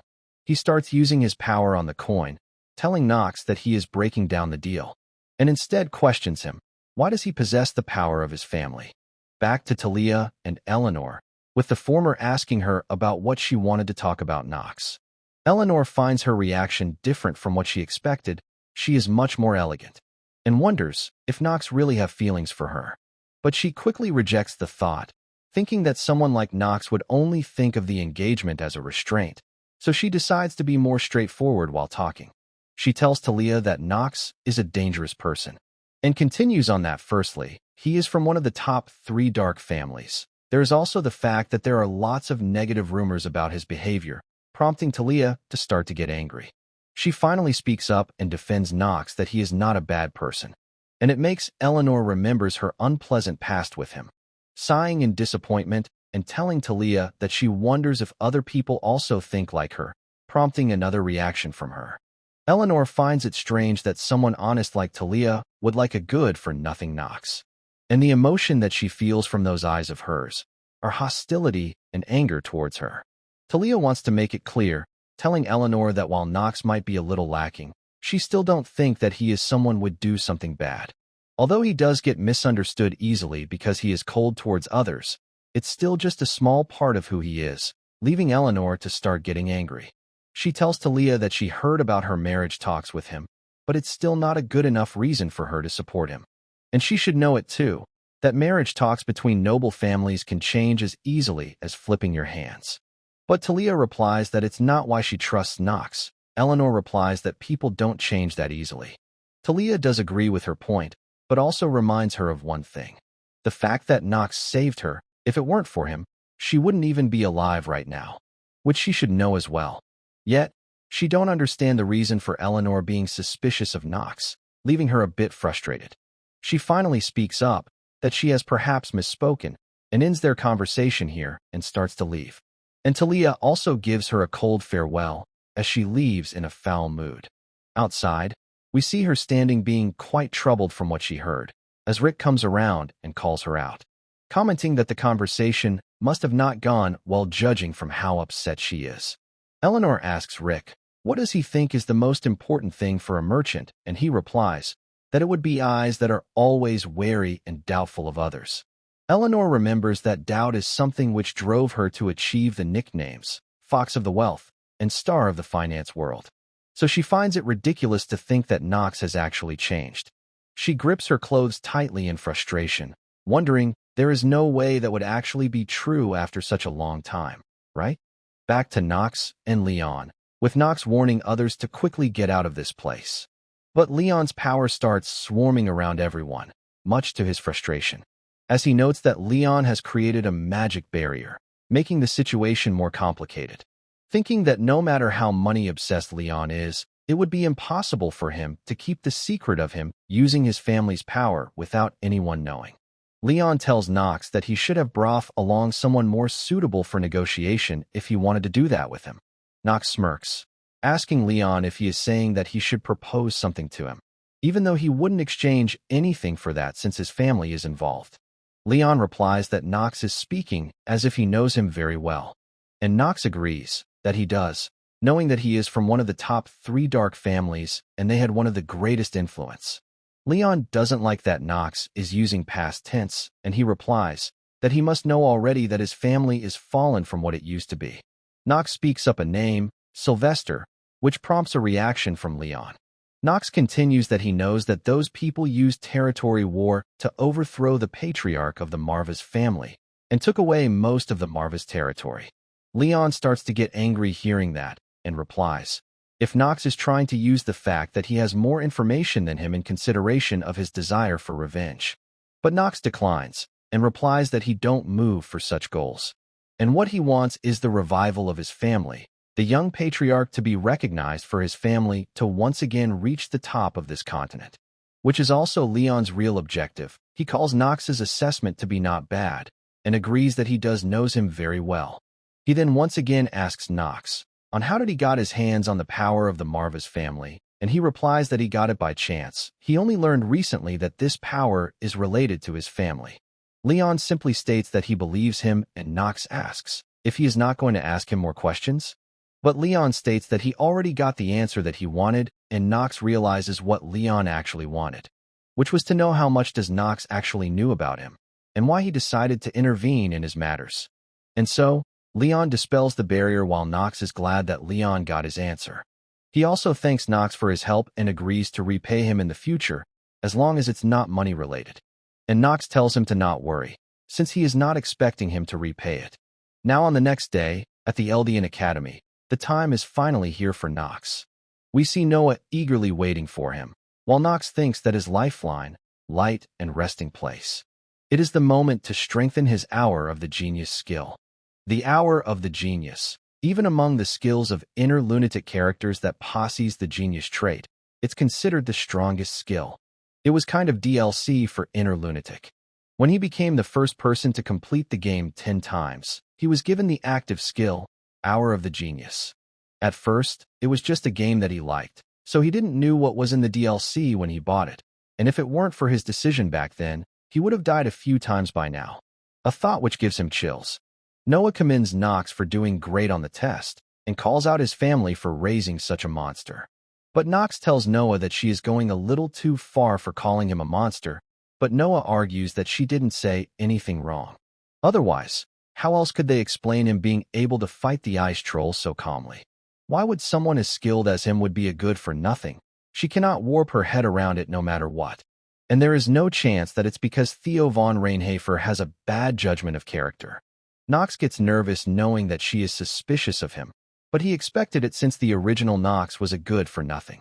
But that is no longer the case. So, he tells Noah that it shouldn't matter to her what kind of person was he in the past, which she does agree with. But also comments that his talent has gotten her excited. He has gotten so interesting. Which is why she wants to steal him away. Nox replies that it's not an appropriate thing to say, and lets her comment slide off as if he never heard it. He also reveals about knowing that she was following him behind after polymorphing herself. She simply grins in return at Nox for noticing it, and begins to take out a scroll, saying, "Let's see how much longer can he hide things from her." Nox is quite excited upon receiving his reward. Noah explains that this is the reason she called him here, a skill-strengthening scroll. She would be able to greatly enhance the efficiency of one of his skills. It's a really precious item. Nox replies that it's his first time hearing about such an item, and she passes it over to him. Just as it gets in his hands, Nox suddenly feels something. And Noah also smirks. Nox got a little shock from holding it just now and wonders if he just imagined it, and passes it on as probably him getting excited about what's to come. His system quickly displays the information of the artifact, and he immediately uses it to upgrade his Hour of the Genius skill. And upon using it, his Hour of the Genius skill is upgraded to a plus version. And since he acquired the artifact at an early stage, he got a bonus by increasing his skill effect 2 times. And the duration of his skill is modified to 10 minutes. This skill cannot be strengthened by normal means, and one of the means to strengthen is to use this scroll, and getting this scroll at an early stage was the best harvest he could get. Noah asks if he got the results that he wanted while he thinks that he cannot get any more involved with her, and agrees, and starts to leave. Noah lets him leave, commenting that he must be tired from saving his fellow student during the test, causing Nox to realize that it's meaningless to hide it anymore, and replies that it happened somehow, and asks Noah to ignore it as he don't want any attention. She agrees to do so, and tells him to go back and rest. And Nox leaves while thanking her, and thinks of her as dangerous, planning to be careful around her. Meanwhile, Noah looks forward to see what kind of monster Nox would grow into, and asks someone, don't they agree? Back to classes, the professor is starting to talk about learning the properties and traits of each element. Nox noticed that magic of Empire, it was never talked about in the original story, but what is important is not the class to him, but Professor Ras von Celestia, who would be playing a critical role in this chapter. Seeing his stats, he notes that he is not very strong, but it's still good knowing information in advance, and finds it impressive that he was able to become the professor with those abilities. Meanwhile, Professor Ras notices Nox and thinks that he is already looking down on his fellow students, and wonder, what kind of talent could someone like him have? He starts explaining that every single human on the continent possesses elemental mana, and today, they're going to find out what kind of element they have and how to manifest it. He quickly calls out Nox and asks if he knows what kind of element he has.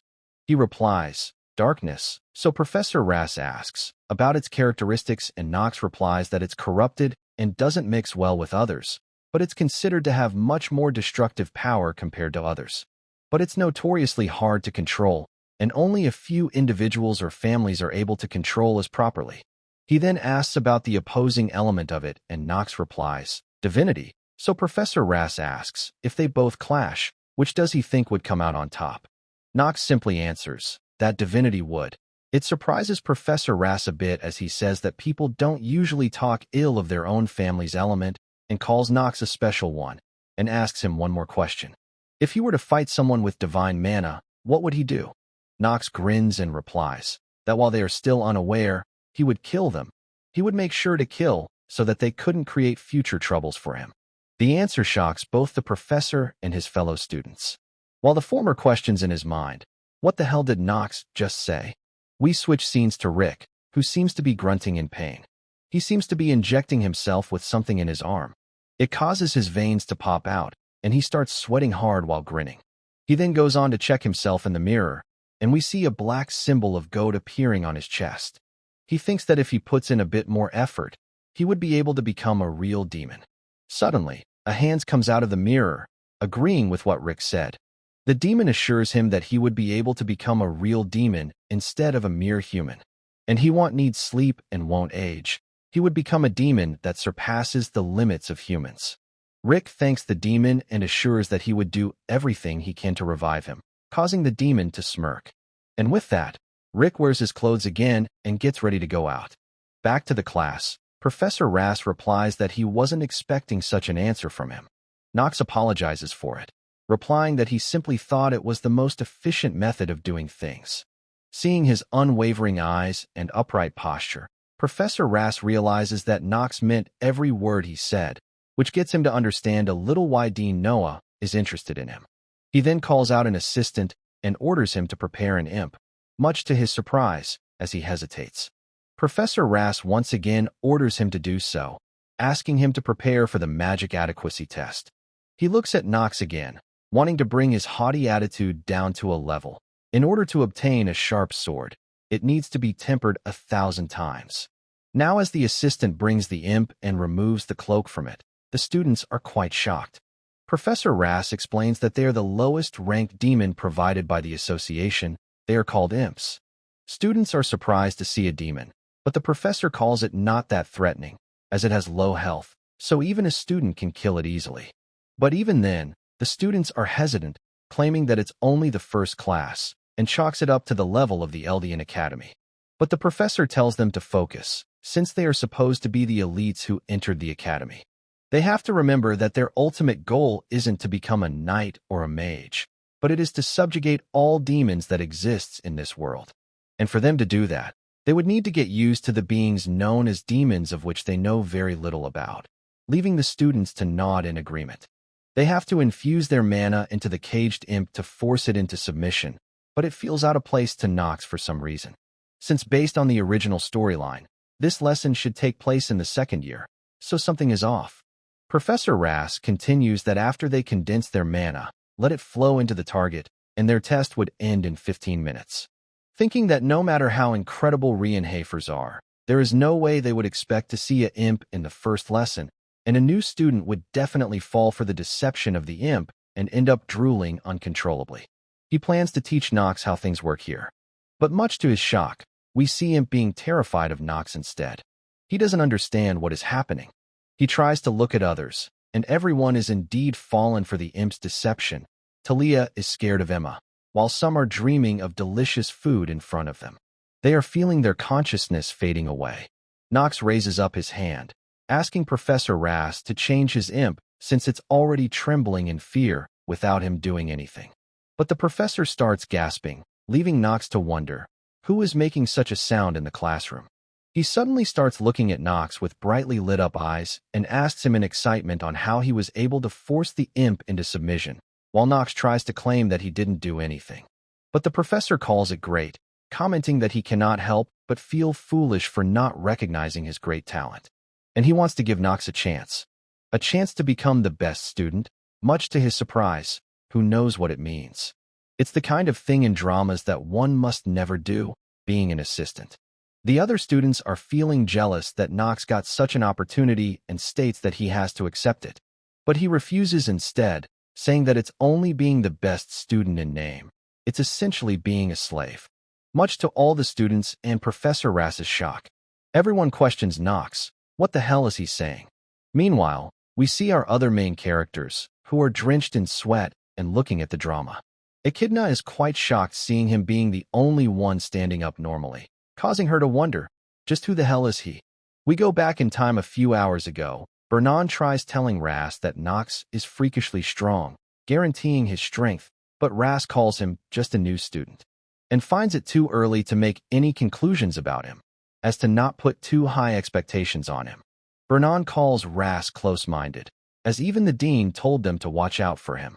He is definitely talented according to him, and he was even recognized by one of the four sages. But Rass claims that he would see it with his own eyes, as Bernan calls his attitude obnoxious. Back to the present, where Nox has rejected Rass much to his shock. Everyone calls him crazy for it, as Professor Rass is the biggest authority on magic education.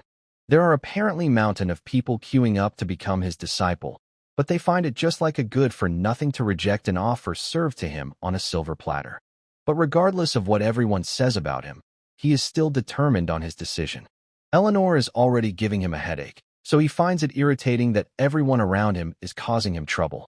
One of the students asks Professor Rass a question on why is he giving Nox this chance, since there are many more outstanding students than him. Moreover, since magic is his strength, he believes Princess and Echidna would be worthy to be considered as the top student position. Nox thinks of him as an asshole for trying so hard to leech of the royal family, but he still finds him smart and plans to remember about him. But Professor Rass argues that he is the one who decides such things, but since they are not convinced it might spread negative rumors that he is biased towards Nox. So he plans to tell everyone why he has the right to become his top student, while he looks gleefully at Nox, who still doesn't want to do it. And with that, Professor begins his explanation. A bit later, Nox sums up his opinion. Firstly, Nox don't know himself how he subdued the imp so quickly. Even though it might be a low-ranked demon, it's not an easy thing to do, so it's not surprising that Rass is fascinated by it. Secondly, he has the mana sensitivity genius trait. For someone like Professor Rass, who studied magic his whole life, it would be easy to tell who has a talent for magic and who doesn't. Professor Rass finishes his explanation while looking at Nox and saying that it's only fair he get to become his top student, but Nox once again rejects his offer. He tells him to not rush his decision, but Nox is disgusted and tells him to talk after wiping his saliva. He also argues that there is a better candidate than him here for it, so he would be grateful if he gave up on him. And as he leaves, Professor Rass tries to call out his name to stop him, while we see our other characters simply watching him go. Princess Penelope comments that he is different from the rumors, leaving Echidna to apologize for her lacking ability in information gathering, but Penelope tells her that it's all right. She only just got a little curious about him, whether he would be a light to the imperial family or a dark cloud that hovers over them. Back to Nox, he is confused at Rass's behavior towards him. He is frustrated for not finding any normal characters in this game and hopes that he would be able to live in peace since he managed to get him off of him. Back at his room, Nox is stumped as Zitri asks him if something happened in the academy. Nox replies, something horrifying, as we see Professor Rass followed him around everywhere to convince him to become his top student. And worst of all was in the toilet. He once again asked him to become his top student. This time Nox calls him a bastard to make him stop, but Rass only likes his rough tone even more. He once again calls him a bastard in front of Zitri, who replies that it's a term which shouldn't be associated with a professor. She then confirms if he is talking about Professor Rass, who is considered to be the best in magic theory, and he agrees. Zitri calls it strange, since he remembers him being a good professor, so why would he do something like that? Nox knows that as well, but he also knows that he has an obsessive trait in his character. Now we switch scenes to the Rainhafer family mansion, where the guards are trying to stop someone. And we see it's Nox's eldest brother, Garen. The patriarch has ordered the guard to not let him in his room. Garen calls it quite harsh and easily moves past the guards, commenting that it's not how a father should treat his son. We see him finally entering Theodore's room with the bodies of the guards laying behind him. Roderick feels immense pressure from him that he cannot even move, noticing that Garen has gotten even stronger in that short time. Theo tells Garen that he never thought he would be coming back to the Reinhafer again, and he replies that he don't need a reason to come back to his own home, causing Theodore to angrily asks if it is his home. Garen simply reminds him of what he told him before. It's time to give up, citing there is not much time left, but Theodore tells him that it's none of his business.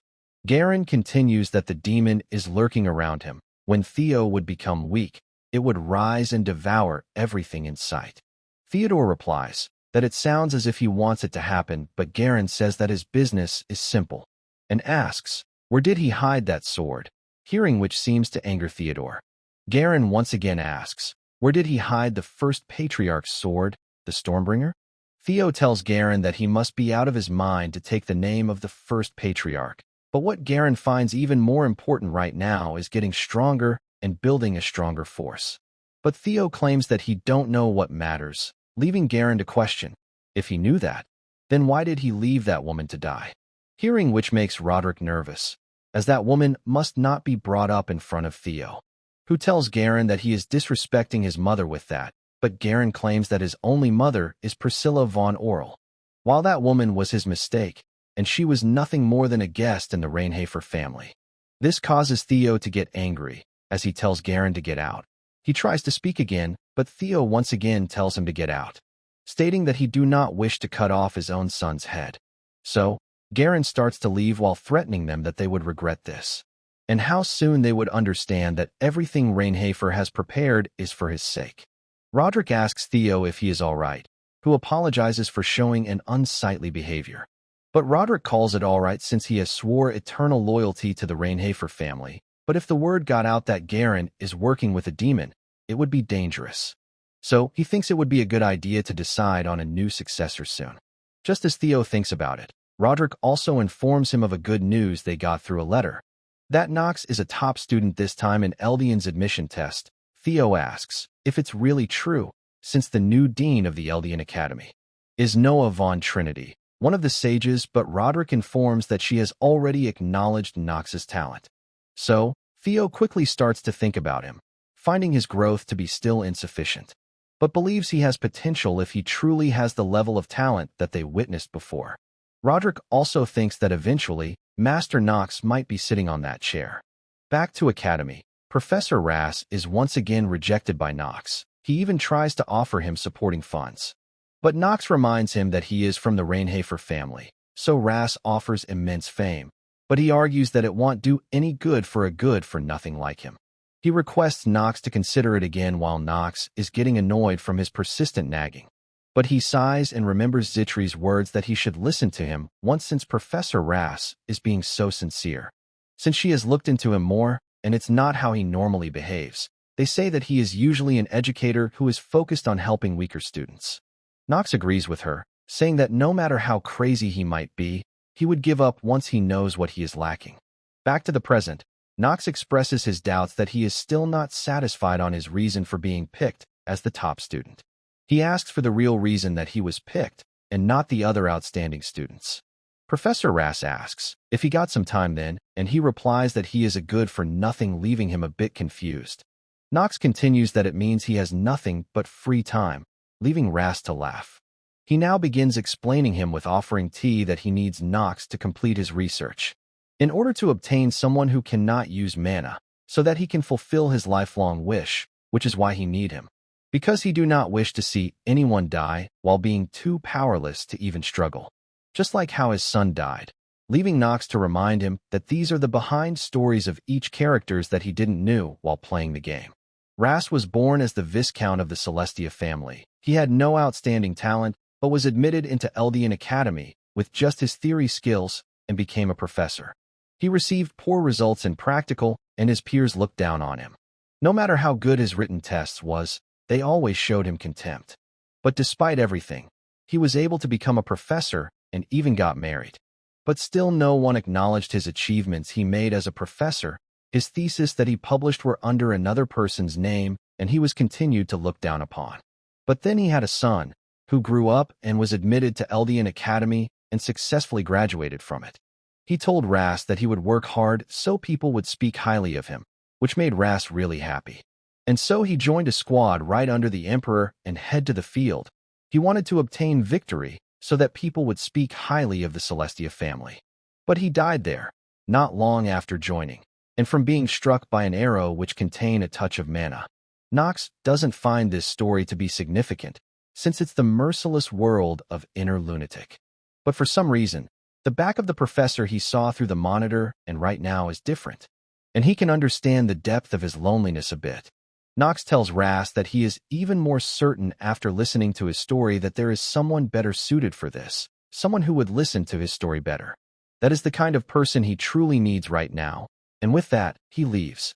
Ras looks at the picture of his son and finds a resemblance between him and Nox. Fast forward to night. After Nox returned to his dorm, he received another disastrous news.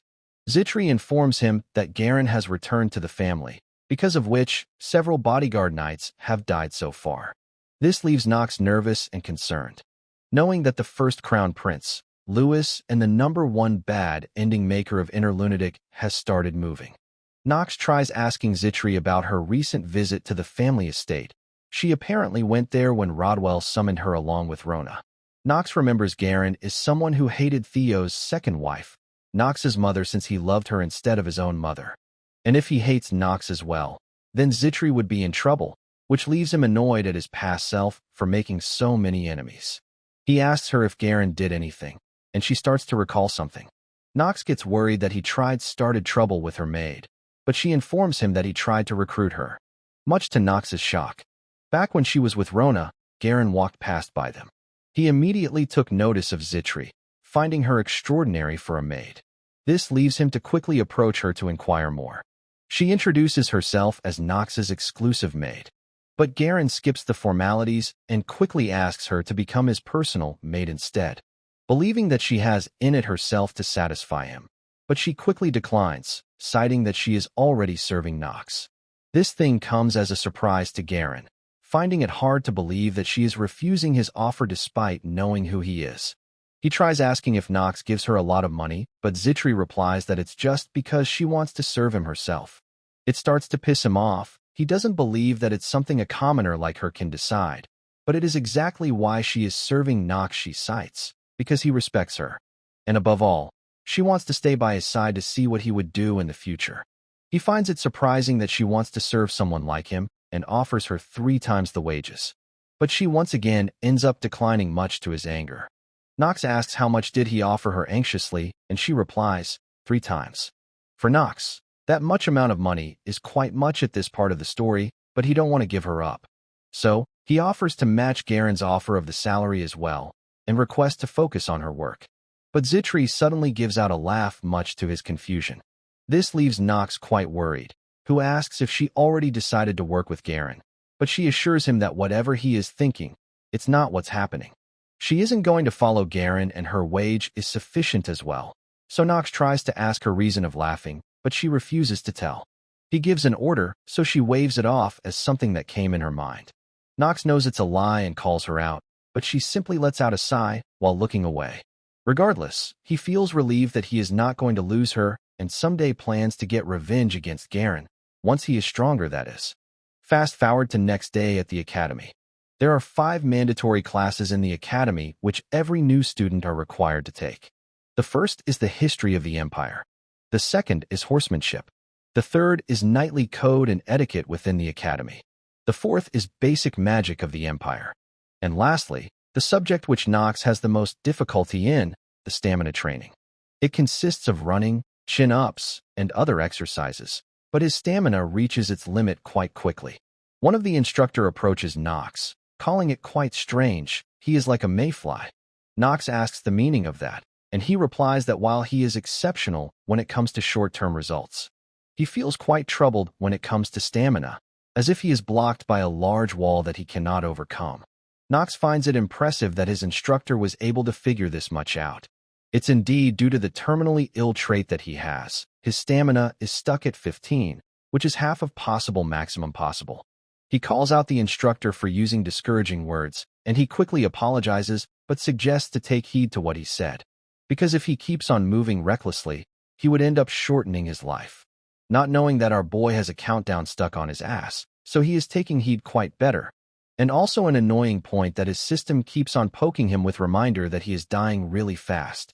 Paracelsus, who is watching everything from the back, finds it hard to figure out Nox since he showed such ability during test, and is now acting all frail. Which he feels is Nox acting like a good-for-nothing. Nox notices Paracelsus staring at him, and calls him an annoying bastard whom he will give it good next time they fight. Fast forward to some market, we see Nox roaming around in a cloak. He is suddenly approached by Rick once again, who asks, what is he doing here? Nox is surprised seeing him here, and wonders why the freaking game destroyer is here. Rick, his real name is Hochschultz de Nefer. He is also the worst ending maker along with the first prince. Nox quickly opens his status window to check his information. Later on, Rick also ends up betraying Eleanor, making him the #1 person to avoid right now. He once again asks Rick, what business does he have with him? Who simply replies that he just saw a high noble from Rainhafer family going around without a steward, which was surprising, but Nox tells him that it's none of his business. He agrees with it, but he also offers to help Nox pick some items, claiming to have lots of free time on his hand. Nox sighs. He doubts that it's the only task the head of the Revelin family has assigned to him. But Rick replies that great nobles doesn't pay much attention to servants who deviate a little from their work. For Nox, he finds it important to know what he is scheming and the reason that he approached him. So, he appoints him for a bit with the saying that he don't like people who talk too much, and Rick quickly takes heed to his words. We switch scenes to Eleanor, who seems to have requested some documents. The documents are all about Nox. She still wants to know the reason for which he saved her, because there was nothing in it for him. The Rainhafer family in fact has no interaction with her family, and if he wanted to gain something, he would have accepted Professor Bernon's proposal. The Nox she knew from back then didn't have that kind of personality.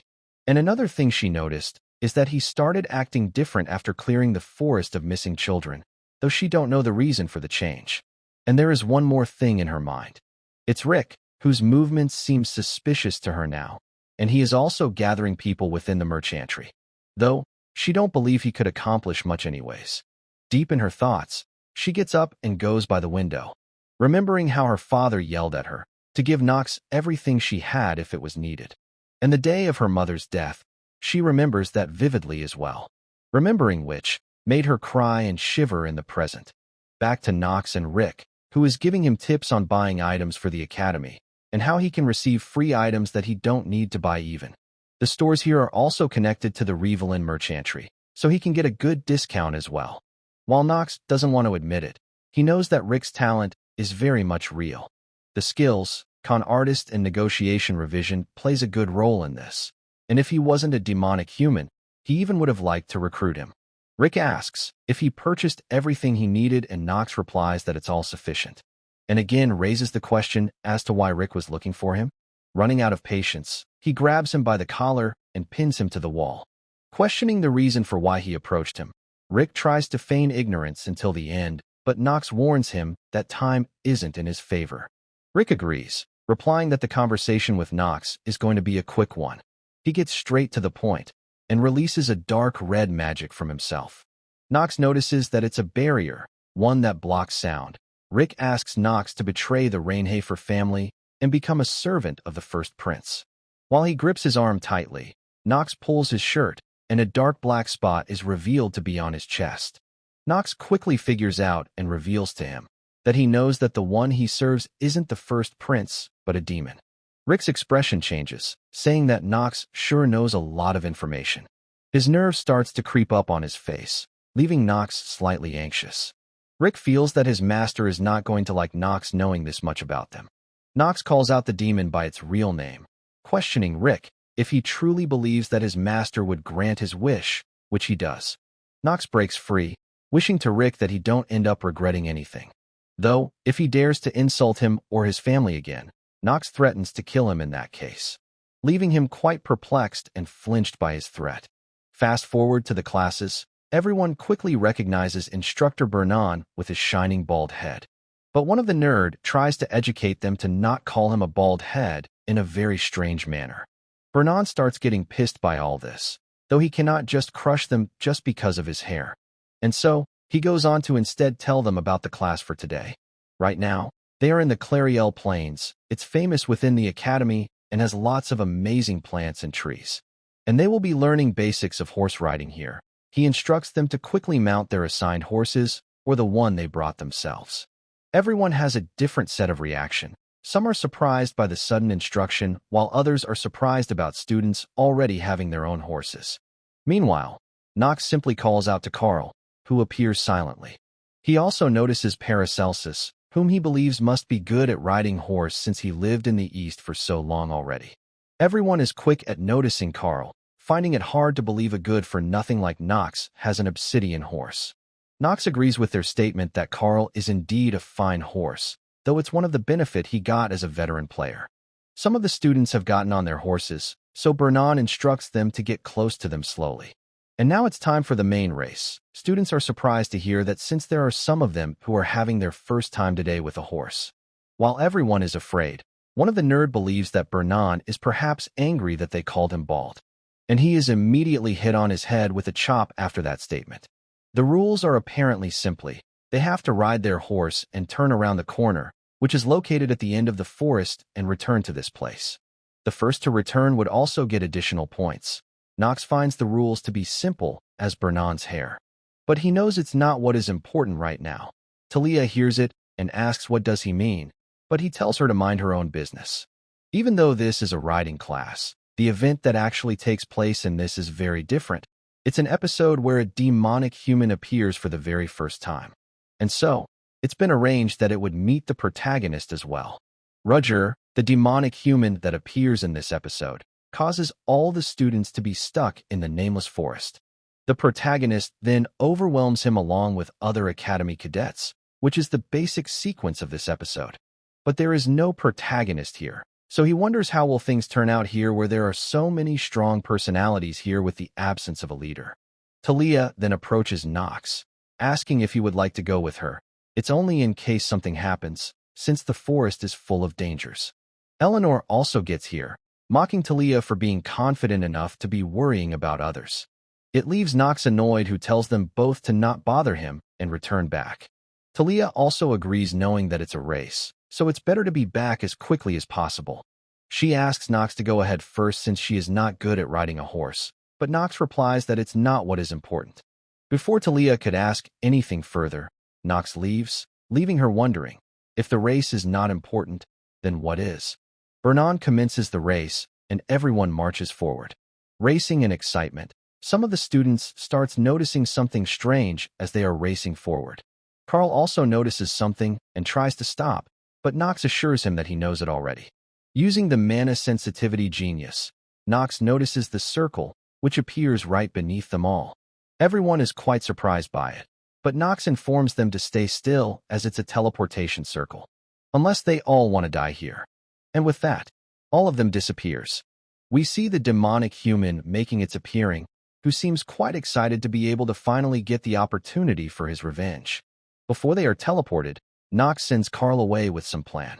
Next scene, we see all of them are transported to some part of the forest. Some of them got a headache, and notes they've been transported from plains to the forest. While everyone is wondering if this is a test, Knox seems to be looking around and noting the use of teleportation magic, but it's different than Dean Noah's magic. Princess Penelope asks Knox if he knows something, who replies that while he is still figuring it out, he is sure that it's the work of someone outside from the academy. Echidna tries to confront Knox about the details, demanding to know, and he obviously doesn't appreciate her tone and tells her to know her place since she is not the princess. So he has no reason to say anything to him, leaving her quite angry. Eleanor steps in, reconfirming that Knox just said something about teleportation magic and the work of an outsider, and asks, why does he think so? Talia is also curious, who believes there is a chance it could be a test. Knox is annoyed by their complacent thinking. Since this is Inner Lunatic, a game that boasts of being one of the most difficult, he tells everyone how the magic formula is too unstable. The fact that it completely disregards the safety of its user is the proof. Leon finds the formula to be strange as well, and if it's done by a professor, they wouldn't want to endanger them, especially since there are this many children from reputable families from Eldian. So he takes Nox's side with it. Princess Penelope also agrees, confirming that there is outside influence at play here. She starts to think that it might have been her brother. Regardless, Nox and Leon believes they need to get out of here quickly. Echidna, being a bitch, complains to them both that they are trying to take things into their own hands as fellow dark families. Penelope shuts up her trap quickly, saying that whatever they both are saying is correct. If they stay in this circle for too long, they would die. Everyone quickly sides with the princess, calling her a genius for some reason for figuring out the magic. Paracelsus notices something and quickly draws his sword, much to once again Echidna's surprise. He calls her out for not being able to smell the blood, noting there is a monster of intermediate rank or above here. Nox says it's right above them, and we see a giant bird-like monster overhead. He immediately jumps in and strikes, telling everyone else to get ready as well. As in this dangerous situation, Nox announces that he would take the command. Of course, everyone is still in denial that he can take the command since he is a good-for-nothing despite seeing him take down a monster who would slap all of their asses back to their mums in a single hit. But Penelope seems to be thinking otherwise, a monster whose presence she couldn't even react to. Nox was able to detect it. Everyone has one thing on their mind. How is Nox so different suddenly? Switching to Bernan, who finds it hard to believe that this batch of students are so bad that not a single student has made it across yet. Suddenly, Professor Rass arrives, bearing a bad news. Bernan is confused since he is supposed to be teaching the second years. Rass quickly asks for the whereabouts of the students. Bernan replies that they went for horse riding. But he suddenly feels it as well. Rass informs about the demonic human who infiltrated their academy and activated a huge magic circle in these plains. It annoys him greatly. All of it had to happen when Noah wasn't around. Suddenly, Carl comes around running towards the instructor, bearing a message for immediate assistance. And it's in Nameless Forest of all places, which is at least 2 days away, and it's too late to use teleportation magic as well. Back to Nox, Echidna finally admits hesitantly that his judgment was the correct one. Regardless, Nox ignores it and asks Penelope to give him the authority to take command over all students. By the law of the imperial family, Penelope replies that it could be dangerous, so instead, she takes up the charge personally. Finding it annoying, Nox calls out to Pel and asks to tell everyone the manual that needs to be followed in emergency situations, which is the priority to protect a member of the imperial family, and the authority to take command will be given to the most exceptional knight or mage. Nox continues that Penelope is the only member of the imperial family here, and talks to himself that she is also one of the most powerful characters that would needed to defeat the demons in the future. Because of the lightning mana and the power of punishment that she possesses, these are only passed down in the imperial family. As such, even if everyone here dies, they have to protect her, which is the law of the empire. This leaves Penelope quite speechless. On top of that, the person who was able to make the fastest judgment and react to the threat was none other than him, which is why he wants her to give him the authority over the life and death of everyone here, including her. Talia finds it truly incredible that Nox wants to become the leader with everyone's life on the line, finding him to be true knight role model. Meanwhile, seeing her look at him like that confuses him. Regardless, he once again announces his leadership and asks anyone to challenge him if they think they are worthy. And if they win, he would gladly give up on the position. One of the students smirks, noting that he would receive severe punishment if anything happens to Penelope in this situation. Believing that something is bound to go wrong in the middle, it's like drinking poison straight from the Holy Grail, and ends up calling him a mindless idiot. Nox hears and glances back at him, making him quickly piss his pants. And starting from now, if they don't follow his instruction, they would be punished according to the law. Echidna still seems quite hesitant to follow his orders. He orders everyone to follow him. Eleanor tries to ask about the location they are headed towards. Nox simply replies that he is not good at explaining things, so he just wants them to follow him. And if they were to know how much he has played this game, they would be horrified. Meanwhile, in some cave, we see someone is watching them. It's the demonic human, Rudger.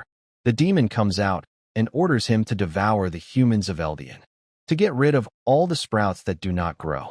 And if he does that, he would share with him the power, even though he don't deserve it. He assures that he would deal with this in a way that would not disappoint him. He wants to enact revenge on the Academy for abandoning him. And his specific target seems to be Professor Ras. Now fast forward to evening. The students seems to have hunted 2 demonic boars. Nox starts to assign roles to everyone, firstly asking Paracelsus and Leon to help him.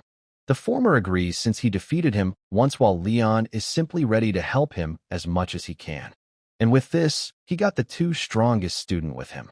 And next things, he explains the 2 ways to get out of this forest.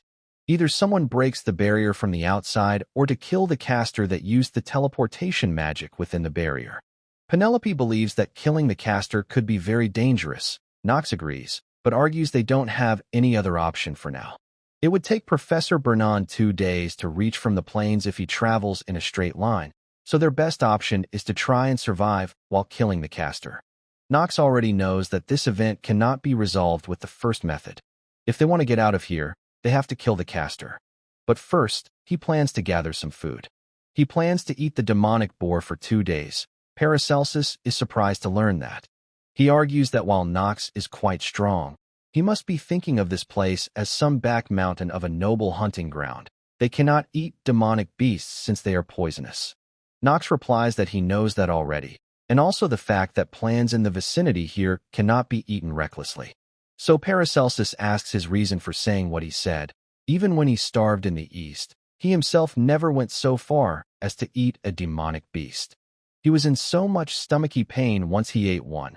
Nox is surprised to learn that all Paracelsus got was a stomach ache from eating a demonic beast. Regardless, he tells him to shut up as he got away. He collects some herbs from the ground and tells Leon to summon undead and asks them to protect students from the monsters. And he wants Paracelsus to protect the princess, because he got skills, even with his cheeky mouth, while annoyed Paracelsus agrees, planning to beat Nox later. Nox now starts with his cooking, taking a large stone slab and heats it up with the meat on it. Everyone is quite terrified upon seeing it, believing that they would die upon eating that.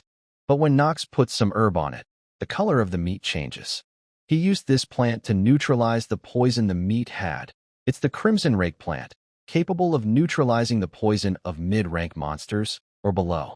The meat starts to look much more delicious, and everyone starts to agree with Nox's decision. But they wonder how someone from the Rainhafer family knows such things. Nox asks Princess first if she would like her meat rare or medium rare. He is boldly leaving out the option of well-done meat, since there was a mention in the novel that well-done meat is thrown away. Seeing his delicious meat, even Penelope starts to have a watery mouth. Professor Bernon and Ras both contact Dean Noah to inform her about the demonic human, and that they are on their way to rescue their children. But Noah doesn't seem much concerned about it, replying with short and bored answers. From the sound, Bernon starts to realize that she might be munching on something. He doesn't want to believe it at first, because this is such a serious situation. Ras confronts her. If she is eating something, which she is. Much to both of their shock, she assures them that there is no need to worry, because they would be back without any major issues. They argue that they might not have been in much danger if it was the second years, but they only enrolled just now, so they are basically dunces. But while in middle of their argue, Noah cuts the call. They are both left shocked, and since there is no choice left, they decide to quickly head over there themselves. And Professor Ras is exceedingly concerned about Nox, who he believes is his top apprentice. Back to the students, Nox seems to be making some kind of boundary around.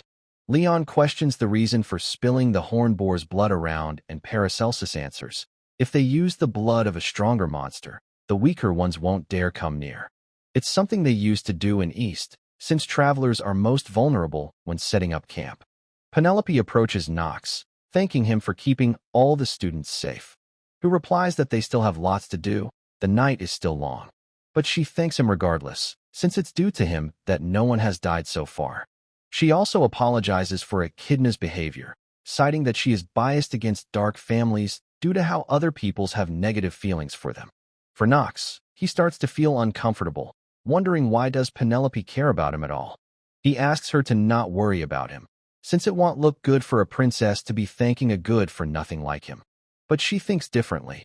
If she can save more people, she is even willing to join hands with a demon. Without any hesitation, Nox calls it quite a dangerous thing to say. She chuckles and replies that she is just joking. Nox feels frustrated to know that he turned on her switch. She is known as the Princess of Kindness, but her biggest flaw would be that she is a utilitarian. Someone dangerous, who would even give up her own life for her beliefs. Her nickname could easily turn into Cold-Blooded Princess. Regardless, he now announces his plan to team up in 4 and provides them with clothes from his dimensional pocket. Everyone is surprised to see Nox carrying around something like that. They even heard rumors that in Rainhafer family, they push you off the cliffs when you turn 5. After the tent is set up, Nox tells Talia that they better be careful. She asks about what, but he once again ignores her. Now he tells everyone to decide on their night guard duty, while he plans to get started with his things as well. A problem exists in this scenario. If they don't kill the mage who set up the barrier quickly, it would become impossible to clear this scenario. Which means that if no one kills the mage, they won't be able to complete the story. One of the students wakes up upon noticing something surprising. He wakes up everyone, including the princess. He has noticed a huge number of creatures with mana gathering near here. They all feel the mana, and Echidna quickly tells Penelope to get behind her. Paracelsus gets ready as well, noting that the monster blood won't do anything OT a stronger monster. He looks back, seemingly calling out to Nox on what he intends to do, but they find him gone. But Leon steps in, saying that Nox has gone elsewhere and has left the battlefield to him for the time. Echidna once again bitches about the fact that Nox has gone somewhere despite raving about protecting the princess. Leon clarifies that he didn't ran away. She argues, how would he know that, and that there are too many monsters here to deal with. Eleanor agrees that there are too many monsters to deal with, but Leon assures them that it's all right. He releases an enormous amount of mana, which is noticed by both Penelope and Echidna, who are left shocked. Leon became curious about Nox. A bit before, he was handed over something by Nox, a crystal. Leon became curious about the kind of person he is and why did he give him such responsibility. But for now, he makes a declaration as the patriarch of the Marva's household. A undead appears, slashing away at the monster with a single strike. Along with it, a bunch of other undeads are summoned as well. While Leon declares that the fate of this battle will solely be decided by him alone. Meanwhile, we see Nox stepping into the magic circle, but his skill easily neutralizes the restraining magic. He notices Roger quickly, who finds it quite interesting. The fact that a mere academy student figured out his location, that is, and is also bold enough to fight him. Nox's acting genius activates, and he replies that he should only use those words when he is worthy enough for them.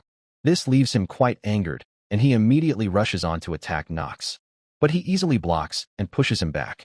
Roger is surprised by his strength and questions his identity, which Nox don't plan on telling him. It pisses him off even more, and he once again rushes into attack. But he easily slices off his arm, without him even realizing what happened. He didn't even need to use any of his skills. Not with the difference in their level. Even with demonic power, he is still a mere demonic human, and is currently way weaker than Nox. He causally parries his long-ass arm, and gets all up close to land a critical hit, and then uses his compressed dark mana to render his whole arm useless, calling his attack completely useless, not worthy of even being used.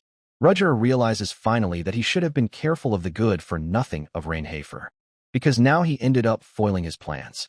He tries to threaten Nox for humiliating someone with the blood of the Archduke, but he don't give a damn and is about to kill him.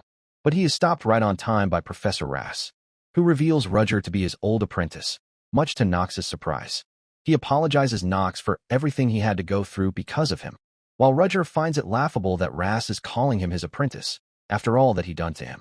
He was apparently abandoned by Rass when he lost his arm in one of the Battle of the Empire and drove him out of the academy. Rass clears up that while he did abandon him, it wasn't due to what he think, it was because he was worried about him. He didn't want what happened to his son happened to him as well. His only choice was to expel him from the academy, since he was so determined to go to the war. But Roger believes they would decide the path they would take. But Rass conceded, and the whole continent became aware on how he was abandoned as the trash of the academy. While Rass doesn't know what happened to him, he still asks if this is what the magic he desired so much looks like. Is this what they both wanted? Roger simply smirks, knowing that it's too late for him already, and pushes away Nox to rush towards Ras, planning to take him down along with himself. But Nox intervenes, saying that things that he himself has done cannot be changed. He has some of those things as well in his life. His speed suddenly increases as his rate of synchronization with the character increases. While the feelings about those things, he calls them a really inelegant emotion for himself. But as the sync rate increases, he also gets a warning that he might lose his mind. Thought he still takes care of Roger quickly, splitting him clean in half. Professor Ras seems deeply shocked by this incident, and with a deep emotional tone, he calls out to Nox, asking him about what should he do. He doesn't understand what Ras is talking about, who reminds him about his research, which he said existed only for the weak. But now he is not sure if there is any meaning to his research, since he wasn't even able to protect his apprentice. He lost his direction in life. Nox with a slight stutter replies that he don't know how he was related to that demonic human. He knows that supporting Ras would be lesser evil. He would need his research so that artifact creation and strengthening system can be unlocked within the game. He has to continue his research for that, but he is not sure if that is really all. He tries to say something, to the point that his emotion starts to interfere with the character of Nox himself. His acting genius skill starts to waver. He tells Ras that him being related to a demonic human isn't important to him. He previously believed that making use of Professor Ras was the best decision. Yet now he is wavering, as he consoles Ras that his research is not worthless. But he replies that he should have seen how powerless he is, and Nox agrees that he looks pathetic. He also realizes why he is acting like that. Professor Ras ended up getting inside of his fence. Every word of him starts affecting Nox. He goes on to tell Ras that he is lazy by nature, so he shouldn't ask too many questions.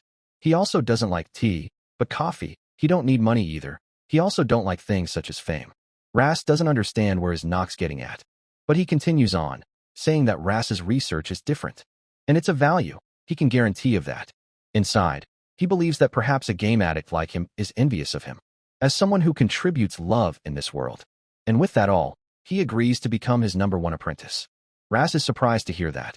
For Nox, nothing has changed. The back of the Professor Ras that he has seen countless times via the Montir. There is only him and Nox, an unorthodox thinker.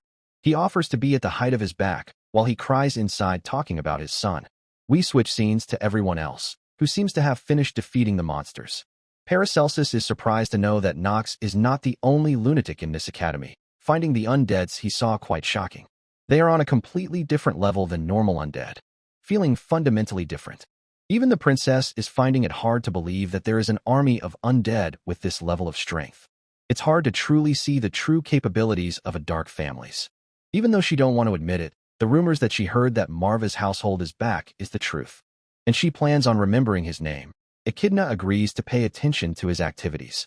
Leon received the highest grade mana crystal. If it weren't for it, he couldn't guarantee that he could have won, almost as if Nox has seen the future. And finally, Professor Bernan arrives at the scene, asking if everyone is all right. Paracelsus replies, somewhat. He then asks if there is anyone dead. The princess replies declines, but informs that there is someone who left the battlefield. And immediately upon seeing her, Bernan gives his greetings and asks, who left? She replies that it's Nox. But she also doesn't believe that he is in any danger, and also that they all could only survive this long thanks to him. Bernan asks if this is truth. Leon agrees, informing about the crystal that he gave him. Paracelsus replies that he also got ration for us, basically doing everything. And now people are started to change about him, believe that he is not that trash as they thought about him, though they still find him problematic when it comes to women's. And again like this, a chain of rumors start about him about many things. Bernan realizes that it's the white-haired brat again, and also the fact that the barrier has disappeared. He previously did confirm that the large-scale transportation circle of the demonic human can only be broken from the inside. He is confused on what is happening, since there is not enough time have passed that the weakling Ras could have resolved this issue, which could only mean one thing. We are now back at the Eldian Academy. We see our boy working hard on some paper. After that incident, Nox had no choice but to become Ras's apprentice, who suddenly comes all up close to him just to fold his sleeves. It's for the sake of unlocking the artifact system in the future. And in the game, Inner Lunatic, Professor Ras never died, but things are different now. And if he don't save him, then he would be the one suffering, he says as he elbows him in the face. He quickly apologizes after, claiming that he reacted unknowingly since he touched him. But he assures that it's all right. Ras knows that he did that on purpose as well. Nox asks, why did he touch him if he knew Nox that well? He must know about the Empire's law about sexual harassment as well. Ras replies that Nox is really saying some smart stuff despite being a good-for-nothing. And if he looks at the laws and relationship between commoner and nobles, the laws have already been broken for quite some time. Nox replies that he shouldn't be saying such stuff as the professor of Eldian Academy, but he don't care, as long as Nox doesn't snitch on him, which makes Nox label him as seriously insane. Ras recommends Nox this time to get along with Leon. He has sent a recommendation for them two to go into the treasure vault of the Eldian and take an artifact. Nox is shocked to hear that he really did that, and he replies that he knows he can be quite convincing. Though, he don't want Nox to feel pressured by this, who immediately excitedly approaches him, saying that he never felt pressured. And Ras can tell that Nox is more happy right now than when he became his apprentice. Nox calls the Eldian's treasure vault an unexpected jackpot. A bit later at the treasury, which is apparently co-owned by both the Revelin family and the Imperial family. There are a lot of incredible artifacts in there, but he is looking for one particular one. It would help him grow several times faster. Suddenly, Eleanor arrives, calling it quite surprising that Nox of all people would be opening the treasure vault of Eldian. He must have scored a good teacher, she claims. Nox tells her to think whatever she wants. Apparently her share in the Revelin family is recognized, so she would be going to the vault with him. He just hopes that she won't cause him any troubles. Eleanor assures that she totally have the intentions of giving away the artifacts she donated. She wants to make sure that he is properly paid for saving her. She finally opens the vault door and asks about the artifact that he is going to take. When he tells her about the item, she is left quite shocked. She don't know why would he want an antique like that, but calls it a hobby of rich people. Nox wants her to give the item first before they talk any further. But before that, she wants to test him if he is fit to receive an item from this place or not. He tries to call her test bullshit, but she replies that it's her special right as the person who donated the artifacts. Since the Revelin merchantry is in full control of Eldian after all, the space around them suddenly starts changing to a comfy room. It's a magic which has Nox seen countless times in games. She asks if he is not surprised, and he replies that he has experienced things even more shocking than this. Not waiting anymore, they sit down and Eleanor begins her test, making Nox work for the artifact. And he hopes that it wouldn't take too long since it's just a formality. Eleanor suddenly asks him the reason for saving her back, then much to his shock, he confirms if that is really the test, and she replies that it's up to her to decide on what to ask. Nox begins to say that it's as he said before, but Eleanor tells him that lies don't work on her, which he might already know. It's something that Nox forgot. In this game, the difference between acting genius and ordinary acting is that acting genius can see through lies of another person. He ends up calling her a pain in the ass. She reminds him that he already said something like that before. It annoys him to the core, as he wonders, what the hell should he do now? Eleanor notices that he looks extremely frustrated. He tells her to shut up, saying that she must have lied to him when she said that she wanted to give him the item personally. But she doesn't find it all that important right now. And instead, if Nox doesn't answer her, he would lose out. He also realizes this, and if he tries to get out of this meeting, she would get more suspicious of him. He decides to face her head-on due to this, and answers that he saved her because it was something necessary for him. She asks the reason, and he replies, because he needs her for his plan. She tries to inquire about it, but Nox shuts her down, saying that he don't need to say this much. But she has another question for him. What happened in the ballroom in the past? Did he not save her because he feels indebted due to that? Nox straight up declines, much to her shock, and the fact that she is also involved in his plan. Nox replies that she must have realized what he said was true, and she agrees, citing that it's not good to have too many secrets. She also voices on how people in the world are saying that Nox has changed. But she doesn't believe that at all. Even though he did save her, she would still remember what he did to her in the past. Before she could talk any further, Nox tells her to do as she pleases. She is surprised to hear that. Nox asks her to blame him all she wants. She can do whatever she wants to. Because what she has towards him will not change, neither he wants it to change as well. He finally gets up to get the artifact. This leaves her quite shocked, as she now thinks that he truly have changed. Sometime later, Rick asks Eleanor on why did Nox pick such an item. He doesn't understand why would a knight like him need an orb for. Eleanor doesn't understand what he is thinking either, as there were many items that were far better there. Instead of those top-notch swords, shields, and armors, he chose an old-looking orb. She doubts that he did that to make her feel indebted to him. Rick believes she don't need to think that much about him since he didn't cause her any harm. Eleanor doesn't believe that it's that easy, though right now she has no choice. She then asks about the merchantry and Rick replies that it's all going well, Nobles are buying their products in large quantities, all thanks to her. She also gives him further orders to continue watching on Nox, which he seems quite keen on doing himself as well. Back to Zitri and Nox, he got an advanced grade artifact with some unknown maker. It's an item which would increases his magic-related skills and effects, and also boost stamina, something he calls him lucky he got at this point. He knows that Eleanor probably doesn't know it's a good item, but there is a special way to use this. You have to say the name of the original owner, which would then upgrade it to the highest level. She is one of the great sages that would appear in the future, and also someone he took as his teacher frequently in the game. But it's still too early to activate it, because if he does so, he would end up revealing his identity to her. Since it's only first half, this level of effect would be sufficient for him. Zitri also asks him the reason for choosing this orb instead of numerous items available for knights in the vault. Nox reminds her again that he is going to be using magic, so he would need both types of items. Seeing her shocked reaction, Nox comments that he must have forgotten to say it and laughs about it, leaving Zitri to give out a sigh of defeat and wonder just what can she do with him. Zitri claims that it's going to be hard for him to learn two things at the same time, even though she believes in his abilities. Nox believes that if it don't work out, he would just take money from his family and live carefree. Zitri complains that she just told everyone how hardworking he is recently, and Nox replies that he never told her to do that. She calls him quite nasty for his remarks, and he reminds her that he is supposed to be a good-for-nothing. He is also accused of playing with women a lot as well, which he calls simply an accusation. Zitri has heard all about it, how Patriarch used to be such a womanizer as well in the past. And now he is apparently repenting for his mistakes, something which Nox didn't know about. He then simply plops on the bed, and Zitri notes something to be on the desk. It's apparently a letter for him, from the Imperial family at that. Echidna was the one who asked to pass it to him. Nox is worried that the princess is paying this much attention to him. He doesn't want any unknown variable to pop up again. She first thanks him in the letter for saving her life. And according to the law, she wants to give him a reward, so she invites him to their kingdom Talonfeather to receive it in person. His departure would be in 3 days, from Penelope von Arkheim. Nox is surprised that Imperial family is actually inviting someone from the Dark family for a reward. Zitri is concerned it could be a trap, knowing the conflict between the Dark family and the Divine family, and warns that it's too dangerous for him to go. But Nox knows they can summon him anytime they want, and so he asks Zitri to stay here, which is an order for him, leaving her quite worried. Talonfeather is the place where the Emperor Esteban and the Imperial faction has established their base.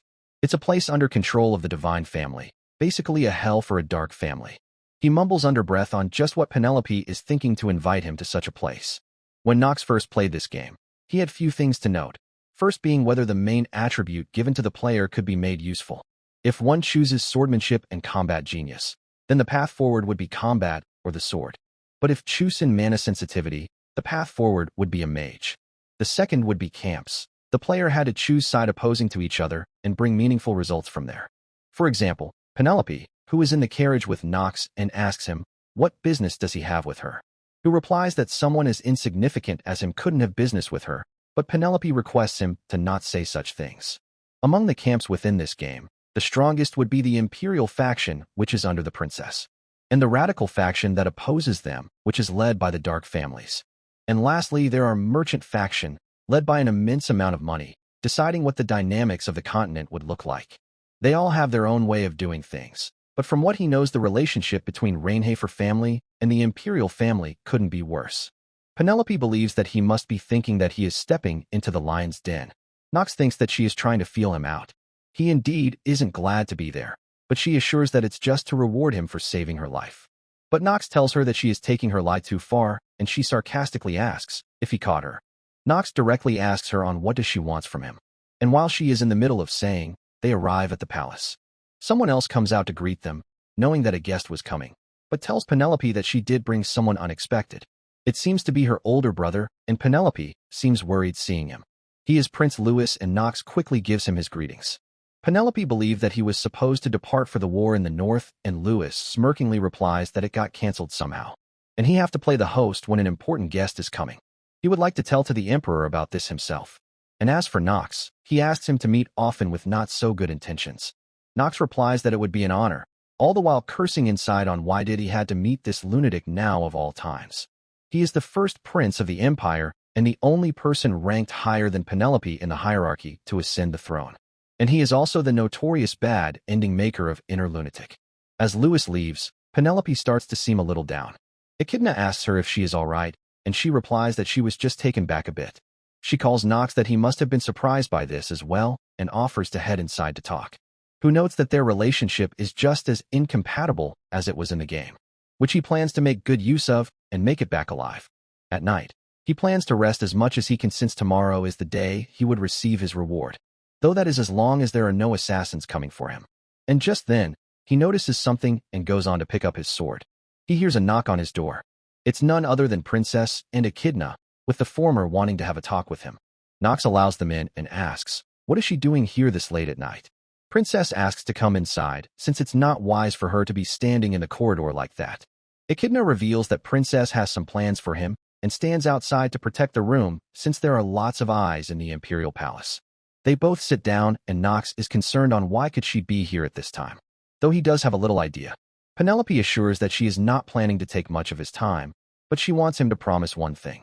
Depending on the answer to her question, he might not be able to return to Eldian. He may not be able to enter the Rainhafer state either again as well. So she orders Knox in her name to pull the strings behind the scenes for her. Knox knew she would say that. She wants someone who can deal with the first prince, and it would be easier for her to sever off any involvement with the Dark family. She wants him to become her pawn. But Knox has something of his own to say in this as well.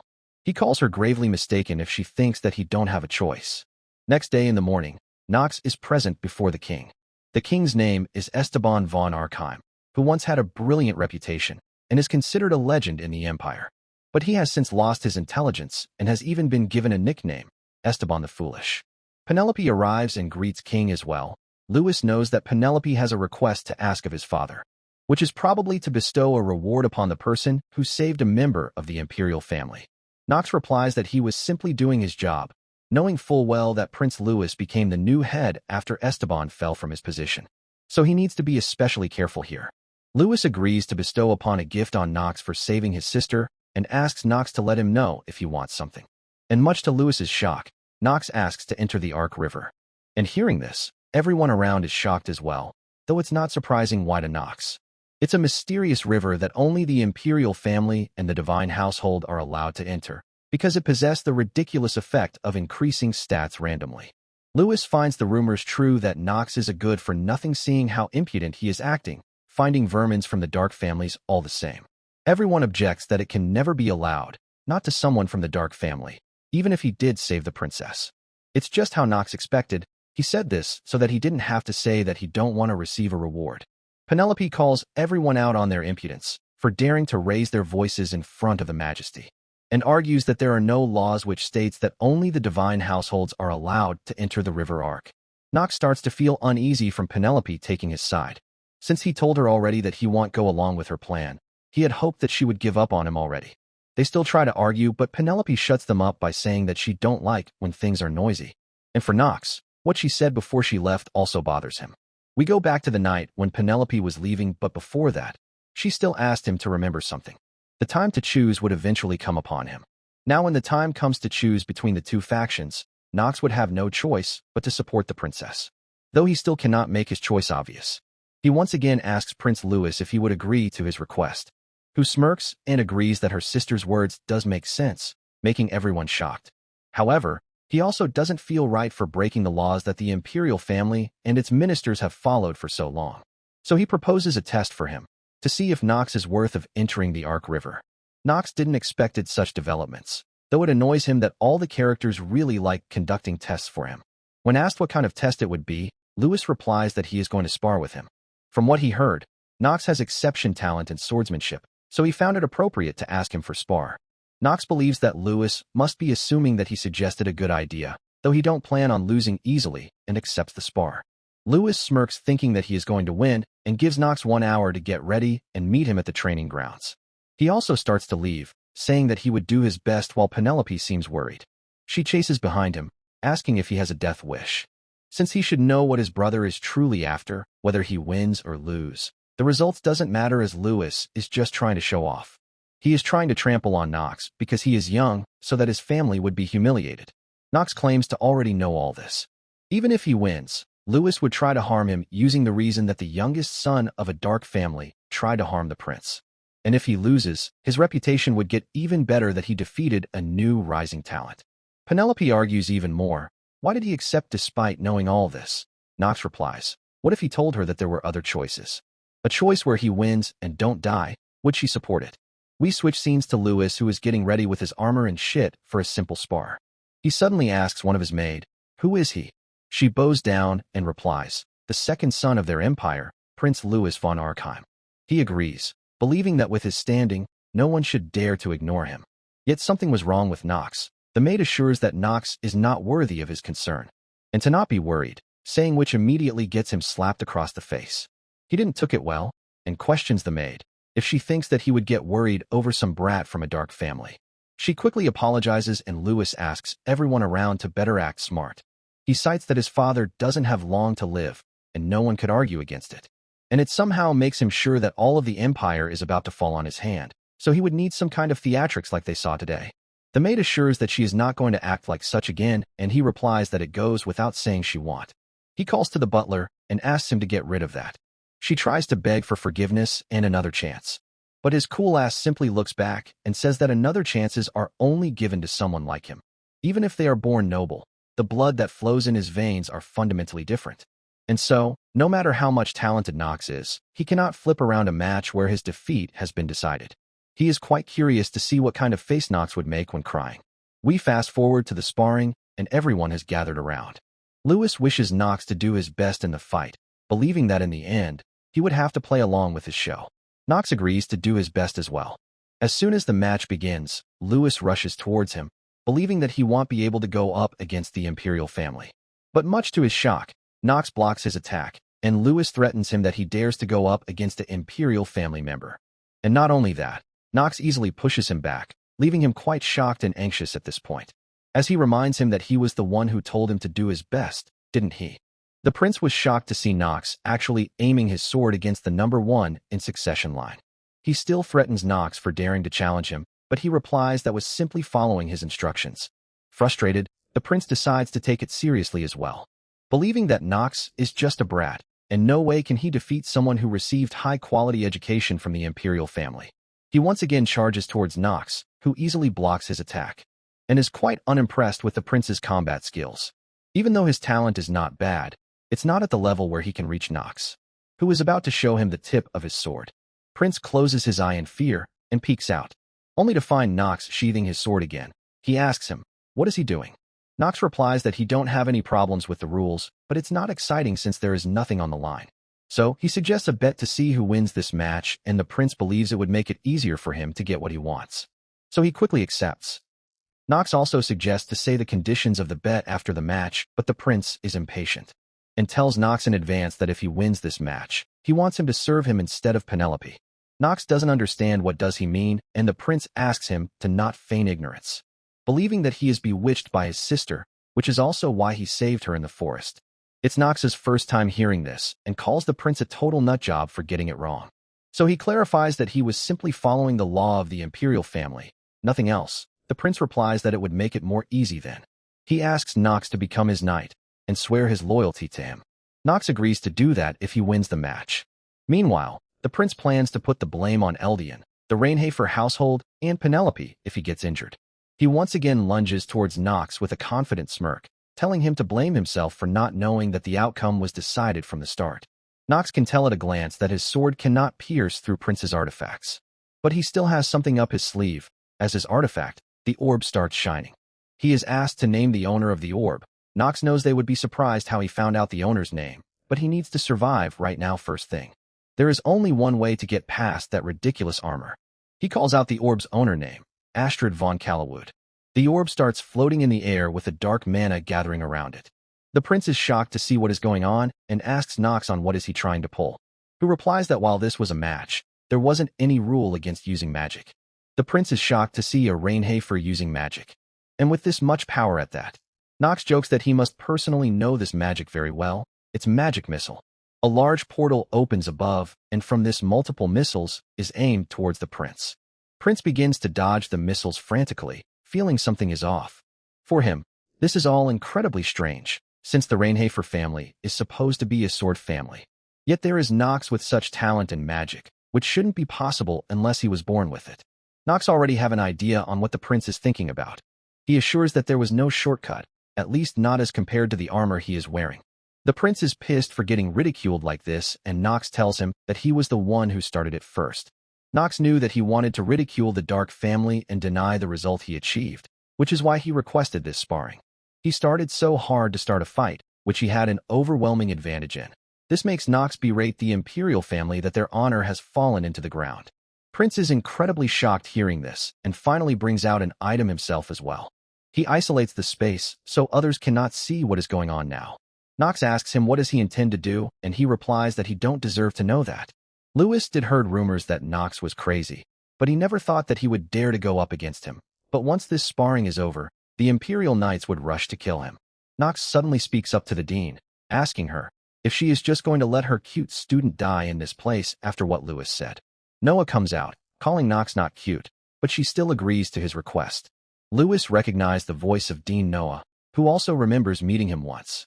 She immediately threatens him to destroy the whole empire if he tries to oppress Nox with his imperial authority. Prince trembles at the threat, and Nox simply gives off a confident grin. Sometime before leaving, Nox had a talk with Noah where he revealed that he was getting a reward from the imperial family for saving the princess. She simply acknowledges, but Nox tells her that he would die if he goes there. She would already know this as well, but no member of a dark family can return alive from that place. She does think it's probably the case while munching, but Nox snatches it from her hand. Being annoyed that she is seriously snacking right now, he requests her to help him out, just wants word from her, and the prince won't bother him anymore. She replies that he won't get the reward then, but Nox believes it's better than coming without his head. She jokingly replies that magic is advanced enough to put back a limb or two, but she is not sure about heads, leaving him pissed that she is really saying that to her student.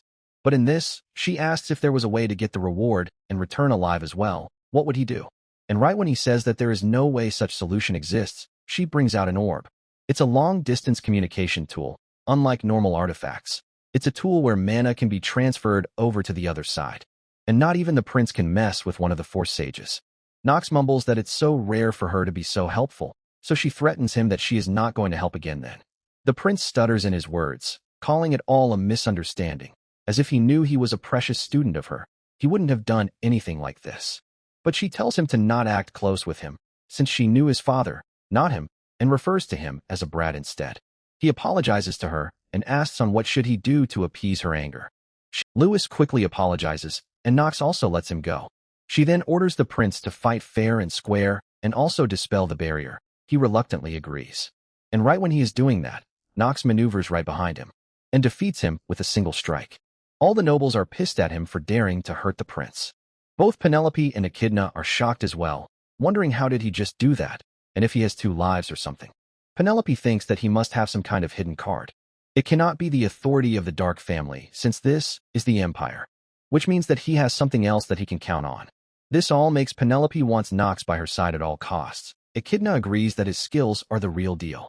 And with this fight, he has shown that he has no intention of joining Prince Lewis. Penelope gives off a subtle smile and states that there is something that needs to be done now. Echidna asks about her plan, and Penelope mutters it in her ears. It seems something insane that even she is shocked to hear it. The guards around prepare to take care of Lewis and take him to the infirmary. The head butler orders everyone to not let it leak on what happened here. Penelope happily watches this all from above with a grin on her face. Fast forward to night in his room. Nox is relieved that he barely survived and found the prince to be complete lunatic. But the item he got was very useful. It really did belongs to the one he thought it was.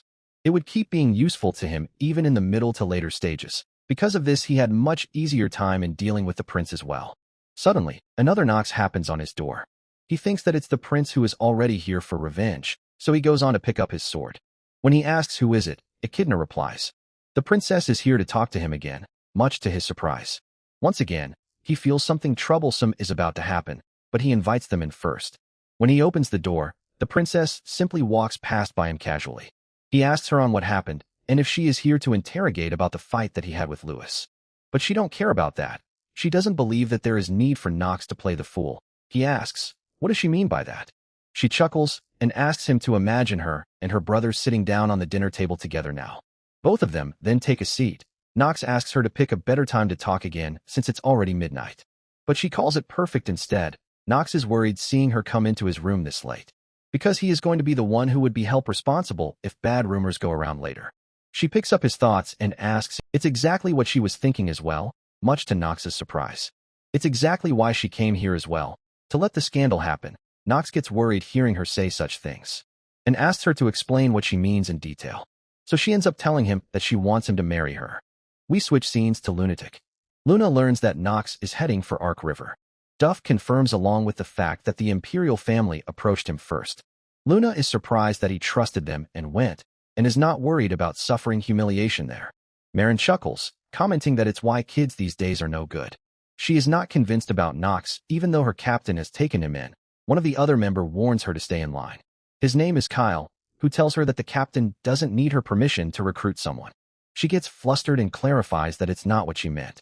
Kyle doesn't allow any disrespect, especially for an organization who is hated by the Imperial family. Luna orders them all to stop talking about Knox. One other person enters the scene with another argument, finding some of Marin's concern to be making sense. Their organization didn't have new member for a long time now, so he don't understand the sudden recruitment. Luna replies it was just because Knox piqued her interest. Kriegwiel doesn't believe she would harbor romantic feelings for a kid, and assumes it might be due to his household. But she assures that it has nothing to do with that Eve.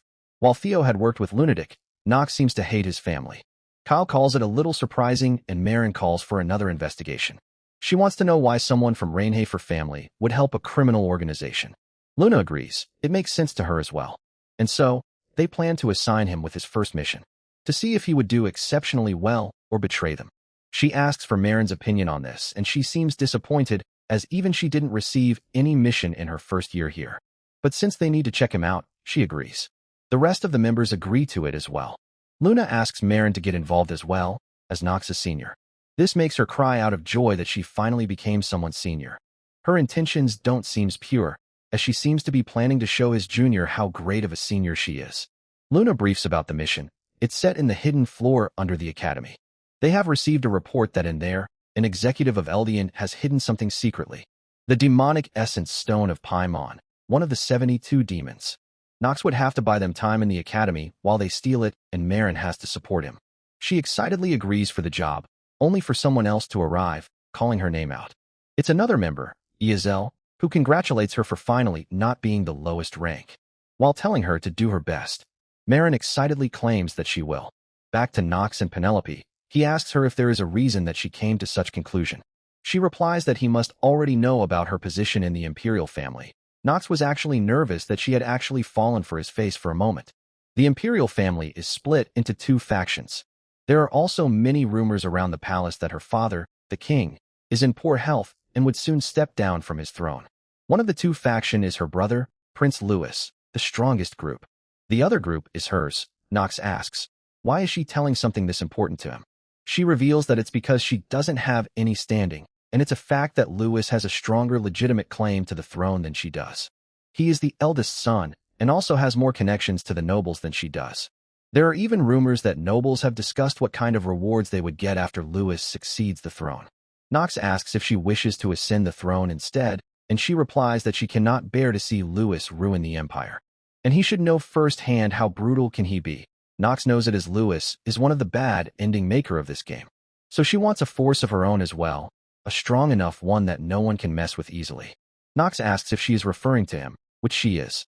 He tries to apologize and reject, knowing that involving himself with her is no good. Penelope tells him that if he is going to say that he is not strong enough, or that there are already marriage talks with Stillrainer family, it's not a good answer for her. Knox realizes that she has already decided on this, and asks if she is alright with him, as he got quite the poor reputation. She instead tells him to listen to her plan, reminding him the time he saved her in the forest. Even though he is a member of the Dark family, he did his best to save her. While it's true, Knox doesn't feel right about it all. She asks for a suggestion, if they should say that he fell in love first or she did. Knox realizes that she is crazy and asks her if she is serious about this. Penelope tells him that based on legal procedure, an Imperial family member can choose their own spouse, and she don't know yet. But she really might end up fall in love with that handsome face of his, she believes. Fast forward to some time later, and Knox is already back. Zitri wants some explanation for him for what he did in the Empire. He is surprised there is already an article about it. Zitri asks, how did it all even happen? And he replies that he is obviously being played due to the succession war within the imperial family. Penelope wants to use him because she has a reason to stop Louis from ascending the throne, which is why she suddenly chose him as his spouse. Zitri did heard about Prince gathering his forces lately, but she is surprised that Penelope is working with a dark family, which is why she is working with him specifically, because he is a good-for-nothing troublemaker, which angers Nox quite much, who knows that she is making use of him because he has dropped his family name. Suddenly, he notices something and quickly reaches for his sword. He tells Zitri to be quiet and wonders, who is this late at night? It seems to be Marin standing on the opposite building. Nox smirks, saying that it's begun. A message appears in the window, telling Nox to contact the helper in Academy Library. Zitri seems to have noticed something off and starts looking out of the window. Marin seems to be observing Nox from afar, finding him handsome like the rumors said, but still finds him to be just a kid, too sick to be acknowledged by Luna. So she plans to check herself if he is worthy of becoming the new face of Lunatic. Back to the Academy Library, Nox learns that Professor Rass apparently went back, and for a good reason. He seems quite annoyed. Rass apparently told him that he needs to go and meet the dean, while leaving the cleanup all to Nox. He was almost about to curse him, only stopped by Echidna. He asks her if she even understands how difficult it is for a graduate student. She doesn't understand what he means. Nox is pissed, finding becoming the #1 apprentice to be more troublesome than he thought. So he warns Echidna to shut up and be quiet. She suddenly calls him out again, and he tells her that he is going to pass if she is again saying something useless. It's not that. Instead, she comments on how they both dislike each other, and Nox asks her to just think about what she has done. She quickly apologizes for what happened with the princess. Nox finds her behavior weird and asks, what is she trying to do? She knows that he already has a marriage partner, and she doubts that the princess made marriage declaration with him just to make him miserable. Nox claims that he was a little surprised, but doesn't understand why she is the one apologizing. Echidna is not asking him, a member of the Dark family, to support their side. She just wants to tell him that Princess is not that kind of person. Nox seems surprised to hear that and comments that she must really cherish the princess. It happened again for him, a character that is different from what he already experienced many times within the game. He starts to feel frustrated. He doesn't know if it's a type of excitement or empathy that he feels as a gamer. He tells Echidna that he is sure that she had good reasons for doing what she did. So all he would be doing now is tidying up books, so she can ignore him, and his response comes as a surprise to her. And she gives him a sincere thanks. Nox asks her to be normal and not say embarrassing shit like this. Suddenly, he notices one of the book glowing deep red in the shelves. It's from Marin. She has delivered his mission, though Nox wasn't expecting being contacted like this. To check the message, Nox checks himself out of the library. It reads that a demon was sealed on the night of the slaughter. Paymon's demonic essence stone was hidden within the Academy underground. In order to steal that, Nox would have to steal information of the Academy's internal structure and trap as many faculty staff as he can. Nox smirks knowing that it's finally starting, the first main episode of this game. We switch scenes to Emma and Talia, who asks her if she is alright. Talia has been acting like this for over 2 days now, and she doesn't respond to any of her talks. Emma doesn't understand the reason for Nox to be involved with the princess. No matter how handsome he might be, no one would have expected the princess to choose someone from the Dark family as her spouse. Moreover, if Talia's father, who adores her daughter, finds out about this, he would definitely kill Nox. And if something goes wrong, it would ruin the relationship between the two families. Emma tells Talia to stop, and she suddenly gets out of hiding. Emma seems a bit surprised by her as she walks down towards her. Her voice is incredibly cold and monotone, leaving Emma scared for her life. She tells her that she has become an adult today, much to her confusion. So Talia explains that she has come to know that it's possible for what is hers to be stolen. What her father told her in the past was correct. One must be strong so no one can steal what is theirs. Emma doesn't know what to say, but Talia still asks her to confirm what she just said. And seeing her like this, Emma can only warn Nox in her mind to run away. Archduke Paimon. It's the main character which caused the Night of Slaughter, and was also responsible for Nox's mother's death, and also the being that reversed Noah's time and turned her into a child. The first main scenario is to kill him. And of course, it's impossible for him to kill him with just his own strength. The fortunate thing happened to him was he was able to increase his stats randomly in the Ark River. It constantly increased his mana while he was in there. And that is not all. He was able to obtain Dragon's Tongue, the language of lost ancient magic. If it weren't for the marriage talks, going there would have been a good harvest for him. And right then, Marin arrives, mocking Nox that she thought he would lose his way onto here. Nox confirms if she is Marin, and she acknowledges that her code name is indeed Marin.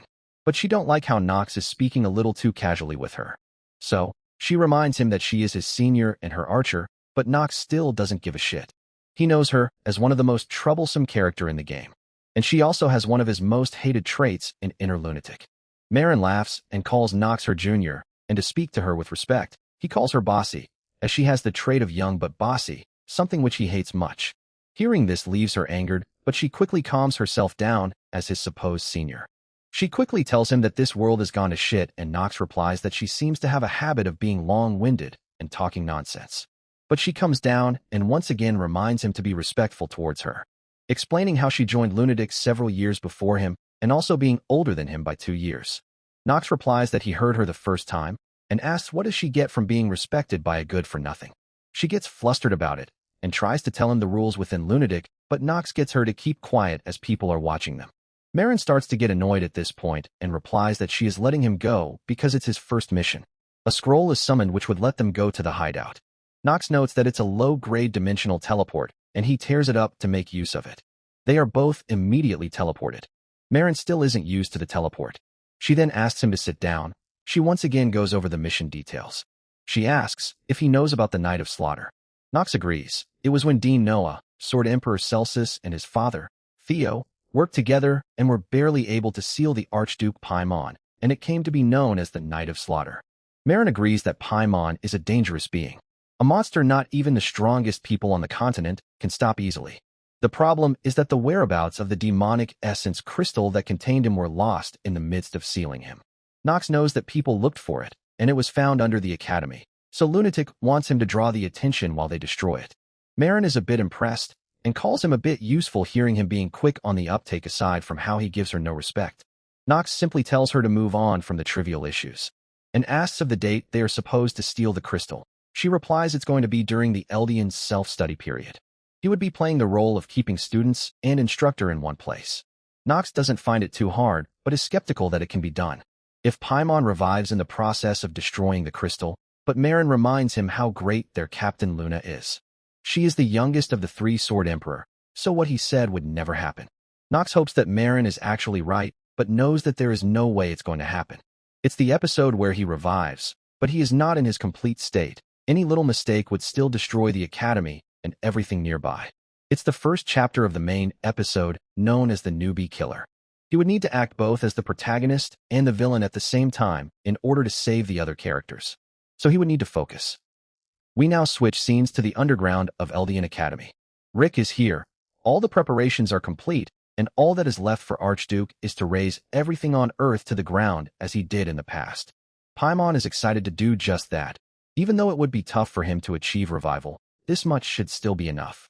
And as for Rick, he also promises him that he would be able to become a true demon instead of just a demonic human soon, as long as he doesn't disappoint him. Back to the academy, Nox seems to be surrounded by the whole female cast, with Eleanor staring at the drama from the back, while Penelope and Talia seems to be facing off. Penelope apologizes and asks her to understand that humans cannot control their emotions as they wish. Nox looks at Talia, who seems to be standing motionless for some time now, but she suddenly smirks and starts chuckling, scaring him. He forgot to think how would Talia react to his engagement to the princess.